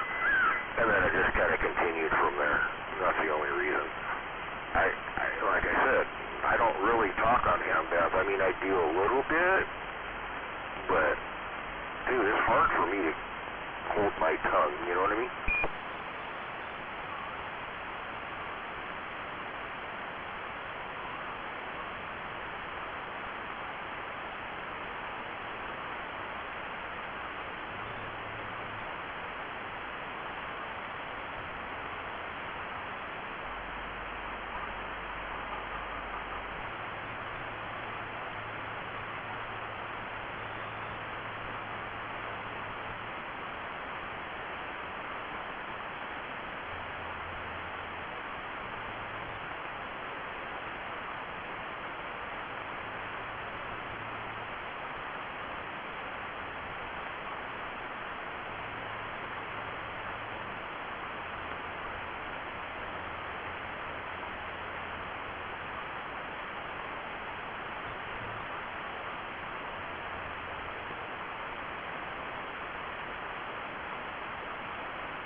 Probably sideband and or FM, one of the two. And then the other night when they went up to, 28 megs, I was up there. I keyed up real quick, but yeah. Black office, he keyed up, says, yeah, I hear you, gotta go, we're on ham bands, gotta go. And he got out of there. I think that was War Daddy he was talking to, because I don't know if Blacktop has his ham license or not, but either way, he was talking to War Daddy, and War Daddy doesn't have his fucking ham license, so he wasn't going there.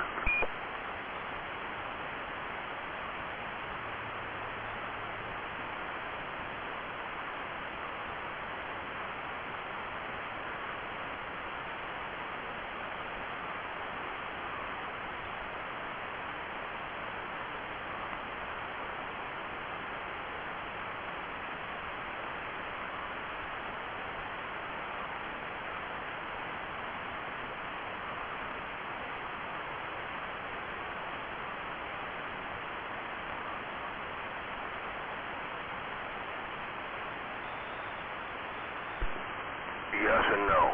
And here's the reason. Let me explain this to you.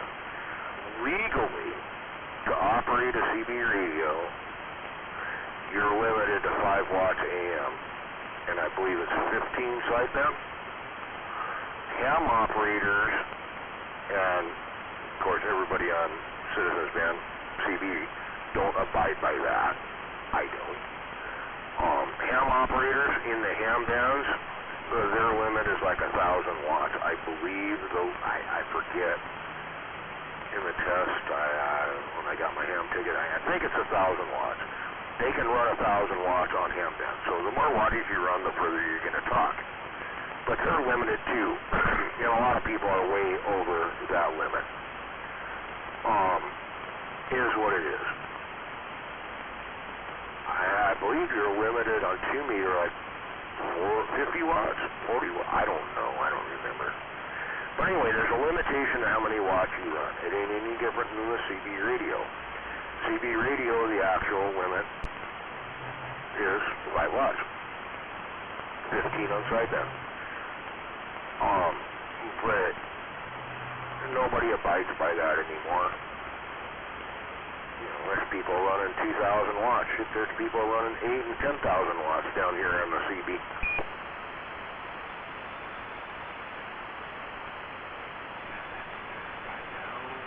I'm one of them.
Right.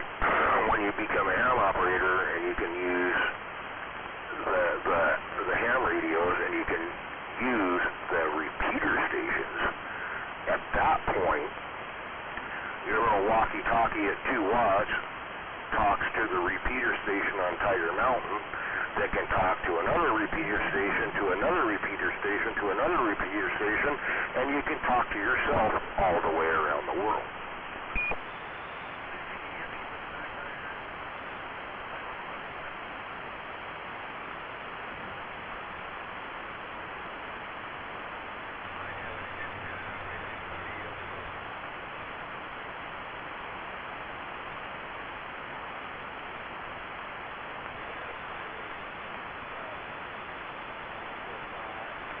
At that point, when you're using repeater stations, you can talk anywhere you want to talk, because the repeater stations are just amplifying your signal, and go from there, pretty much, kind of.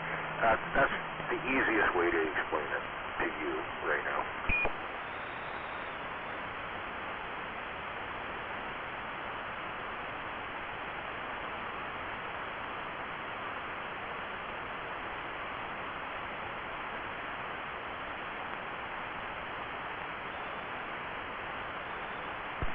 Because if you're a ham operator and you want to talk to Australia, it would be like me and you talking right now, with no interference when you run through the repeater stations. And you can't do that on the CB band. See what I mean?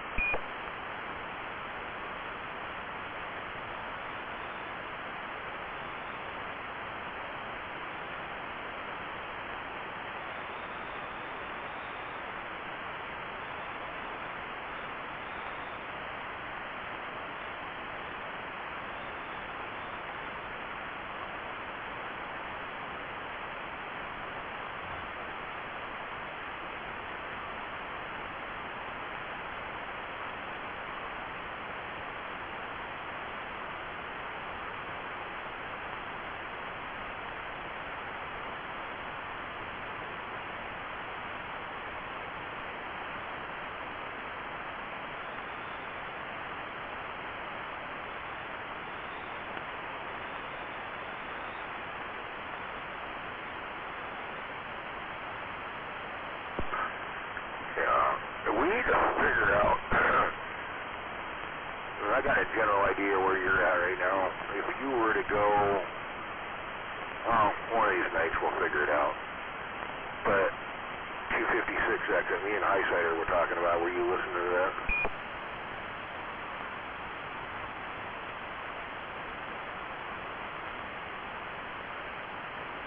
No, just like, 5-10 minutes ago?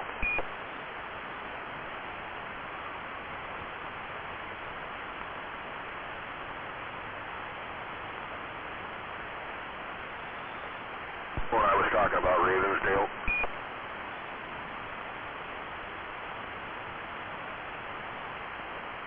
Well, we're talking about a guy that was out there on the radio and, yeah, anyway, long story behind that guy, but where his station was set up, if you could go find a place to park there, you would be hitting me really hard, you'd hit Lake Taps really hard, you would also hit Highsider really hard. As that guy talked, he got out really good. And I know where that spot's at, and I'll explain it to you when we're in person. It's not that far away.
Covered it up with my fucking phone that's on fucking Kilo's fucking gate. Anyway, for some reason I moved that.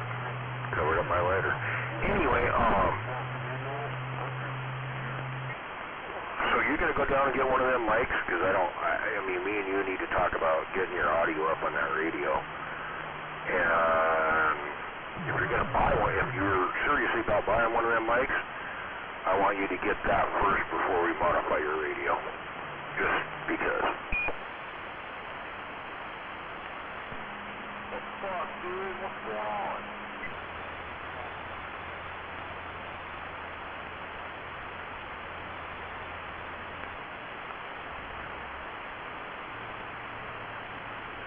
Oh my God, you just woke up from another nap? Dude, you got African sleeping system, dude.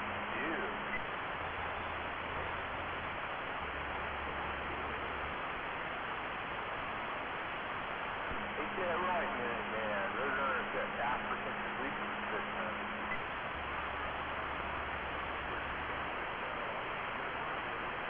Okay, well, if you get one, make sure I'm sure it'll come with a new battery, but if it doesn't, make sure you get a battery for it.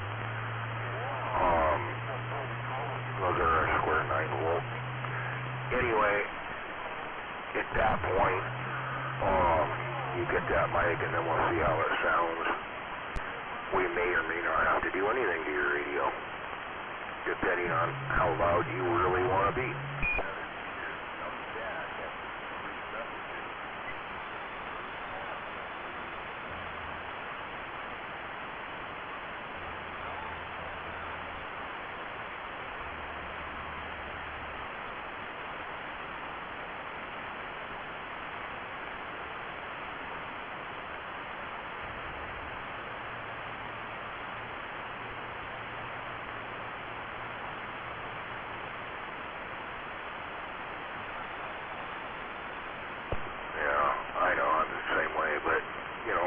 That on there and it's loud and it works, whatever. And then you want to make it extremely loud, okay, well we can turn the radio up.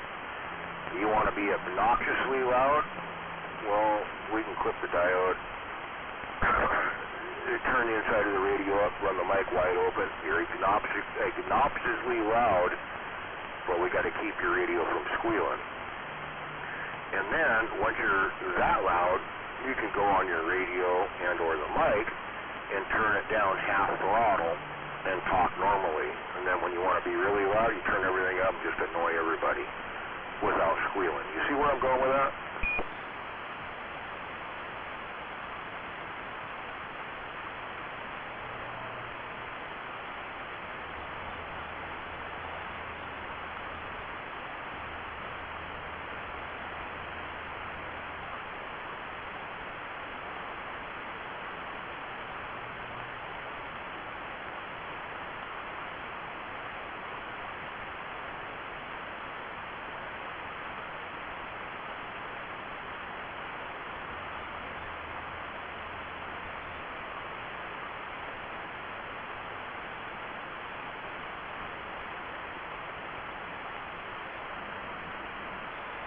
Again, with the mic and internally turning the radio wide open, the radio is only going to be 100 and 120% modulation.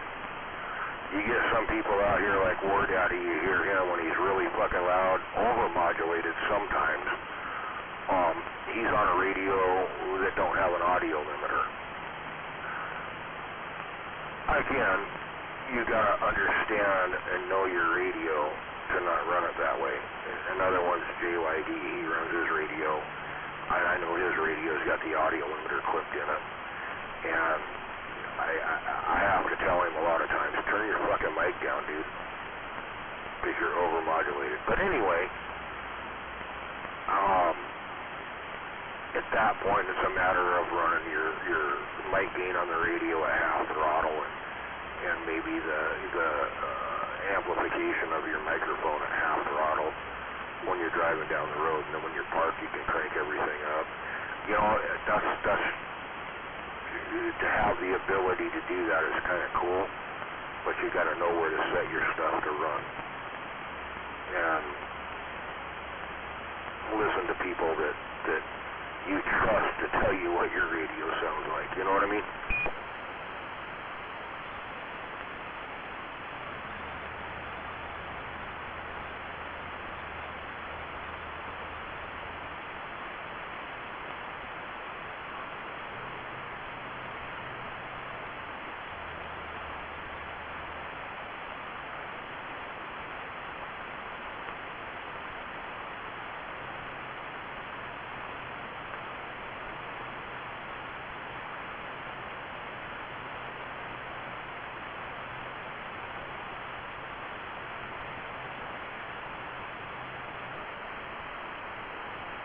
Okay, now like I was saying, that little handheld that you have there, if it's what I think it is, it also has a external speaker plug that you can plug in a earplug into, and then when you're talking on that radio, you can listen to yourself and you know what your radio sounds like.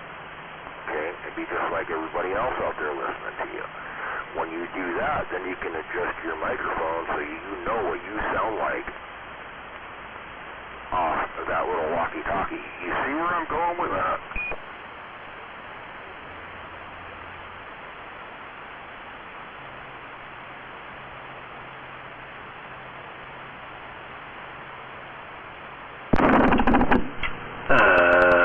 Check 1, 2.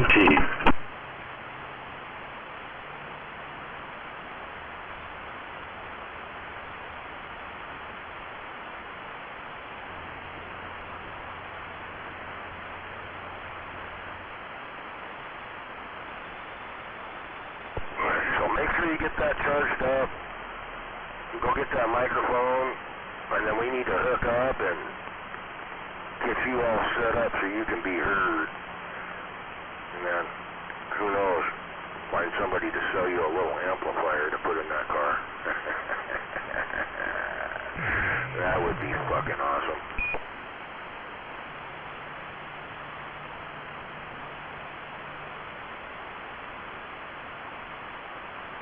About that minute, man.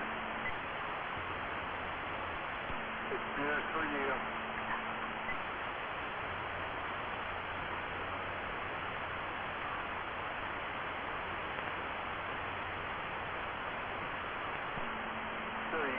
converted you to tube technology, sir?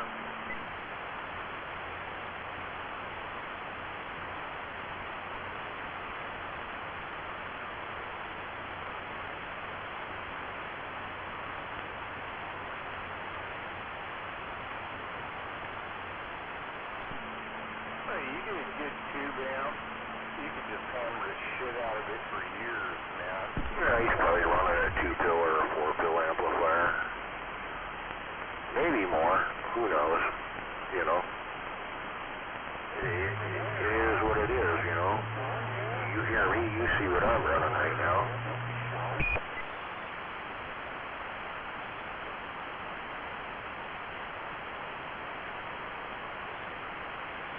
How many pounds am I hitting you at right now? Probably way up in the red, right?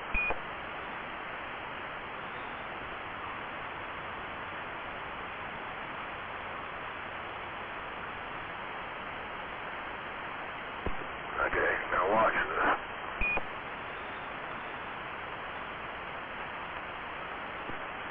Yeah, it's good for like an hour.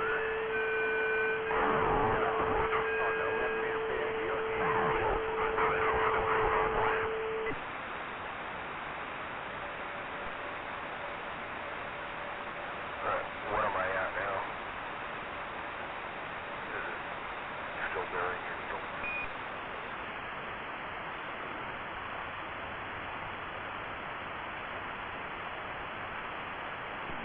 Oh yeah. I'm hoping to have some progress made tomorrow on putting my station back together. Rebuild my redesign shit. Making it more ergonomic. Down. See how far you can turn me down. And yes, tidying up miles of wire by using wire ties. You got me turned down. How far can you turn me down? Just ask.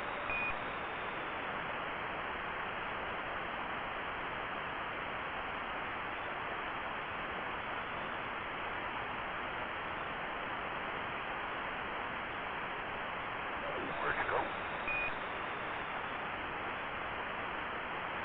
It's taken days to sort out the wiring in the back, man. I've got shitloads of cables and stuff back there that weren't even hooked to nothing.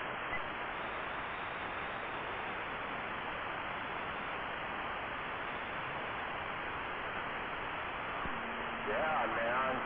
Keep it clean and tidy, eh? So, you can turn me all the way out right now? With the RF gain?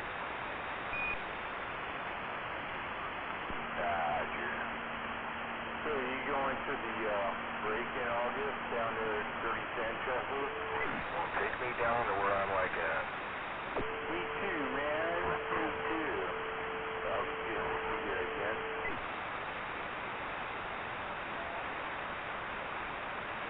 So you got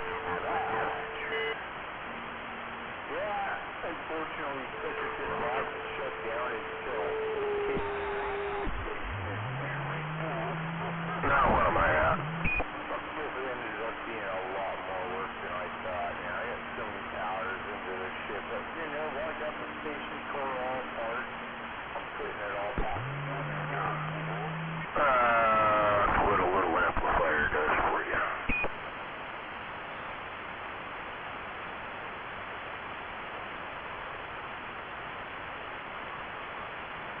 Yeah, you know the secret password. It's called Burgerville.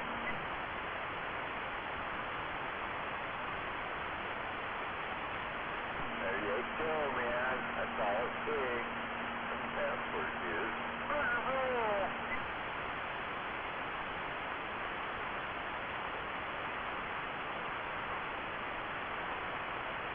I'm gonna fly to the side so your locals can get back to us. Dude, I know you're dominating the air down there.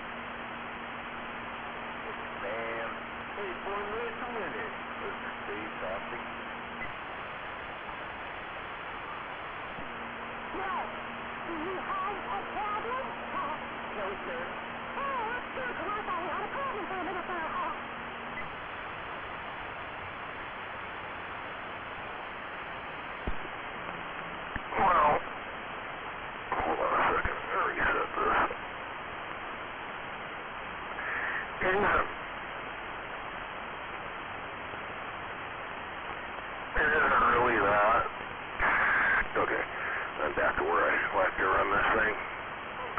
little bit. Anyway, you know, you turn your RF game back up just in case somebody else wants to talk to you, but, yeah, I mean, you gotta understand, if you look at that, that was 600, between 600 650 watt difference right there. A 2-pill, probably 100, 125, which makes, you know, half that distance basically. So every S unit's about 100 watts. See what I mean?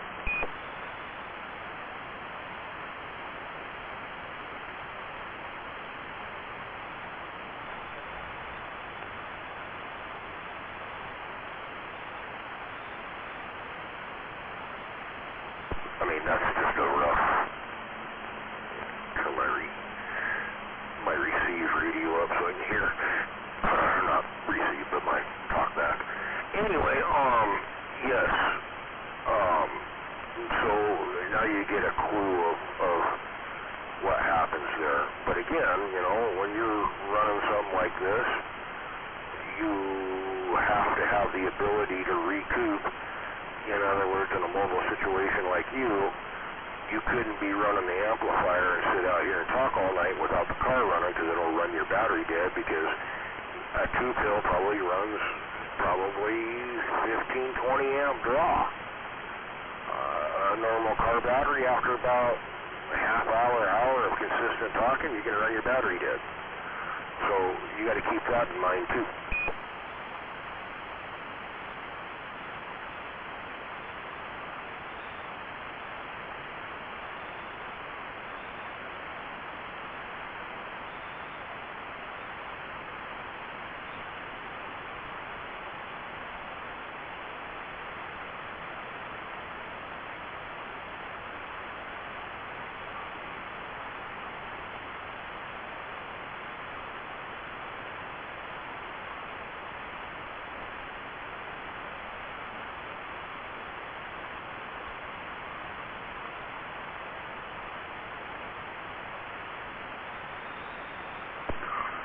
You know, actually, being here this close, you going to be up for a minute or two?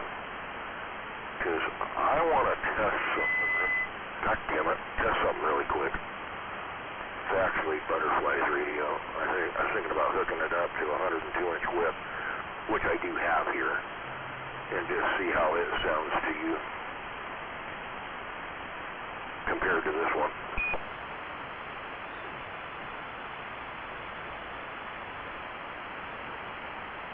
Alright, now, give me a minute here.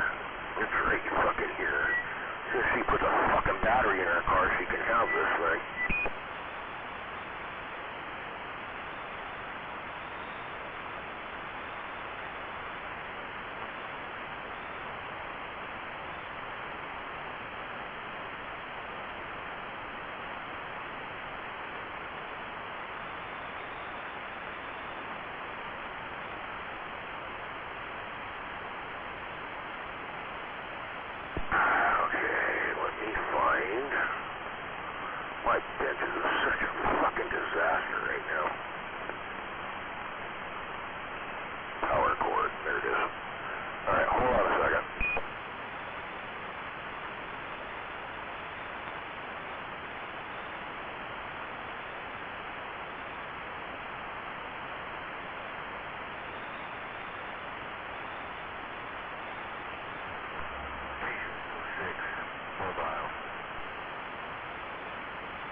go, Speed Racer?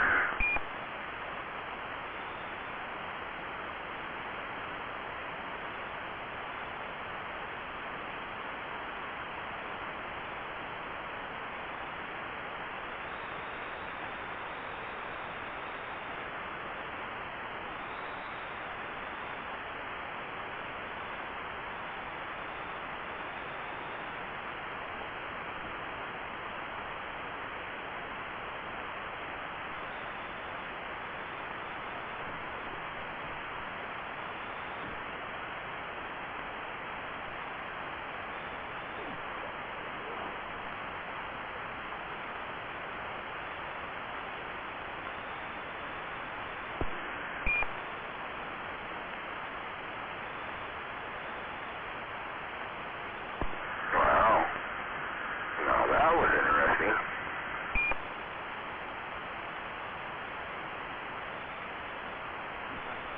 Audio.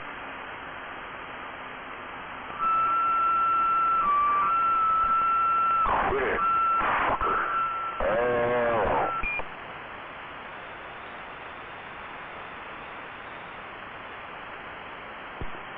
There we go.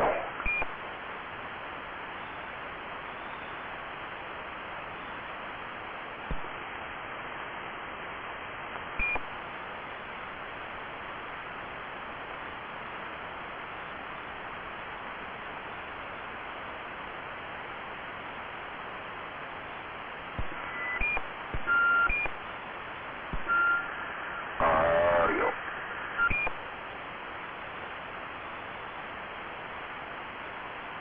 Audio.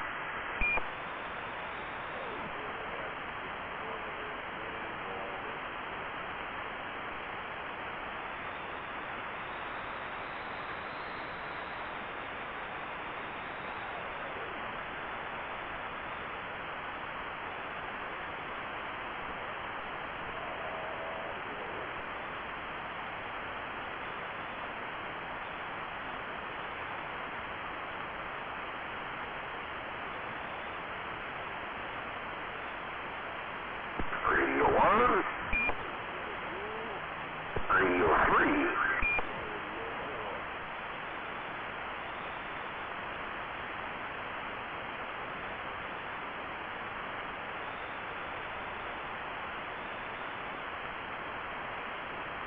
And I could hear all of them on Kilo's gate.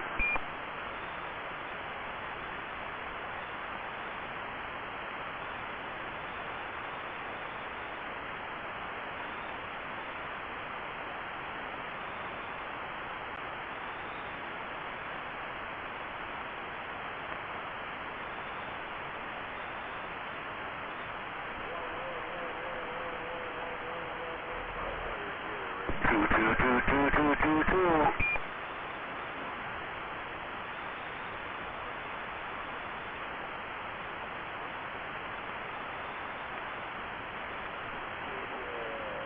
Dickhead.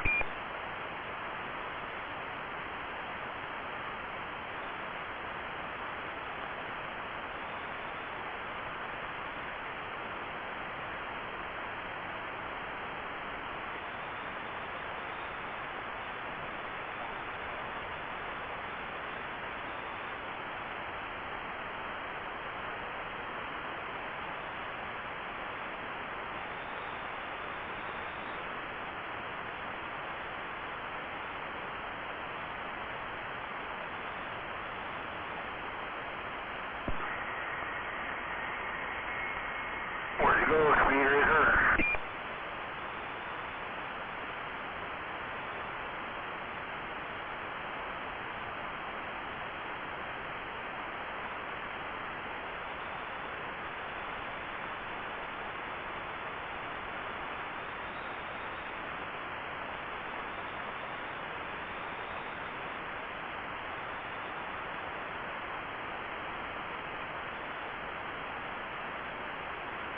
I think he forgot to turn his RF gain back up.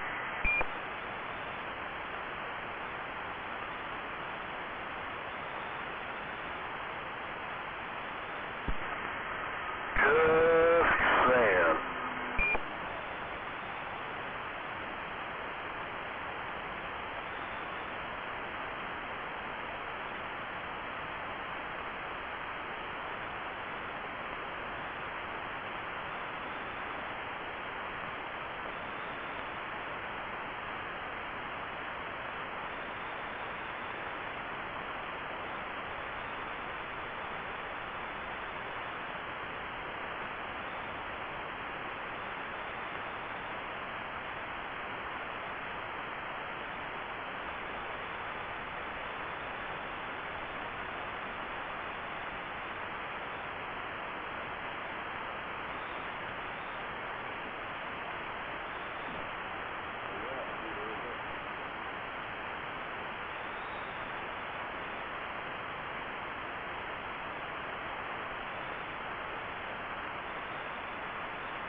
now.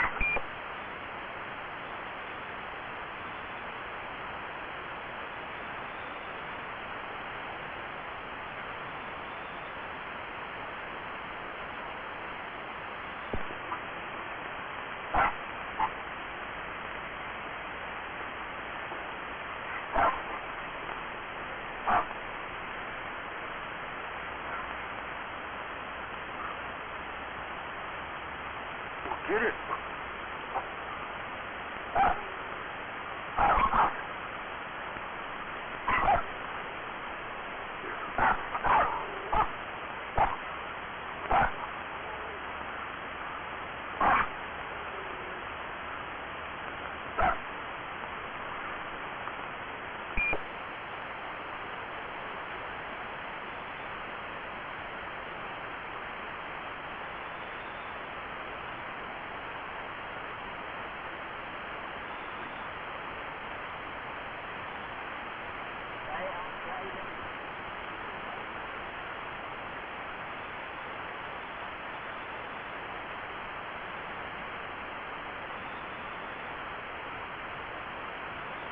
I got 4 radios on receiving and a fucking gate on.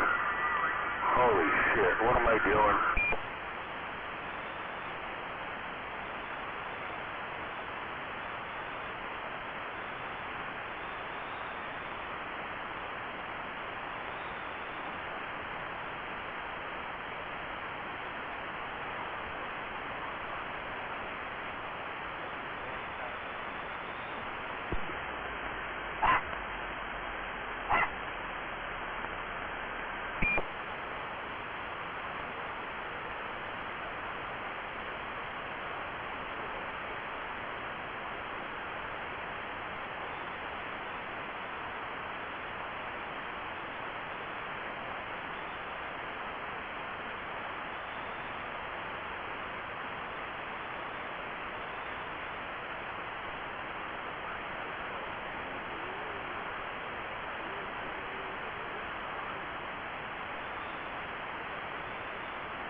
Speed Racer.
time is it? Oh, fucking only 1:16 in the morning? What the fuck?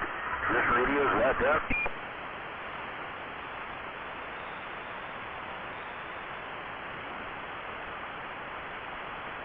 You scared them all away.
difference in radio, right?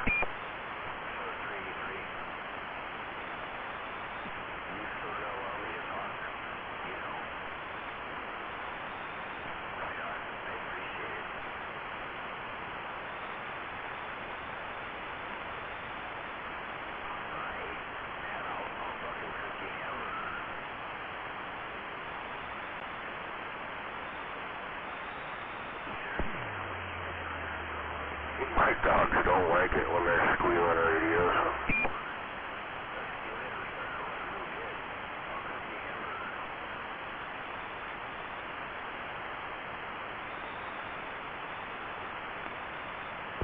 Just saying. And leaving the blacktop out there.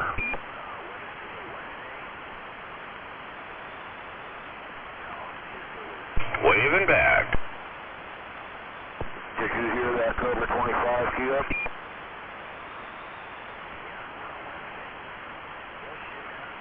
No. Listen really close, see if you can hear it.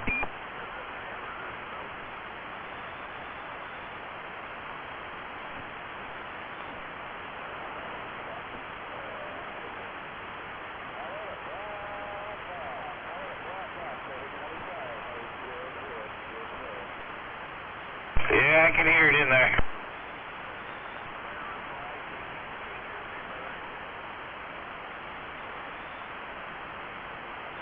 Okay, I was just curious if you could hear it. Cobra 25, 102-inch whip.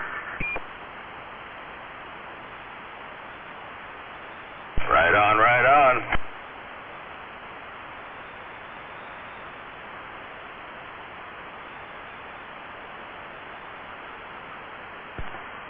I mean, I grant it. Come on, guys. I grant it, it's pretty fucking weak, but at least you heard it, right?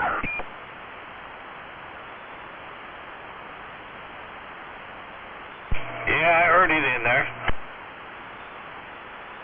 It was weak.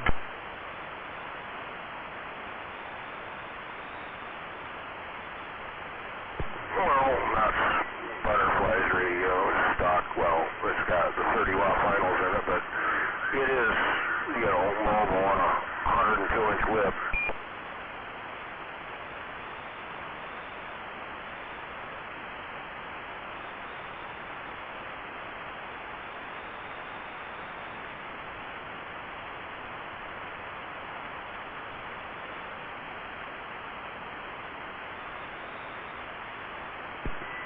But you see, I mean, I know there's a speed racer, you ain't that far from me, and you see how a stock radio with a 102-inch whip made it to blacktop.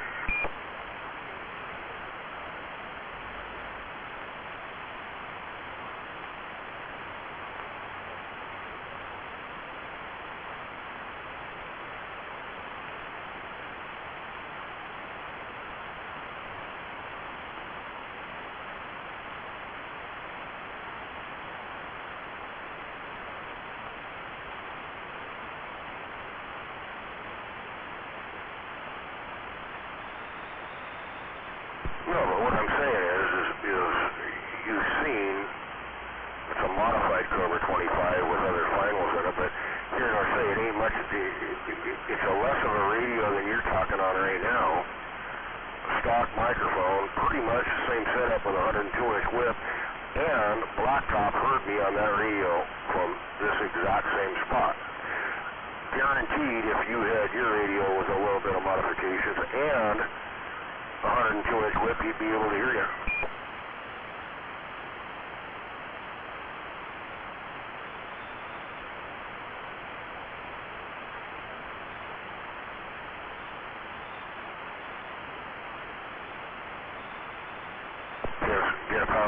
Get a power mic, and then we'll tune your radio to make it match with the power mic, and then see where that goes. And worst case scenario, you get yourself a 102-inch whip and put on your car. And then, that's about the best you can do without an amplifier. You can buy those RMLE 203s for like $100, you know, 100 watts, you know, definitely would help.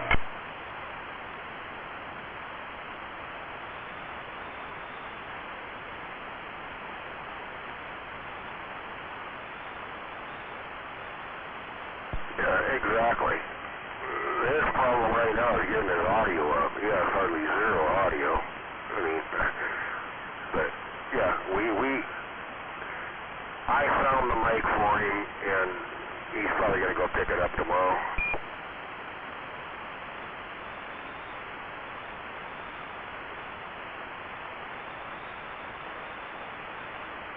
I'd like to get that same exact mic for this radio and one for Butterfly's radio too, but I ain't buying it for her. She's going to buy it herself.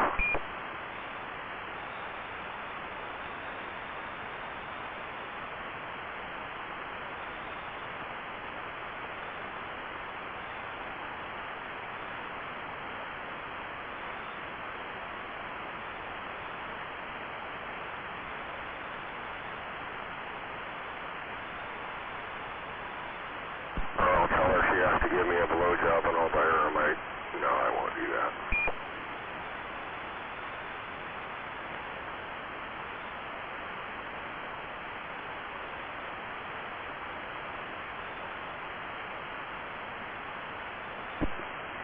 That's where the dickhead comes in, just saying.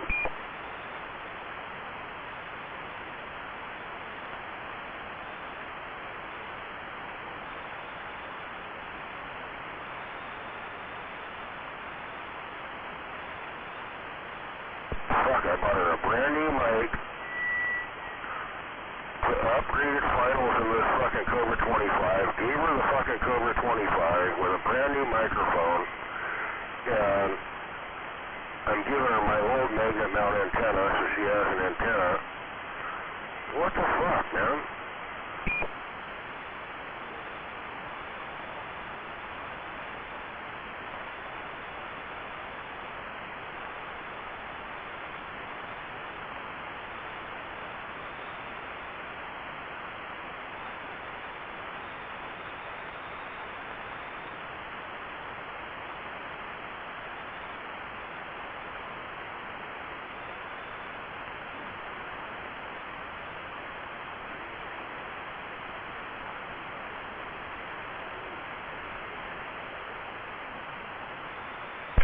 Anderson Music has those RMLE 203s for $94.99.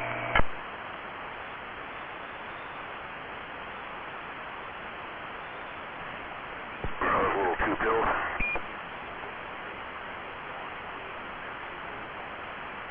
It's MOSFET.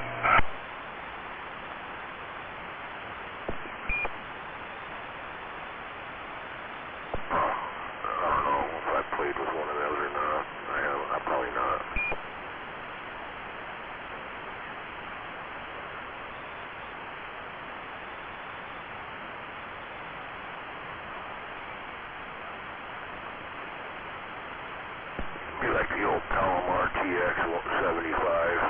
Good little old amplifiers, two pills.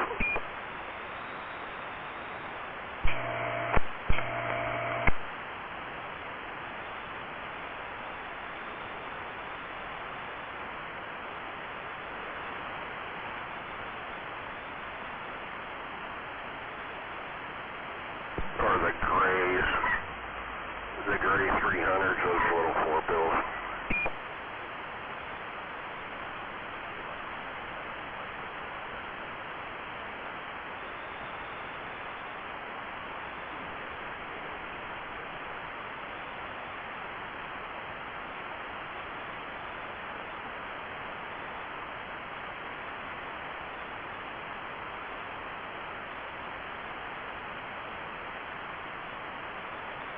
I haven't worked on any of them newer fucking MOSFET amplifiers, so I don't know them that well.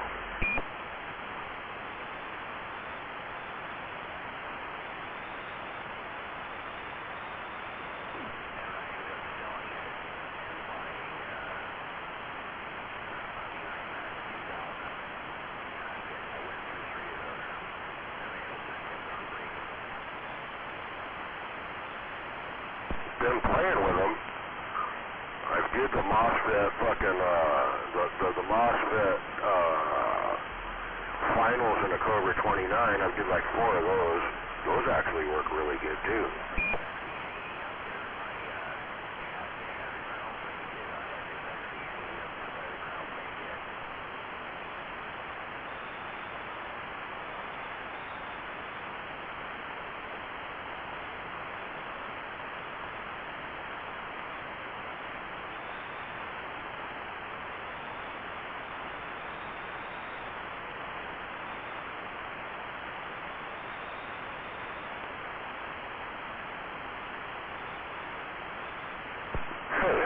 I can make that Cobra, the fucking D104M6 work on this fucking 25. I didn't try that.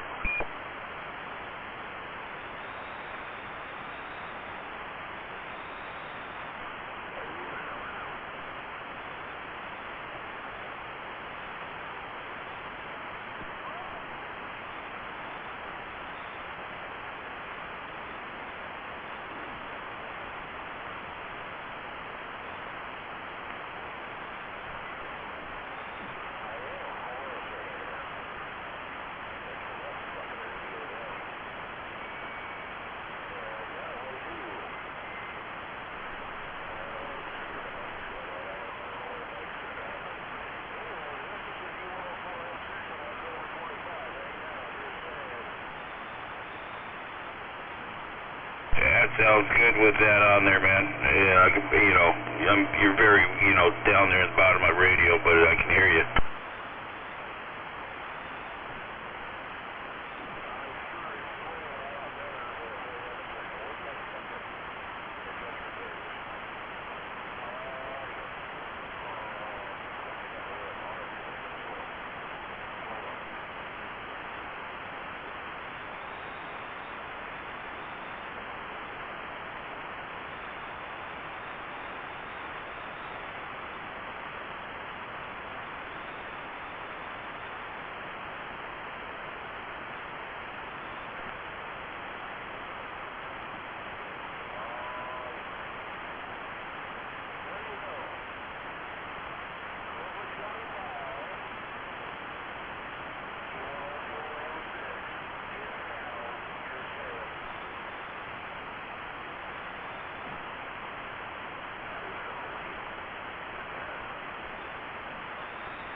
1-2.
Audio test 1-2.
I'll visit none of these motherfuckers can read.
still working.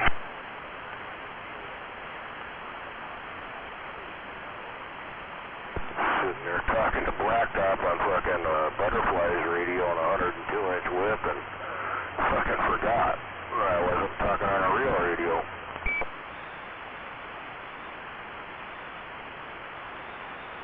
Yeah, I heard you out there talking. I was just sitting there watching videos.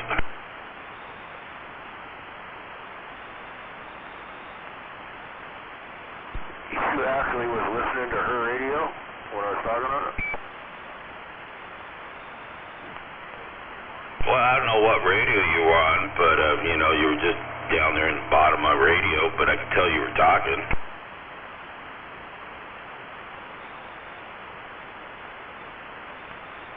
Yeah, Butterfly's radio with my D104M6 on it and a 102-inch whip.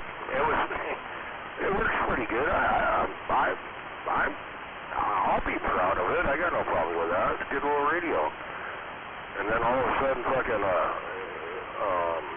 Speed Racer disappeared because I was going to go out and plug that fucking microphone in that PC68 in my car, which is the same as a Cobra 29, and a little Will, and see how it sounded, but he disappeared on me.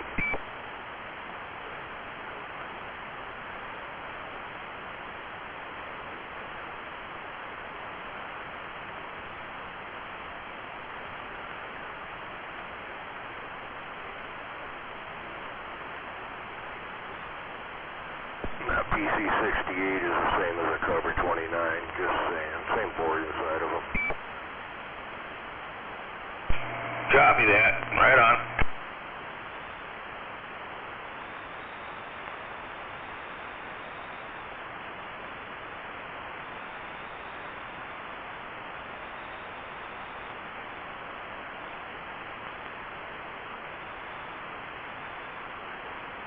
Just trying to get him out here so he can be fucking heard. You know what I mean? Oh yeah, it's, you know, work in progress, you know, he definitely needs to get a little kicker.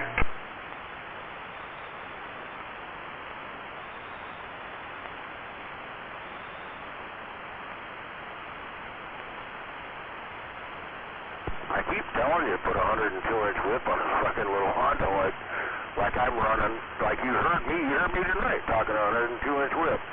Anyway, yeah, I don't think he's fucking going for that one, but he needs to.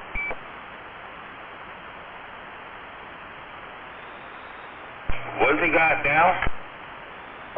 K40.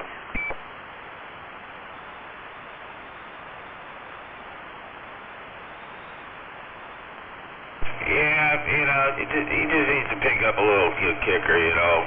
Like I said, those little RMLs, they do wonders. I was just watching a video. This guy was doing, it was at the 203, and it was doing, you know, almost, it was PEP about 200 watts. They're only $100.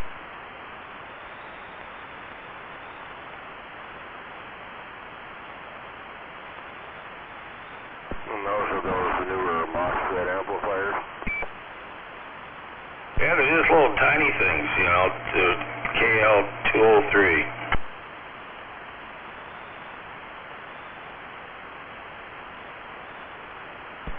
I'll have to look into them. I'm old school just like me and Kermit. Kermit's old school too. Oh, I know, but for the money, you can't really beat them.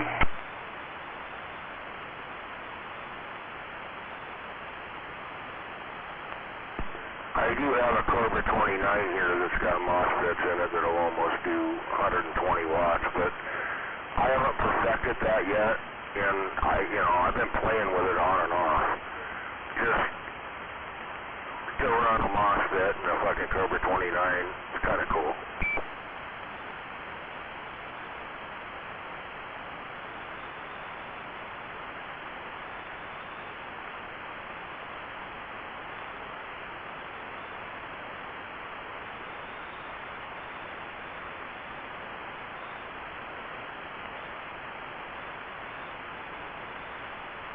That's new generation. I'm old school.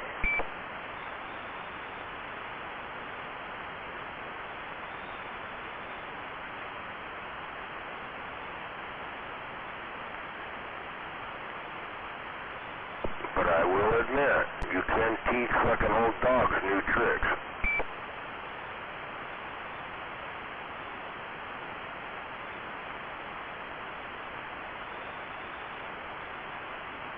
Oh, absolutely. Yeah, I mean, you know, $114 free delivery on eBay. Brand new RMLE KL203. Yeah, you know, for the money, $100. Come on.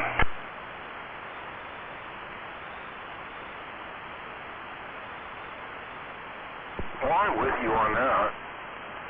But you can do the MOSFET swap on a fucking Cobra 29 and get the same situation. But anyway, beyond that, what do they got? Do they got anything that's up there around between 5 and 1,000 watts? They got anything like that? Yeah, they do. They have the RMLE 703. It's a 500 watt amp for $449.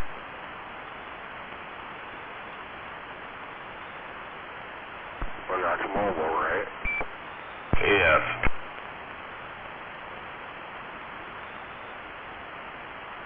No, that's kind of reasonable.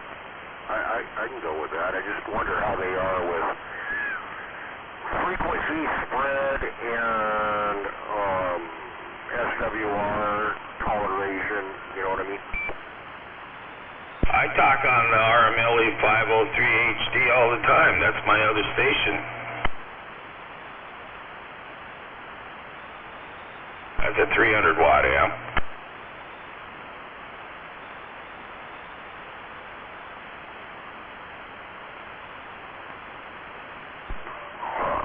Okay. Well, that's respectable.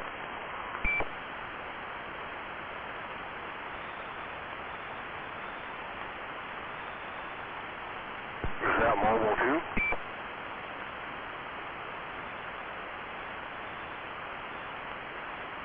Yes.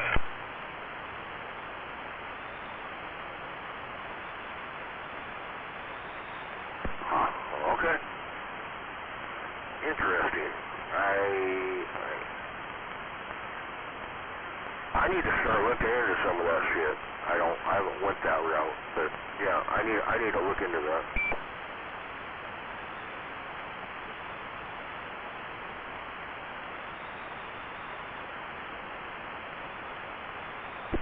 I need to be taught, you know, old dog needs to fucking learn new tricks, just saying.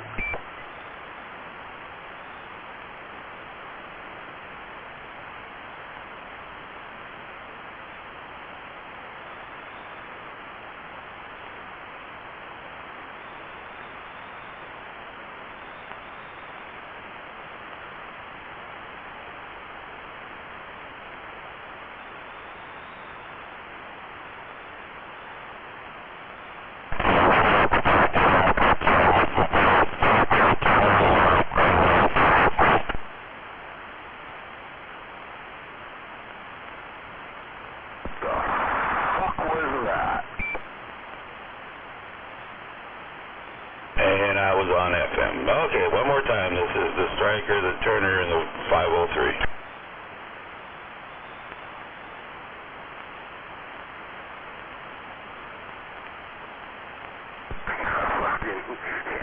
I was like, what the fuck was that? I was on FM.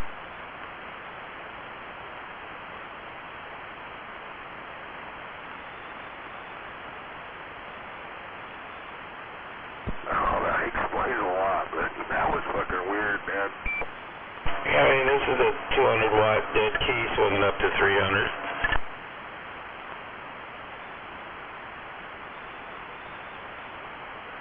They're only $279, something like that.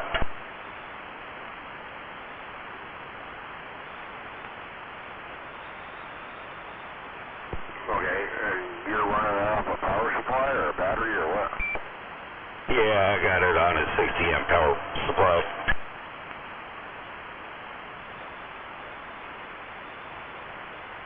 Okay.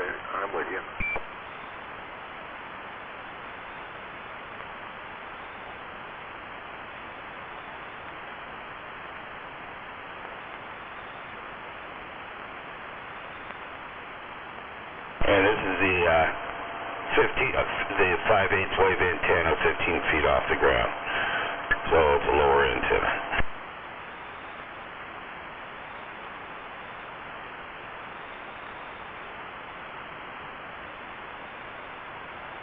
I've been talking on this one for a few years now.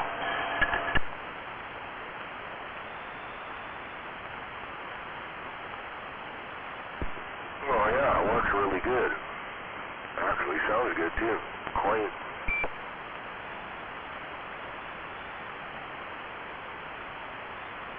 Yeah, it's 6 different power levels on it, but I mean, you know, I don't know why. I mean, you should just have a high and a medium and a low. Yeah, if you want to fine tune it, you can have 6 different levels.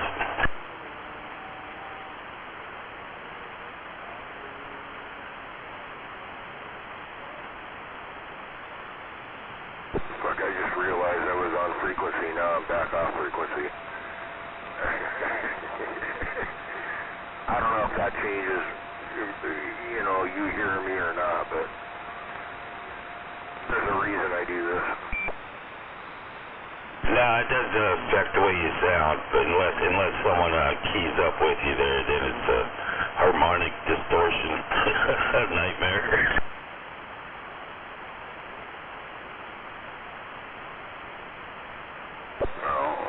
I can say with this radio, you sound better when I'm off frequency than when I'm on, but that's the receive of this radio.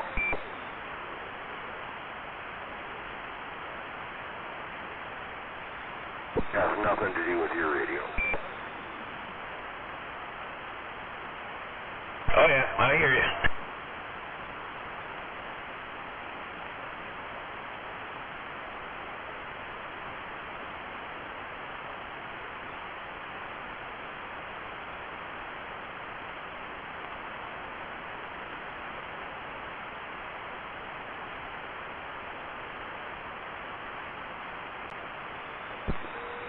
Where'd you go, Speed Racer? You pass out?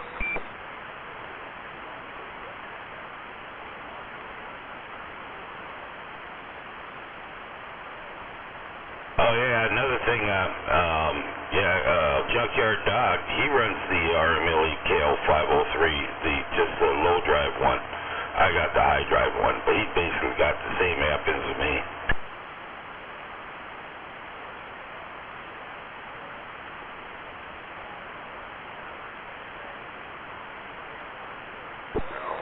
Low drive, high drive, just depends on what you're putting into it.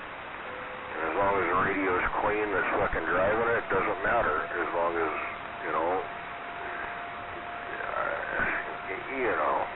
if you're doing 5 watt in, and it's clean, and the amp's fucking designed for the 5 watt in, perfect. If the amp's designed for a 30 watt in, well, you know, it is what it is. You take a 30 watt fucking drive, put it into a 5 watt fucking amp, then you're gonna have problems.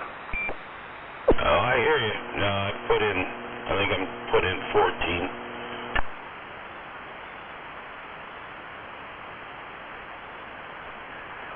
So you're on a low drive putting 14 on AM or sideband? High drive. It's a high drive amp.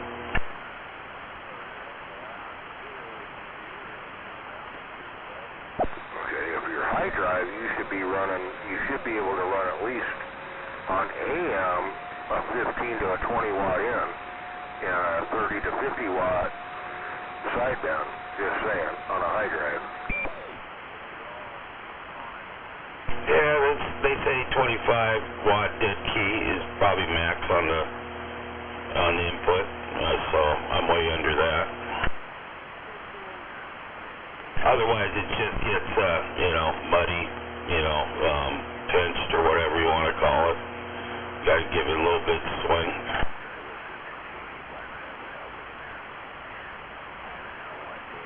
Exactly. Okay. Exactly. Yeah. Huh. MOSFET amplifier. I didn't know you had one of them, but okay.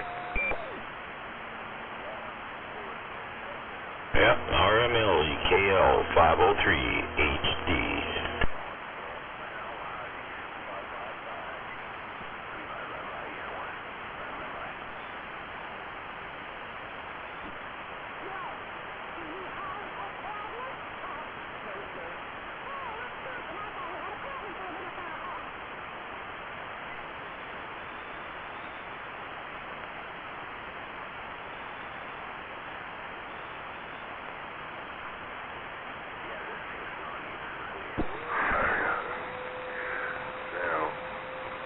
I'm running the East Kit SB220, just letting you know.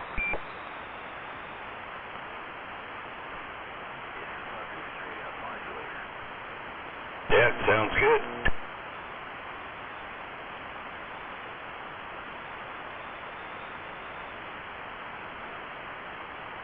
With a minimal down a drive.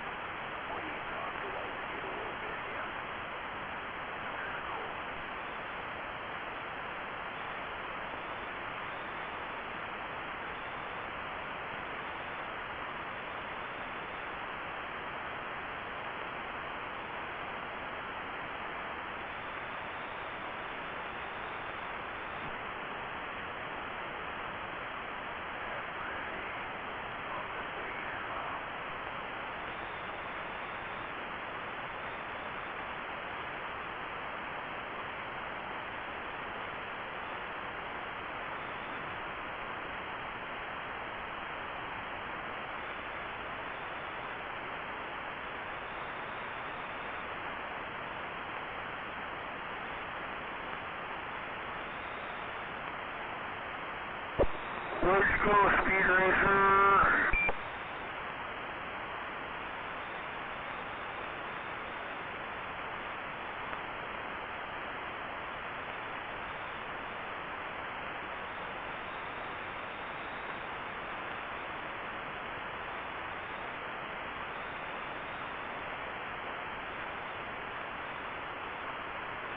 Another thing in the little RMLE KL3s, 503s, they're sideband capable.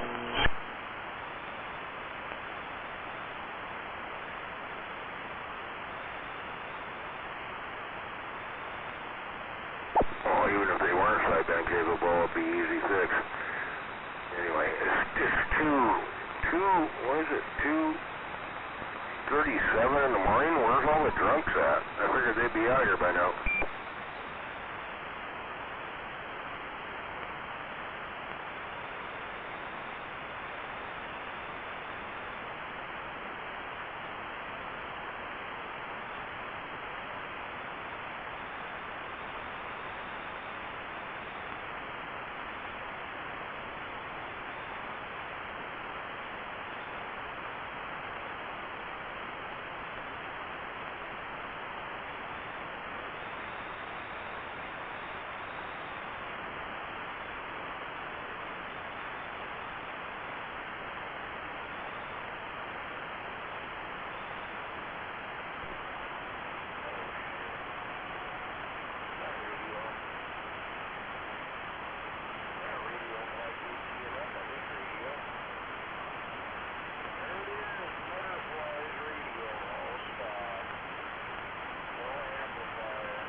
I can hear you just fine, man. Yeah, I can understand you. It sounds good.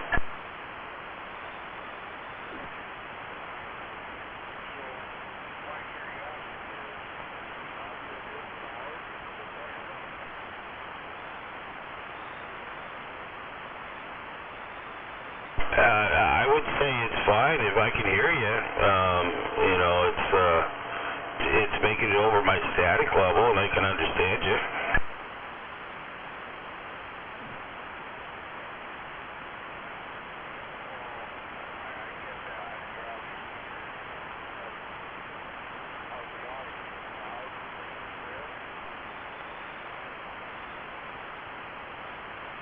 I mean, yeah, as far as I can tell, it's loud and clean and clear.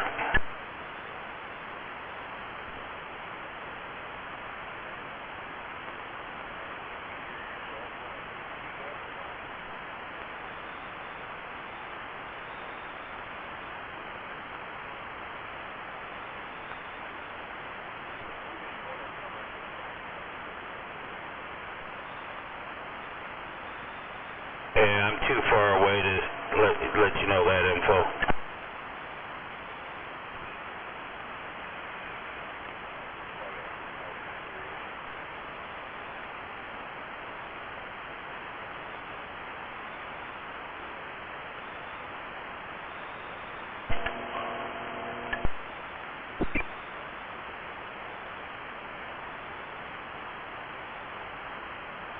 Okay, I'm done fucking with that radio. Take it out of line. So I got my new automatic antenna tuner that they decided to ship me a new one. Remember, the old one was messing up on me. And anyway, I got the new one, and it does the same thing.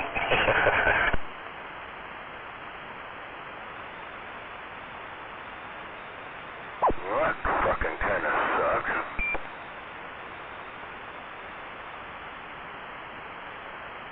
Well, I think it might be that it's not. It might take 1,000 watts, but I think the PEPs might be pushing over 1,000, and it's having troubles with it.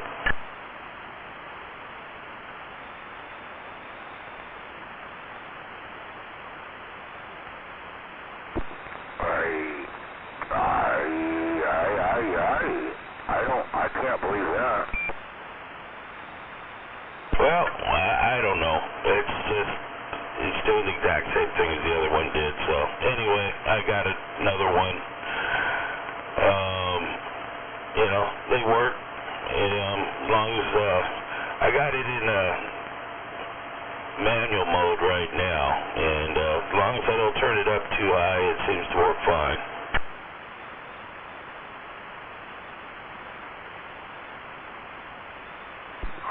That's interesting.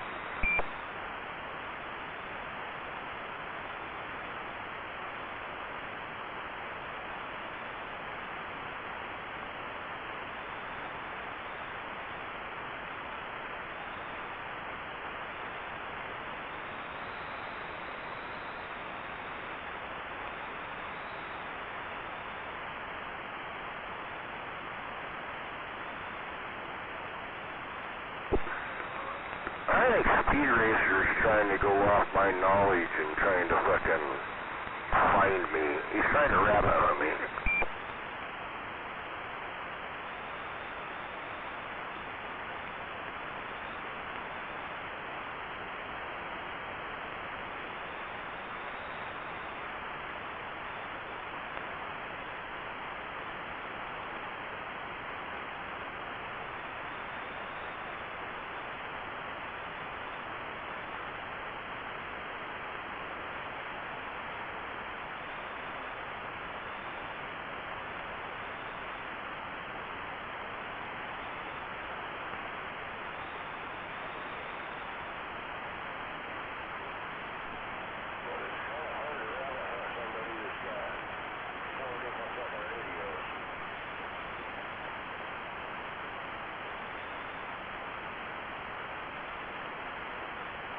Yeah, just keep messing with them.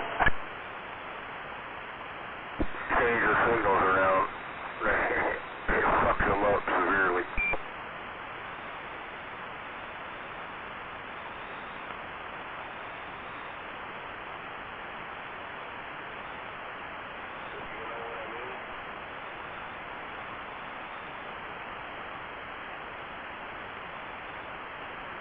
Oh, definitely.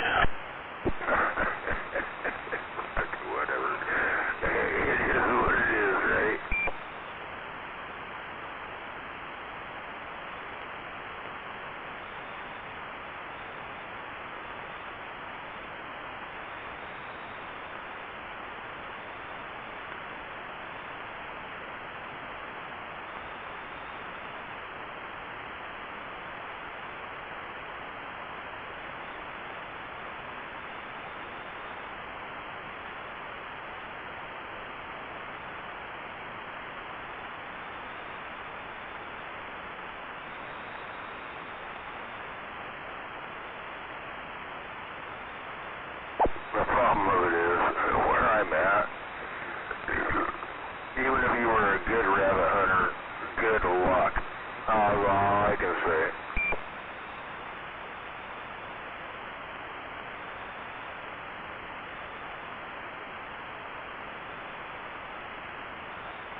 exactly where I'm at.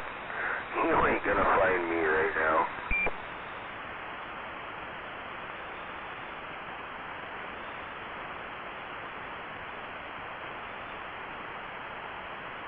Hey, I don't think he knows enough to be able to track you down.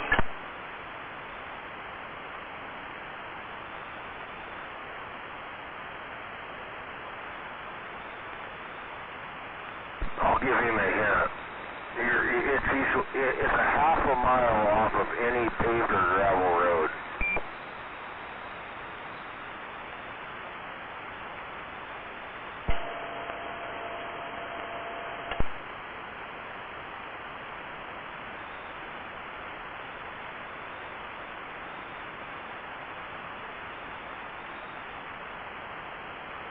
Well, I mean, there's a gravel road that comes up to the house, but yeah. It is what it is.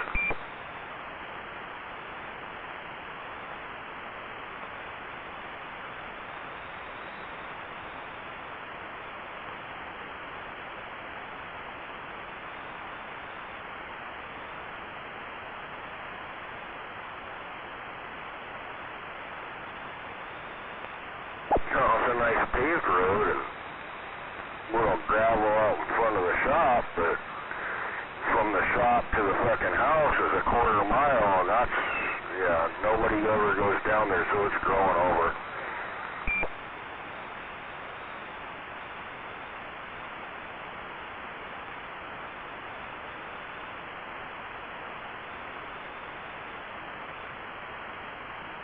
Unless you got a golf cart.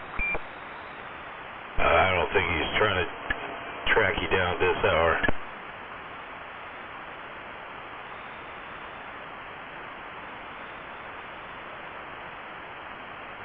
Fuck, these were the hours when I learned how to rabbit hunt back in the day.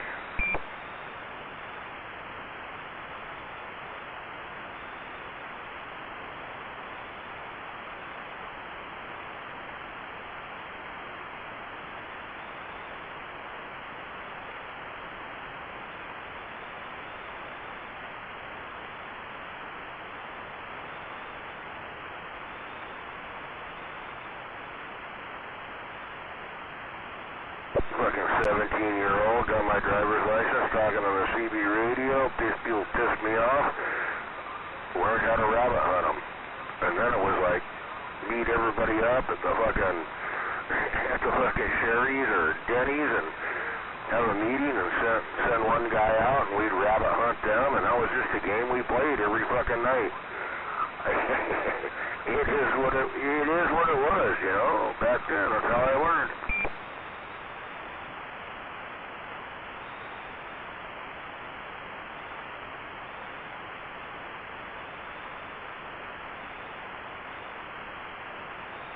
Two, 3, 4 o'clock in the fucking morning? Yeah.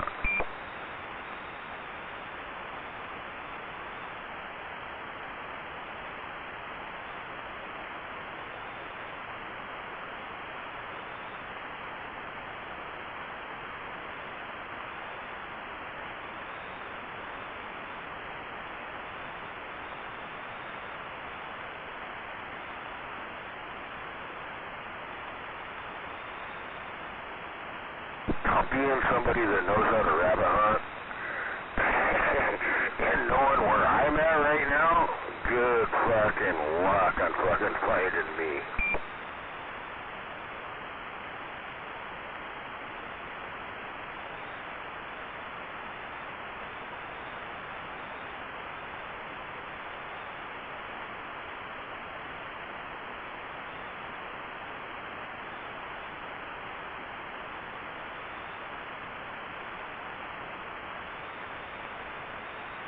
Just look for the big bonfire. That's the only way you're gonna find me.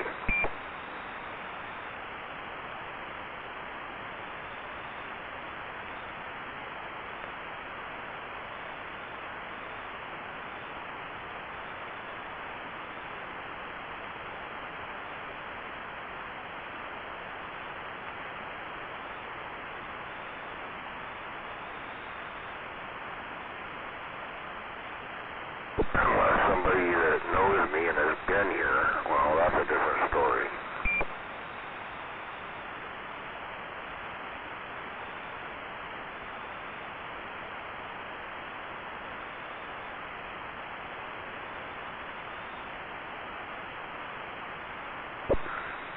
And there's only 2 people that would give that information out on the radio.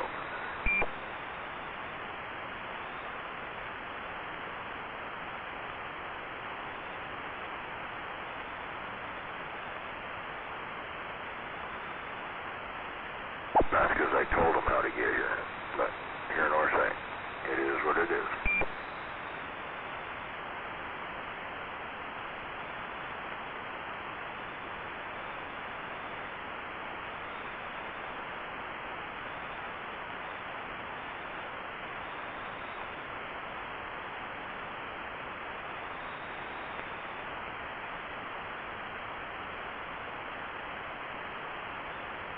Where'd you go, Silver Streak / Speed Racer? You go to bed?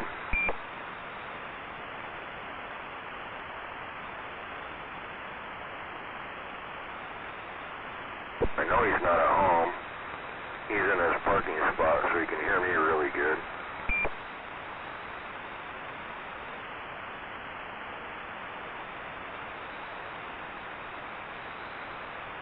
Kind of makes me concerned if he's got fucking problems when he don't fucking answer me.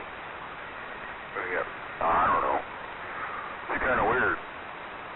Passed out in his car or sleeping or whatever. I hope not.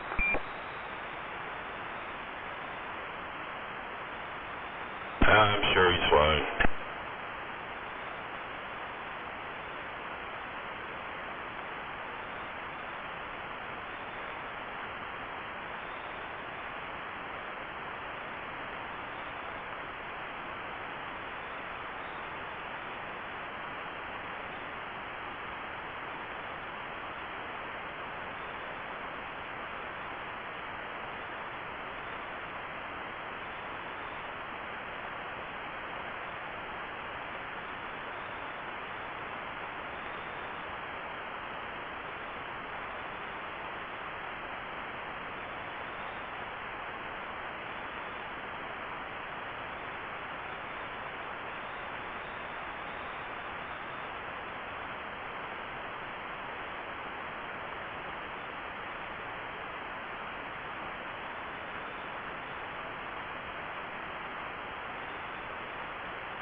Me and Jim were talking the other night, and I was kind of explaining how we did rabbit hunting and giving him an idea how to do it. And to be honest with you,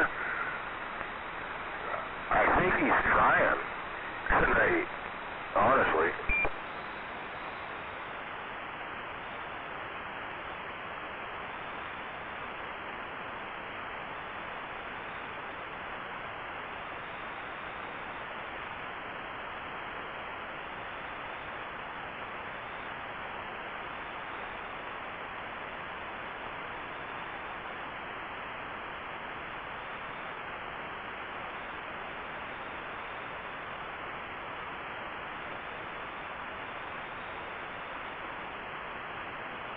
He says got to be careful coming down these gravel roads, coming into this place.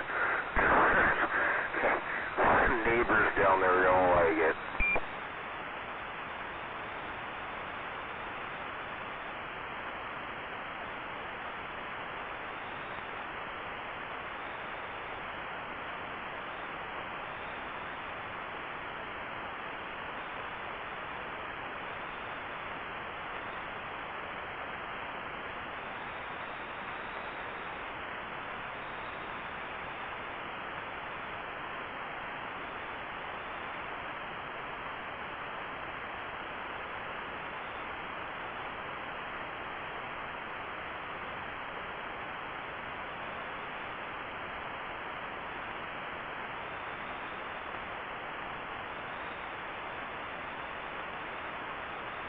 And he'll get to the gate at the shop. And he's got to get through the gate. which he can't get through the gate. So only thing he can do is key up on his radio at the gate.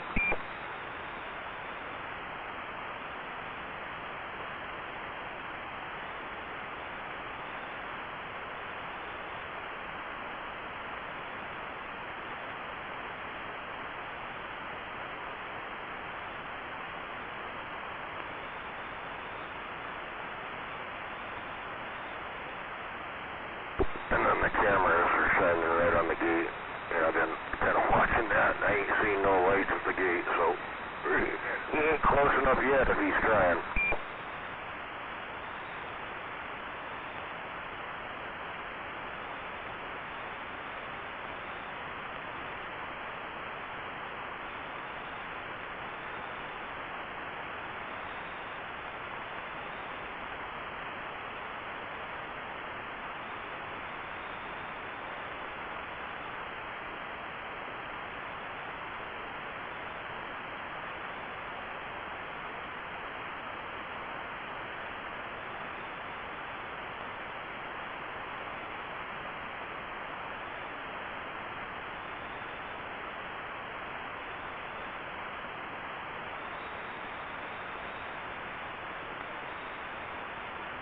Speed Racer, you find all the forklifts yet?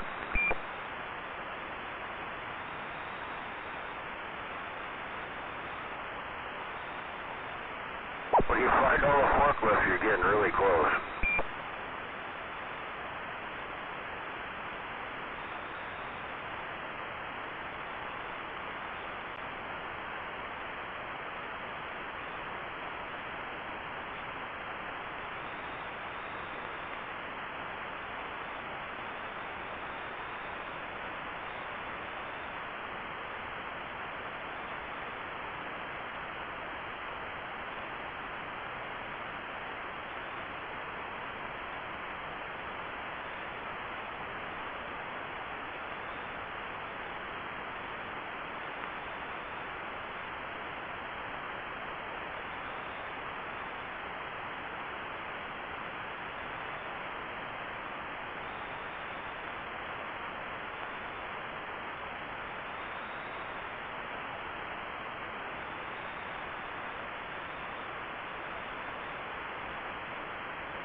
If you actually are hunting me down, and you come up to the gate and somebody comes out there, not Matt, just tell him you know dickhead.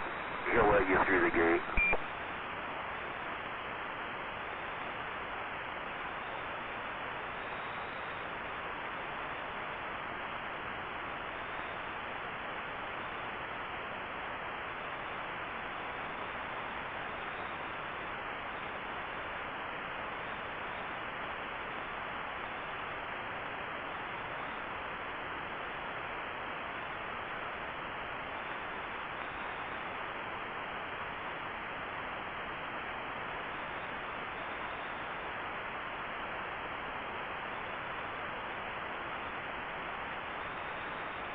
Okay, the radio's way too dead. I'm gonna go watch TV.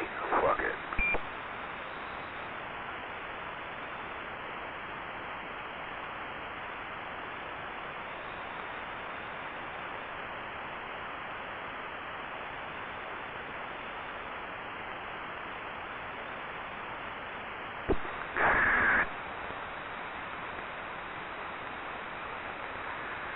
About a 6-second delay on the gate. That's pretty good.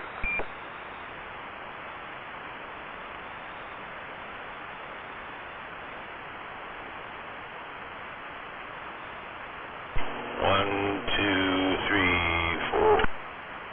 I like a 3 on me. Oh, what, on Kilo's gate? Yeah.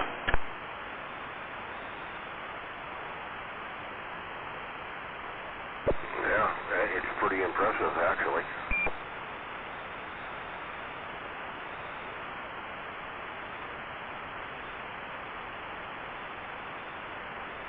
Yeah.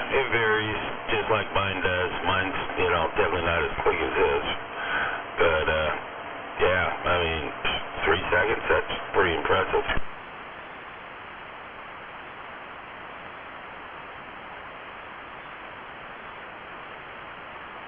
Yeah, it's been that way for the last fucking hour that I noticed since I've been fucking with that other radio.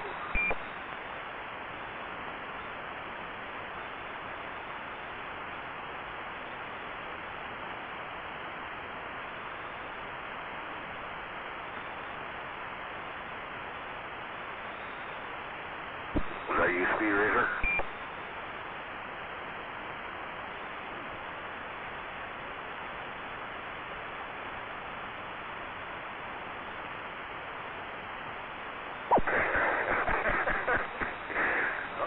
Did you fall asleep or were you trying to find me?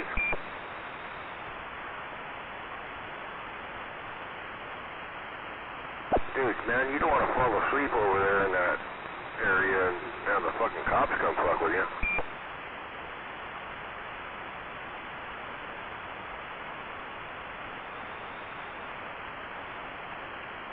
I thought maybe you were trying to give the, you know, trying to use my advice and trying to rabbit hunt me.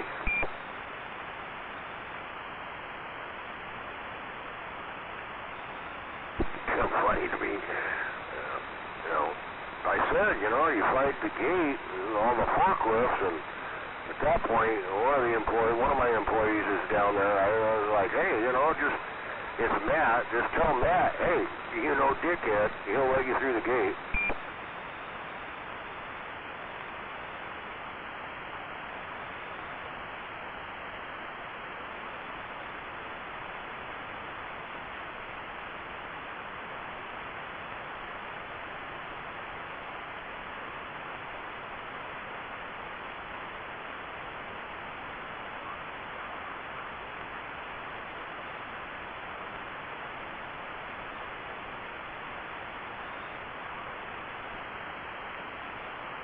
Well, exactly, and that's where I was at just a few minutes ago.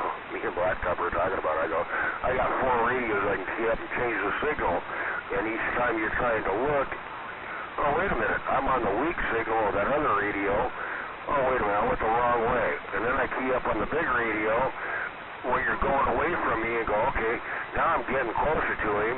And then I go key up on the fucking little radio and be like, oh, shit, I'm going the wrong direction. You know, that's how you fuck with people.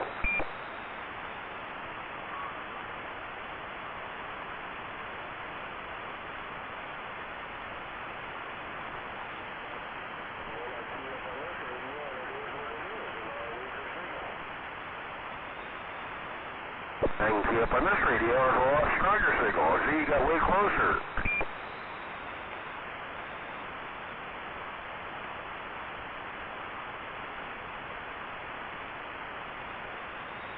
Exactly.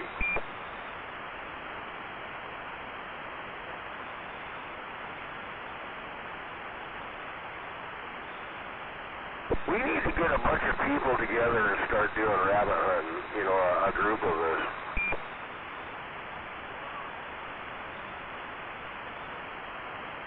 Oh, it's a fucking riot. It's insanely fun.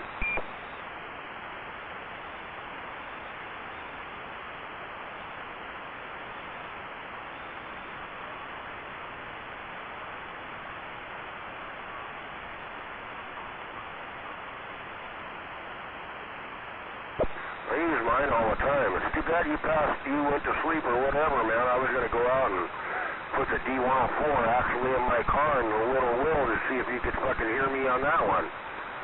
But you disappeared on me.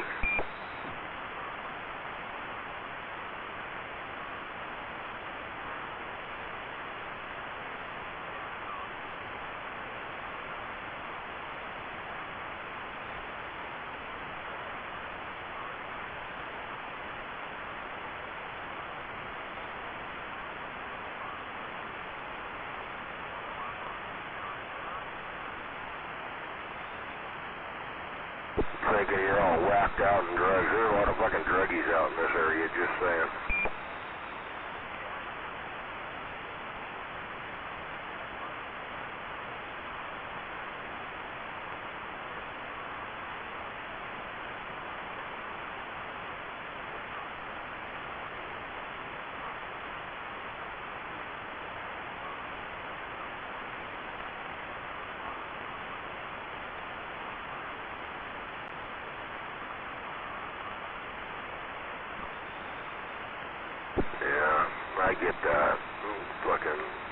them fucking animal fucking doctors. That's fucked up.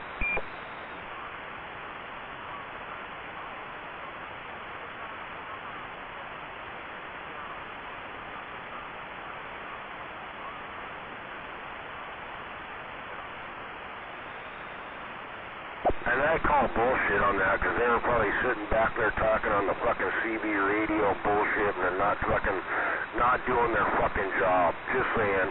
Or they had some fucking hooker, some fucking whore in there that they were fucking. You can't tell me at that time in the morning there's that many fucking sick animals that it takes them that long to fucking see your animal. I keep saying that about the real hospitals. Yeah, they're just clocking on hours to get fucking paid.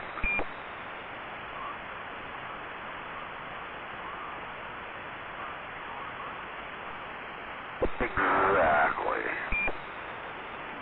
I hear you out there, Speed Racer. I'm waving.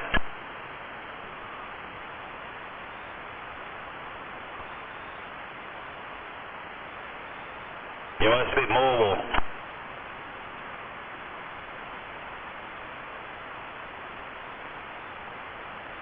Well, I lost him now.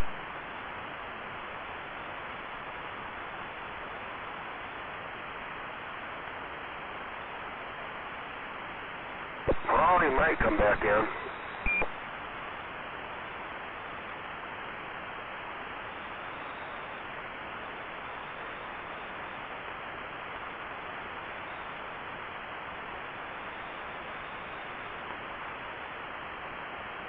What valley are you in? You just left up here by me. How can you be in a valley?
I almost dropped out of my receive there. I think I know where he's at, but he almost dropped out of my receive. That's kind of fucked up.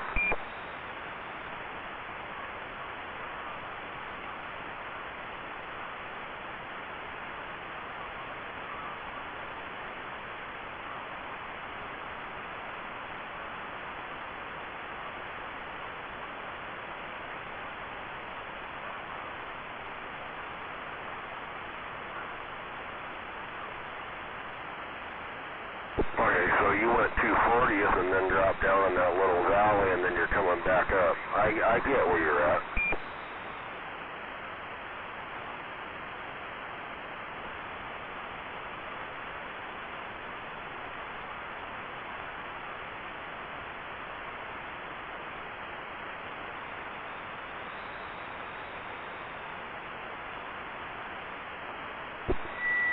So where you were sitting, you probably went out, what the fuck is that name of that road? Let me think.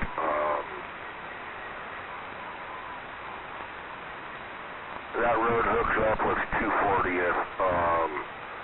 It's a name.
you turn, let's say, if you come off Highway 18, you go down Covington Main Road, and you turn left on, the fuck is that road? I forget. But that road goes all the way out to some cemetery out there, which ends up to be 240th, I think, and then 240th heads back in towards Kent. I don't know.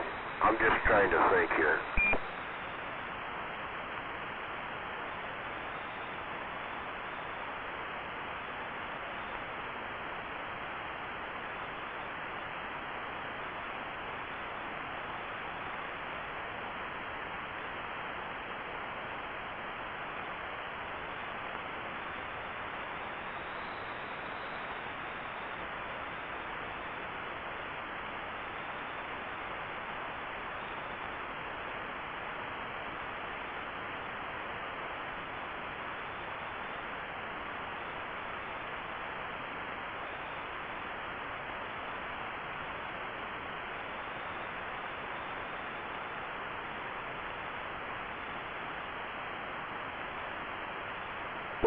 Okay. I think I know where that's at. Yeah, I was thinking Wax Road. And then if you follow Wax Road all the way out to the end where it tees, there's you take a right, and on the left there's a graveyard or a cemetery there. And if you take a left there, that goes back into Kent, right?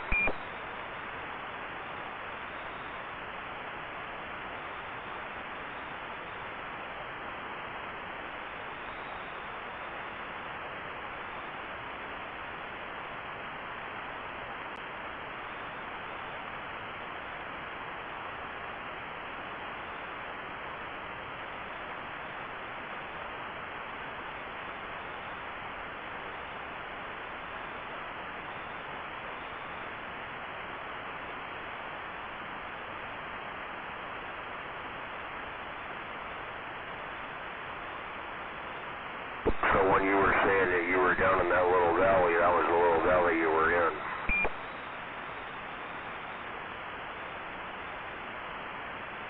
Okay.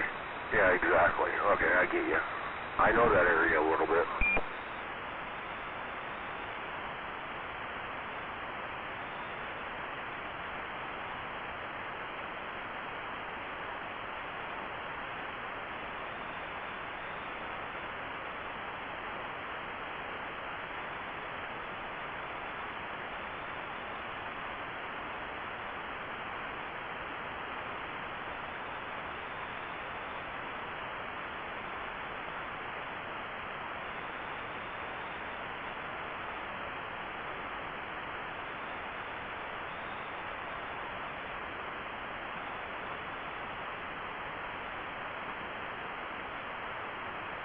Now the trees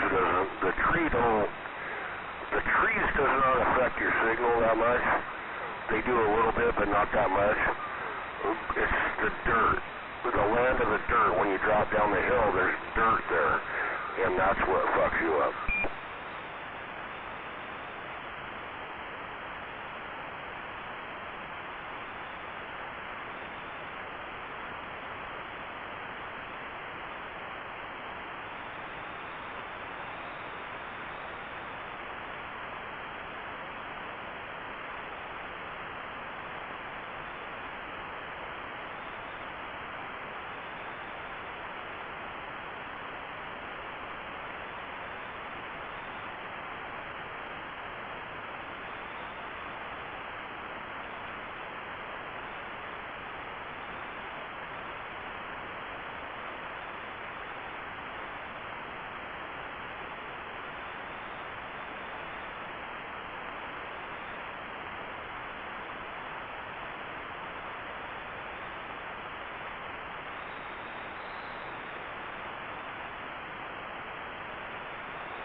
playing on my Cobra 25 on a 102-inch whip with the D104.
No, I was just making a point there. You know, you heard that radio with the D104 on it.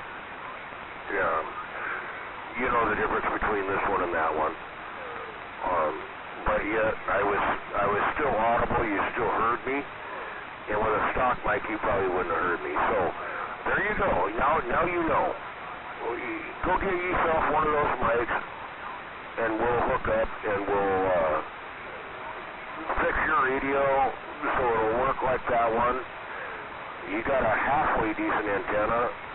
You got 2 steps up on the antenna. That would be a Wilson 1000 or a 102-inch whip. Whatever you want to do with that. And at that point, you can't get any better without buying an amplifier as far as a mobile radio.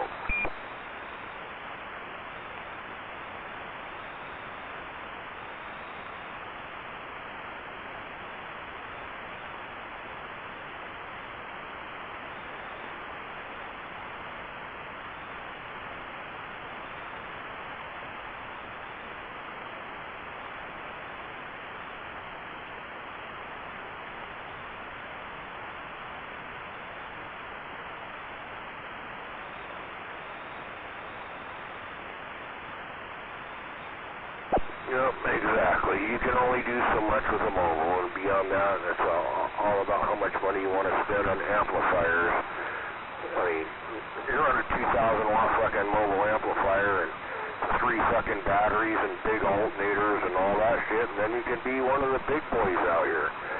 I don't do that. I haven't done that in fucking years. I do have the setup to do it, and I'm working on one for doing shootouts, but I'm only doing that for money.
No, you'll leave your main power wires for your vehicle where they're at.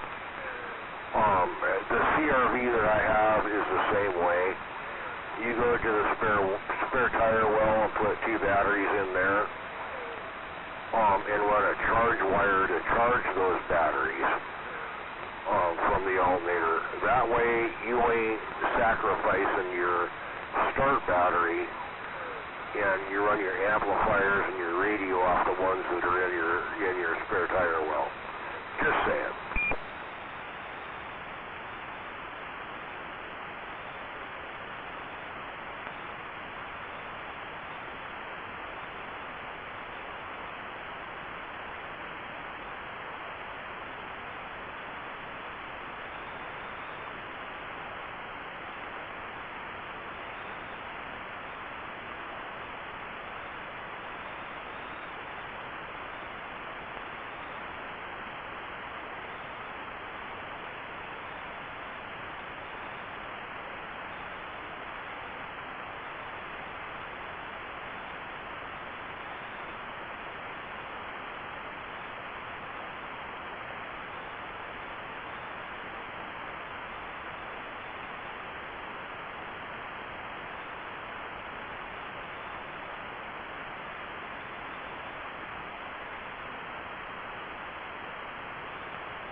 Just saying.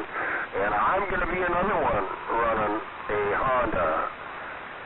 Mine's going to be the CRV, but 151, he's got a 102-inch whip on him, but I'm definitely going to want a 102-inch whip on mine too. Just saying. I just haven't got there yet. It's running a little wheel right now, just because I just got the car. And I haven't, when I put the 102-inch whip on, it's going to be in the center of the fucking vehicle. And when I drill through the top up there, I want to put metal below it to support it, so it doesn't fuck up the body, just saying.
Closest to the center of the vehicle is where you want to mount your antenna. Okay.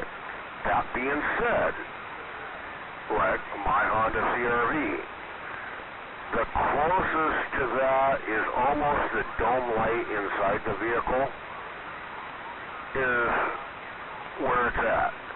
So my deal of it is I can fucking drill a hole right there, put the antenna adapter, which goes to the coax adapter, and then all you got is a little nub that sticks up there that the antenna screws into.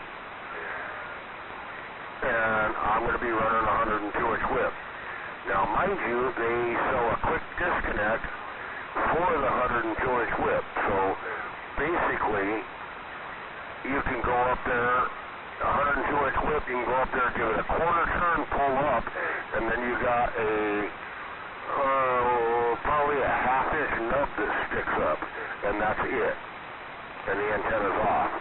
Then you go up there, put it on, give it a quarter-inch turn, and you get a 102-inch whip sticking up. Just saying. That's what I'm doing.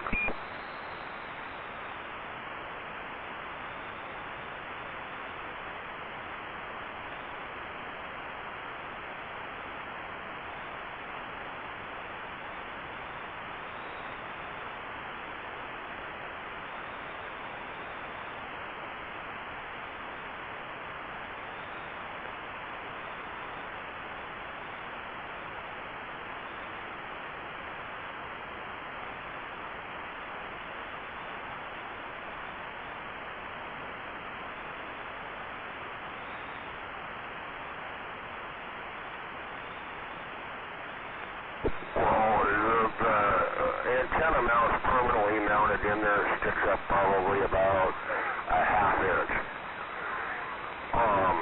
And then the 102, it's got, a little nub sticking up with 2 pins.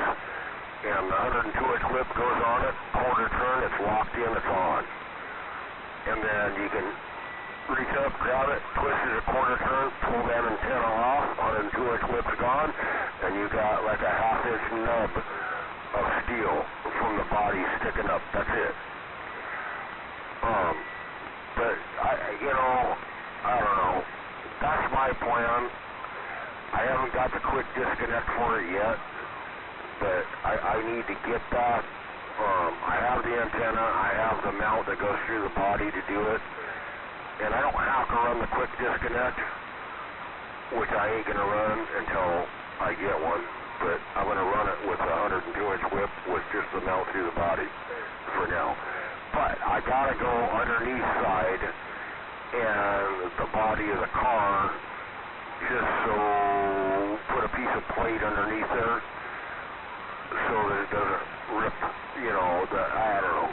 The body of the car is fucking sheet metal, and you need something underneath there, like another piece of sheet metal, for it to couple together so it doesn't, to spread the load out, you know what I mean?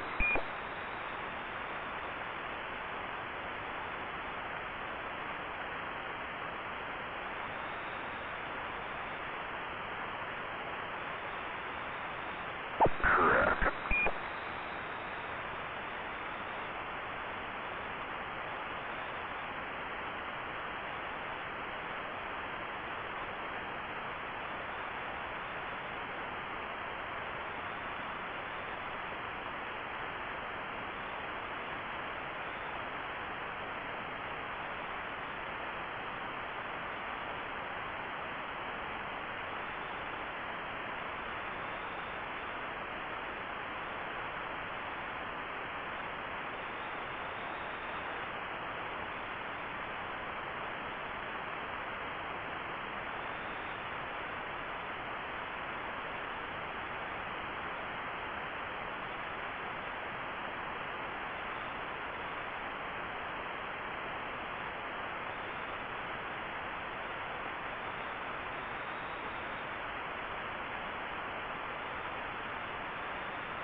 Right, exactly. And mine, I believe, is a second gen. 99? I don't know. But here's what I'm saying, mine's all-wheel drive. There's no two-wheel, four-wheel drive, it's all-wheel drive. It is what it is. And you gotta understand, those cars were built. You open up the fucking back to go to the spare tire, and there's a fucking picnic table right there that you pull out and get a picnic table. Come on. They are what they are.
Mine is actually a 2000 Honda CR-V 2000, and it's not the dual red cam, it's single red cam still.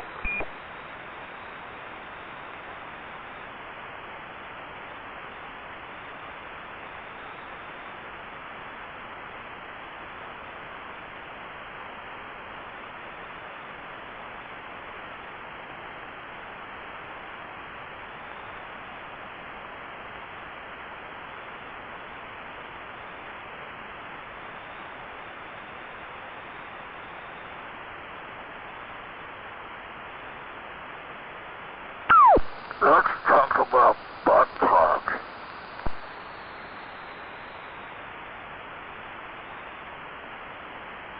Let's talk about butt plugs. This is the butt plug channel.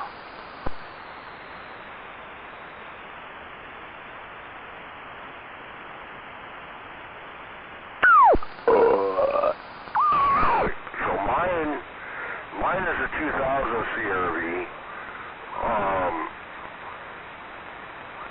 You know,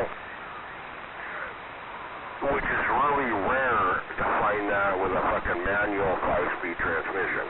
Extremely fucking rare.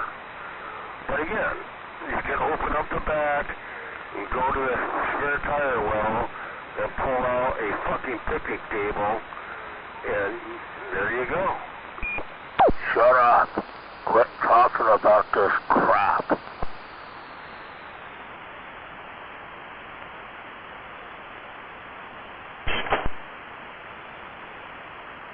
Quit talking about this crap. This is the butt plug channel. Let's talk about butt plugs.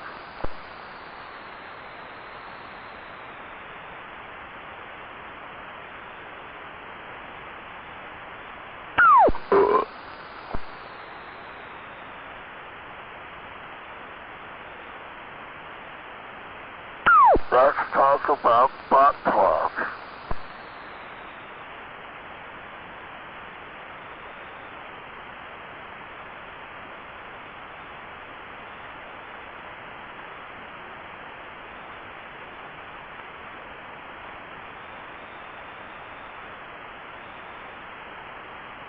Yep, exactly, you know. It is what it is. I mean, it's a really cool car. I know they're really rare. Really fucking rare to find a manual transmission in this model of a fucking Honda CR-V. you know, they just don't exist. They're extremely fucking rare. But it is what it is. I don't care. I'm going to drill a hole right in the middle, in the center of the vehicle, and put a 102-inch whip. And then I'm going to add 2 batteries to the fucking spare tire well, and you can guess what's going to happen from there.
Yep, exactly, man. You know, I don't know.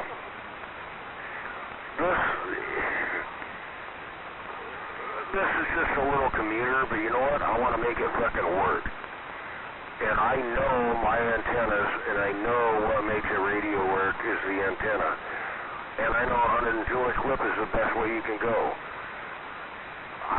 You know, a lot of people don't like to have a big old fucking antenna sticking out of the fucking car, but I'm going to put it right in the middle and make it look like an RC car, and, you know, there you go. It is what it is, because I know it's going to work.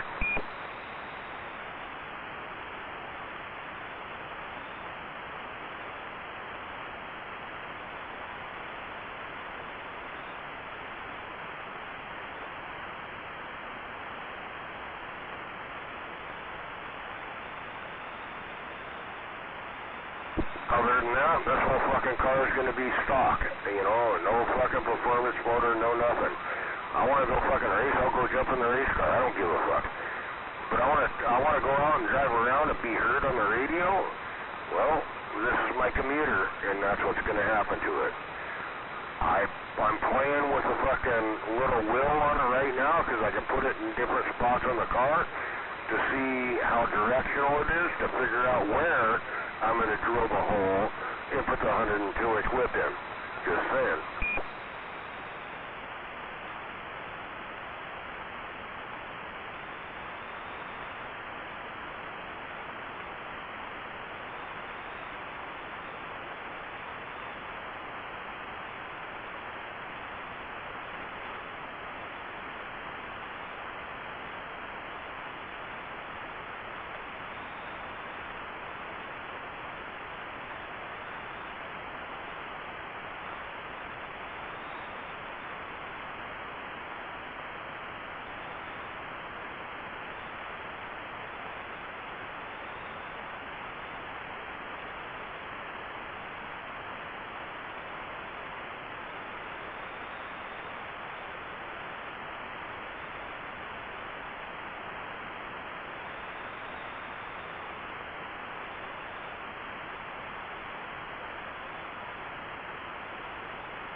parts rig that I used to run and get parts with and stuff.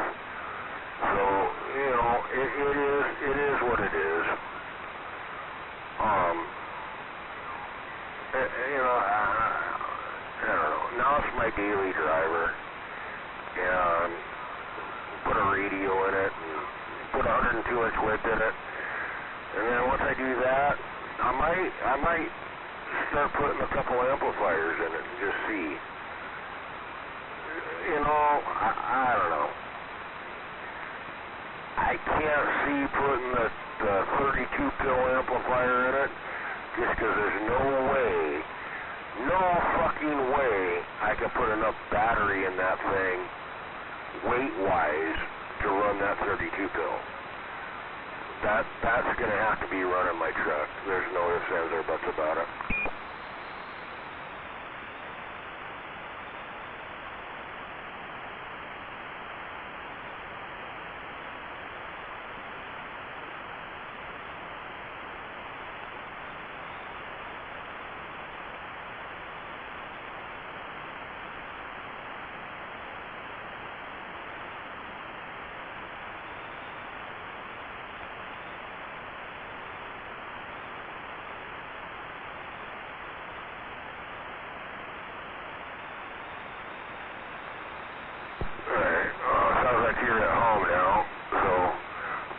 Really hard about going getting one of those fucking mics and get that fucking mic on that radio.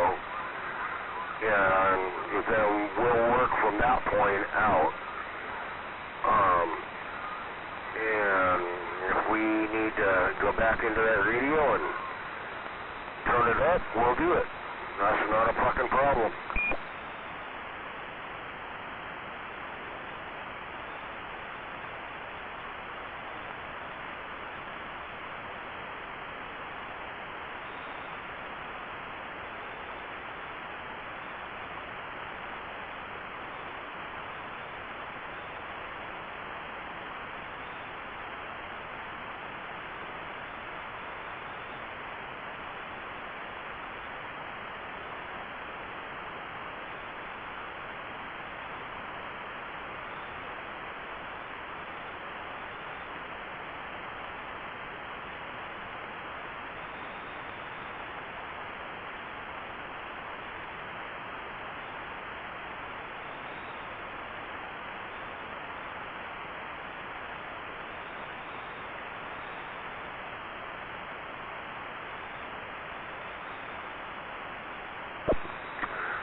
You heard them both up close when you're parked close to me.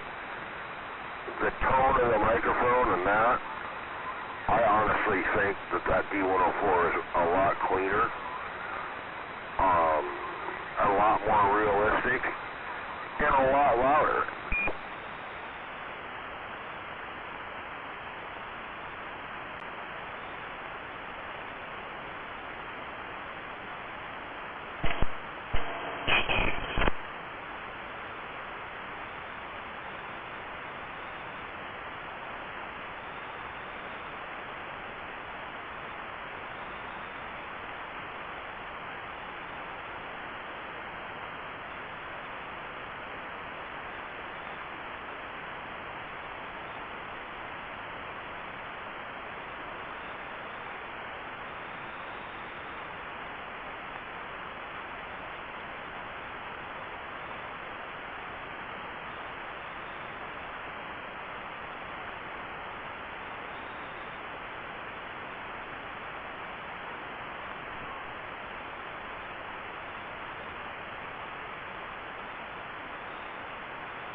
radio right here.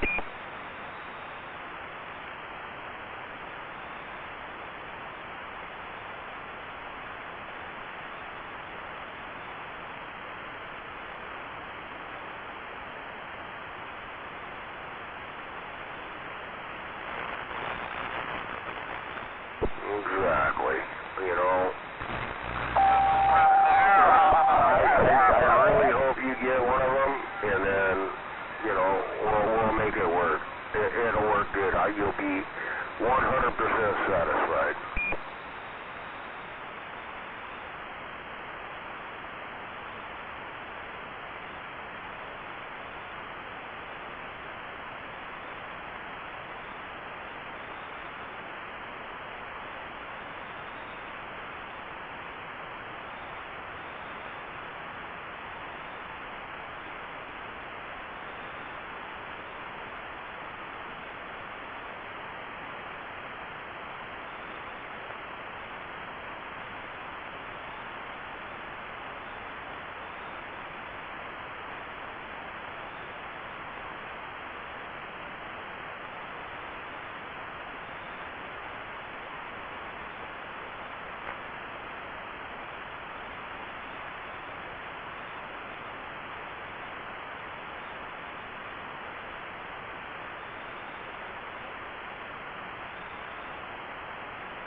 See, like right there, on the end of your transmission, your audio just dropped out. I couldn't hear anything you said. So what I'm saying is, you get one of them D104s put on that without anything.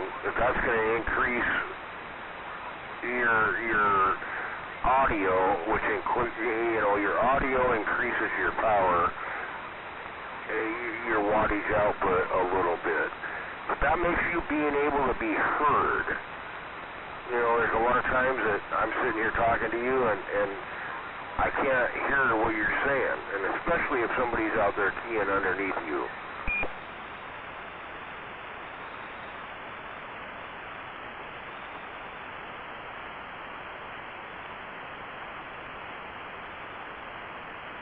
You get enough audio, and people key underneath you, you wouldn't hear them. I would hear you. It's all about your audio at this point.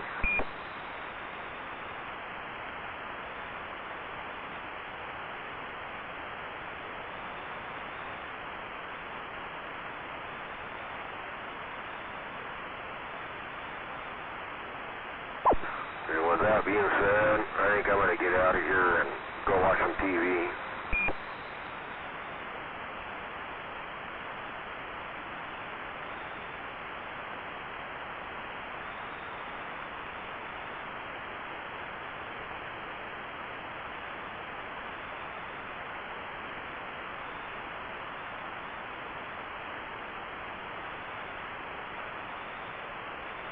Yeah, you said that before.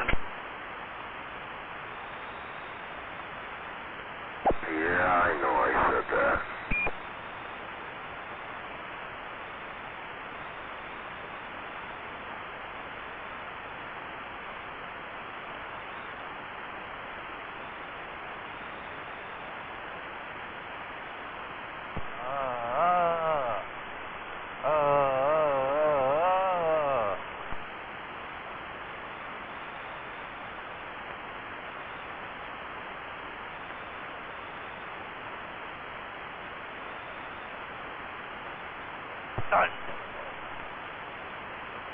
Thunder!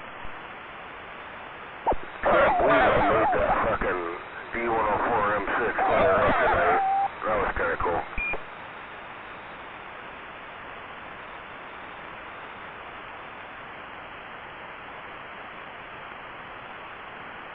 doesn't like this radio, but it sure the fuck likes that fucking Cobra 25.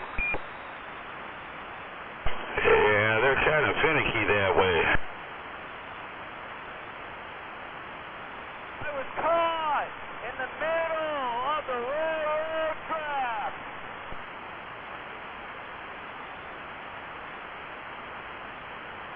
I know they like Cobra 2000 and Cobra 148s and Cobra 146s too. That's what I used to run back in the day. And 142s. But I actually got it to work on this Cobra fucking 25 and it was working good tonight.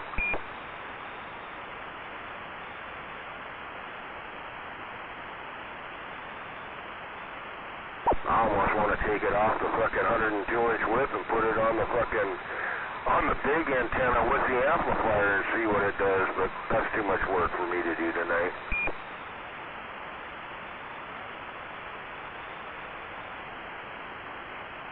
Yeah, there's always tomorrow.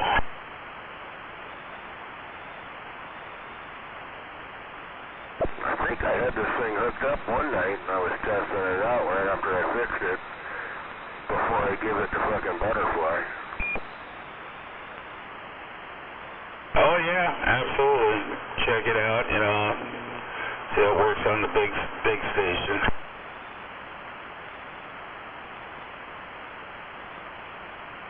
I think I had it hooked up to the amplifier and the fucking big antenna when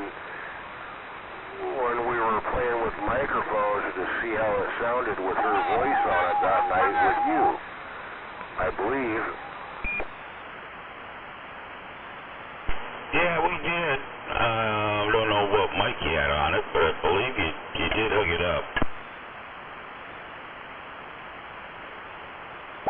It was a brand new static mic, but non-powered, stock static microphone, the teardrop one. And we tried two different ones that night. The chrome one didn't sound as good as the black one, and we chose to put the black one on it. And then tonight I put the D104 on it, but yeah. So yeah.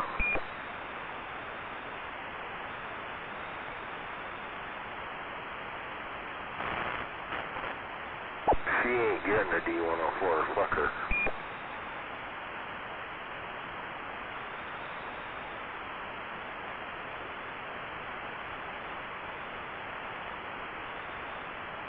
Next time, you can tell her I said so when she's here.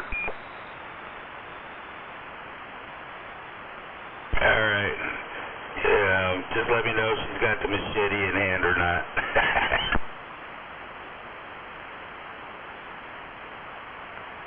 Hey now, you're putting my life in danger there.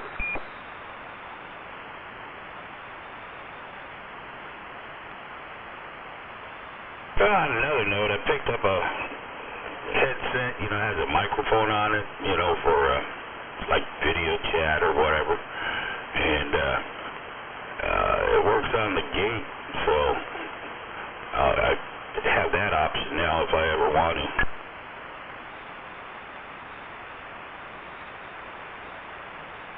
I was just checking it out.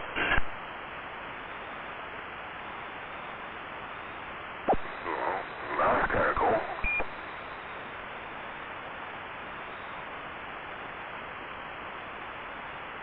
Yeah, just be able to talk over the live feed, not use the radio. Like Kilo does? Well, Kilo's talking through his app that he's, his gate and his gate app. I'm more or less talking through OBS Studio, and not through my SDR app.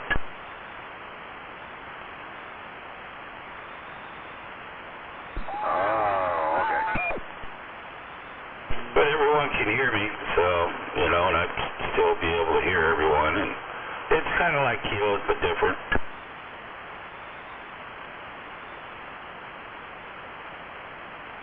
Okay, I see. says the blind man to the deaf woman.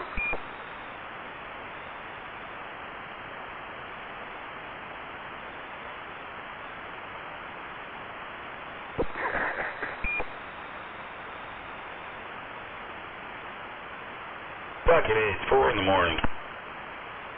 Fuck, is it? Really? Oh, fuck, it is. 3:58. Close enough. Fuck, I need to get out of here. God damn it. I wasn't gonna stay up this late. Speed racer? You fucker. Yeah, it's all his fault. I'm gonna go take my nighttime meds and I'll be back.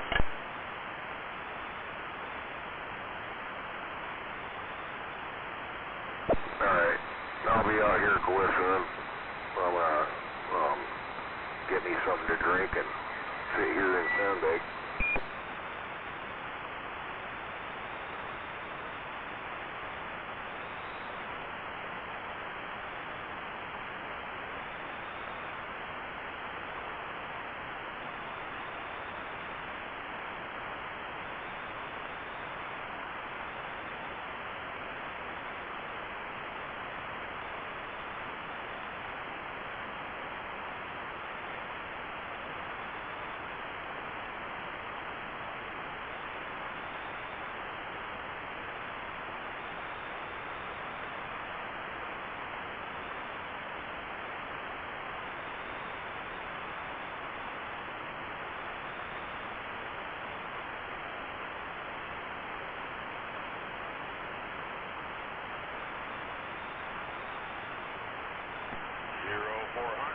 Boots on the deck.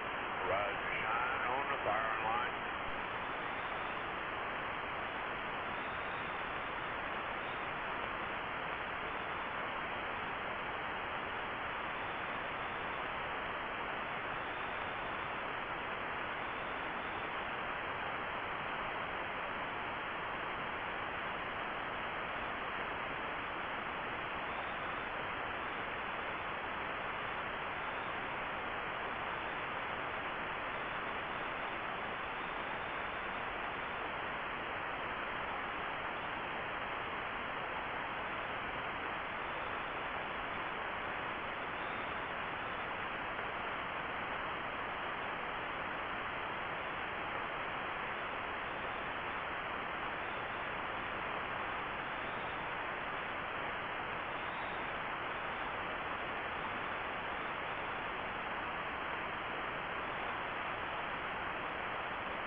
Boom, boom, boom, boom! Gonna shoot you right now.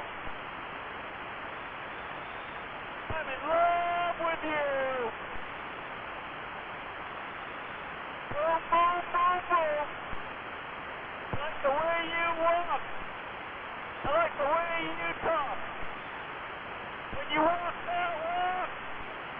talk that talk. When you knock me out, right off my feet.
All right, I'm back.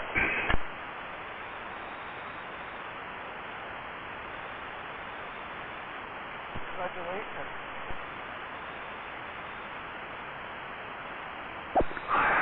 Okay, I'm here. I just made me a peanut butter and, what do you call it, pussy jelly sandwich.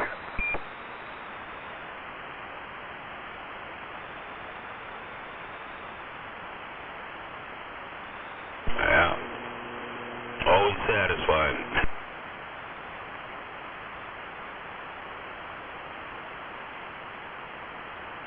Happy for you. Well, I'm happy for you too. Well, I'm glad we got that clarified. Now what?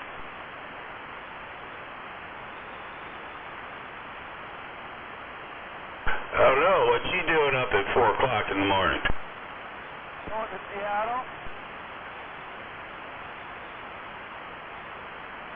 Copy on the mobile towards Seattle. And then back to Seattle and then back to Avenue. What was that? Gotta go to Seattle, get my load, go back to Avenue. Unload my truck trailer in Avenue. Go to Elma, unload there. Then go back to Seattle and do it all over again.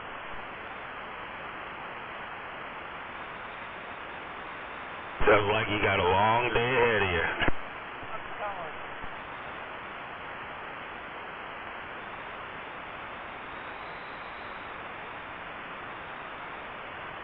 I must be the ultimate trucker. Yeah, something like that. You gotta go to like $20. Wait a minute. Truck driver? It's Trucker Mike. It's Trucker Mike. Sorry about that, man. Hey, one of them inbred hillbilly two-bit cocksucker truck drivers that need to reach up to the radio and grab the volume knob, turn it to the left, that's counterclockwise, quit paying attention to the CB radio, put both hands on the steering wheel and drive that fucking truck before he gets into a fucking accident and kills an innocent bystander like me. Is he?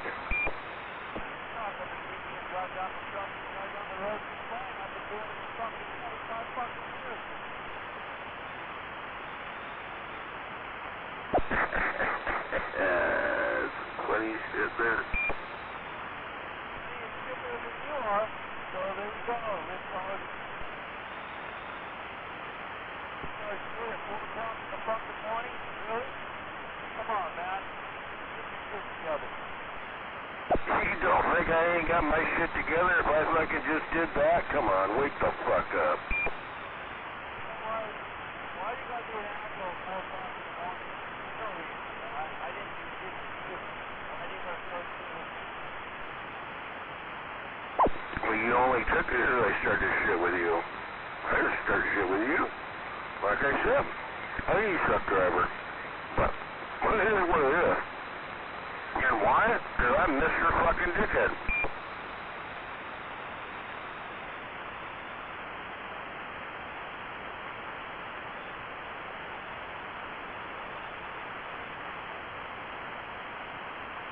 And you're taking offense to that, Trucker Mike? Come on.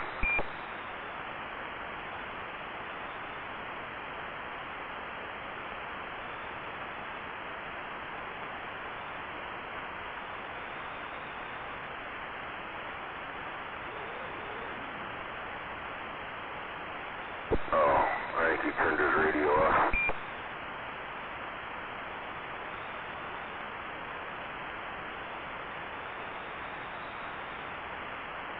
He's just out of range. Sorry if I offended you there, Trucker Mike. It's all good. Get over it. Don't get upset. Just call me a dickhead, which is what I am.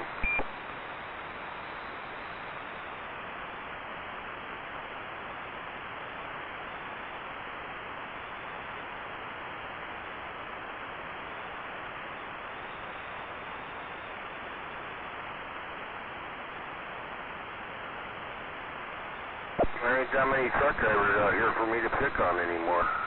Damn no luck.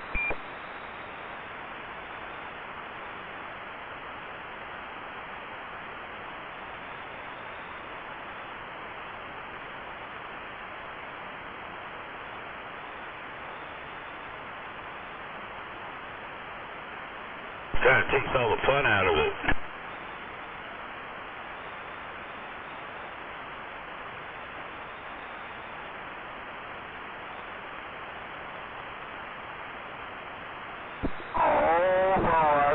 My peanut butter and camel toe jelly sandwich.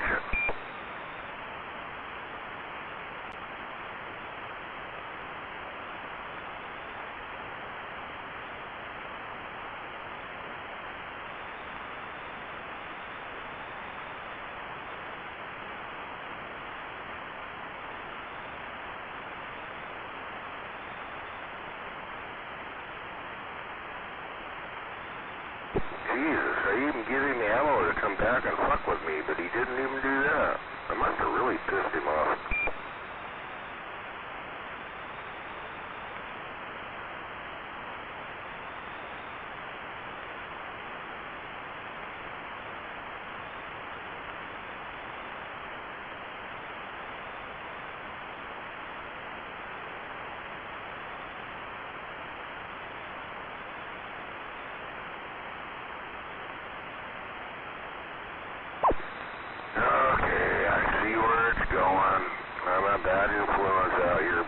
I need to get out of here and go watch TV before I piss somebody else off. Alright, man, go watch some TV. Hey, there you are. I apologize there, Trucker Mike. Don't get mad at me. It was nothing against you.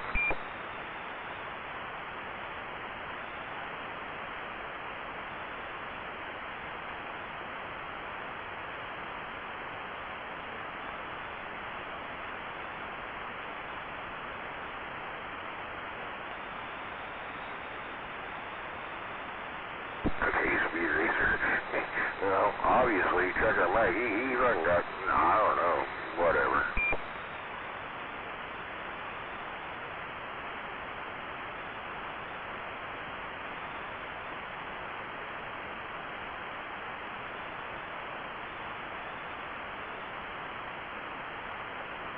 I know if he went down into the port down there in Tacoma, I know I wouldn't hear him.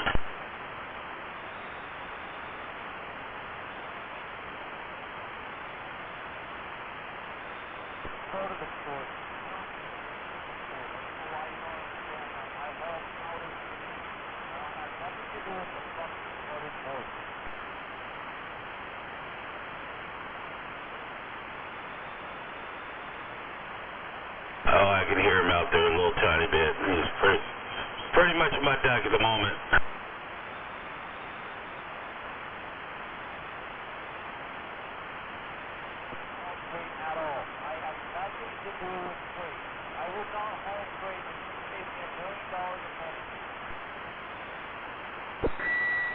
I don't know, he says something about he doesn't have nothing to do with the port, and why the fuck do you say that? Why the fuck are you coming off on blacktop like that just because you're pissed off at dickhead, me? I am Mr. fucking Dickhead. I am the one that fucking did that. Why the fuck are you going off on blacktop now? What the fuck's your problem, man? Trucker Mike, wake the fuck up.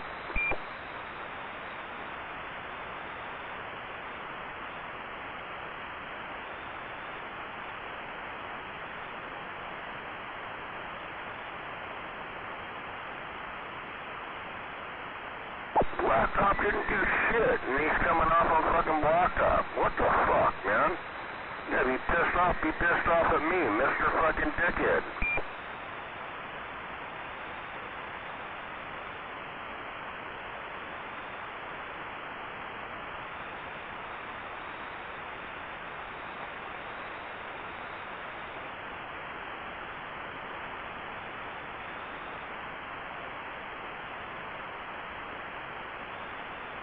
Huh? I'm lost.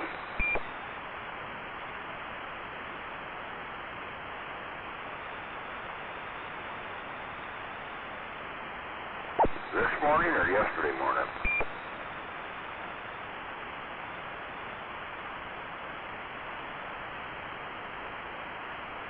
Oh no, yeah, no, I was on the gate. That was fucking War Daddy and Jedi.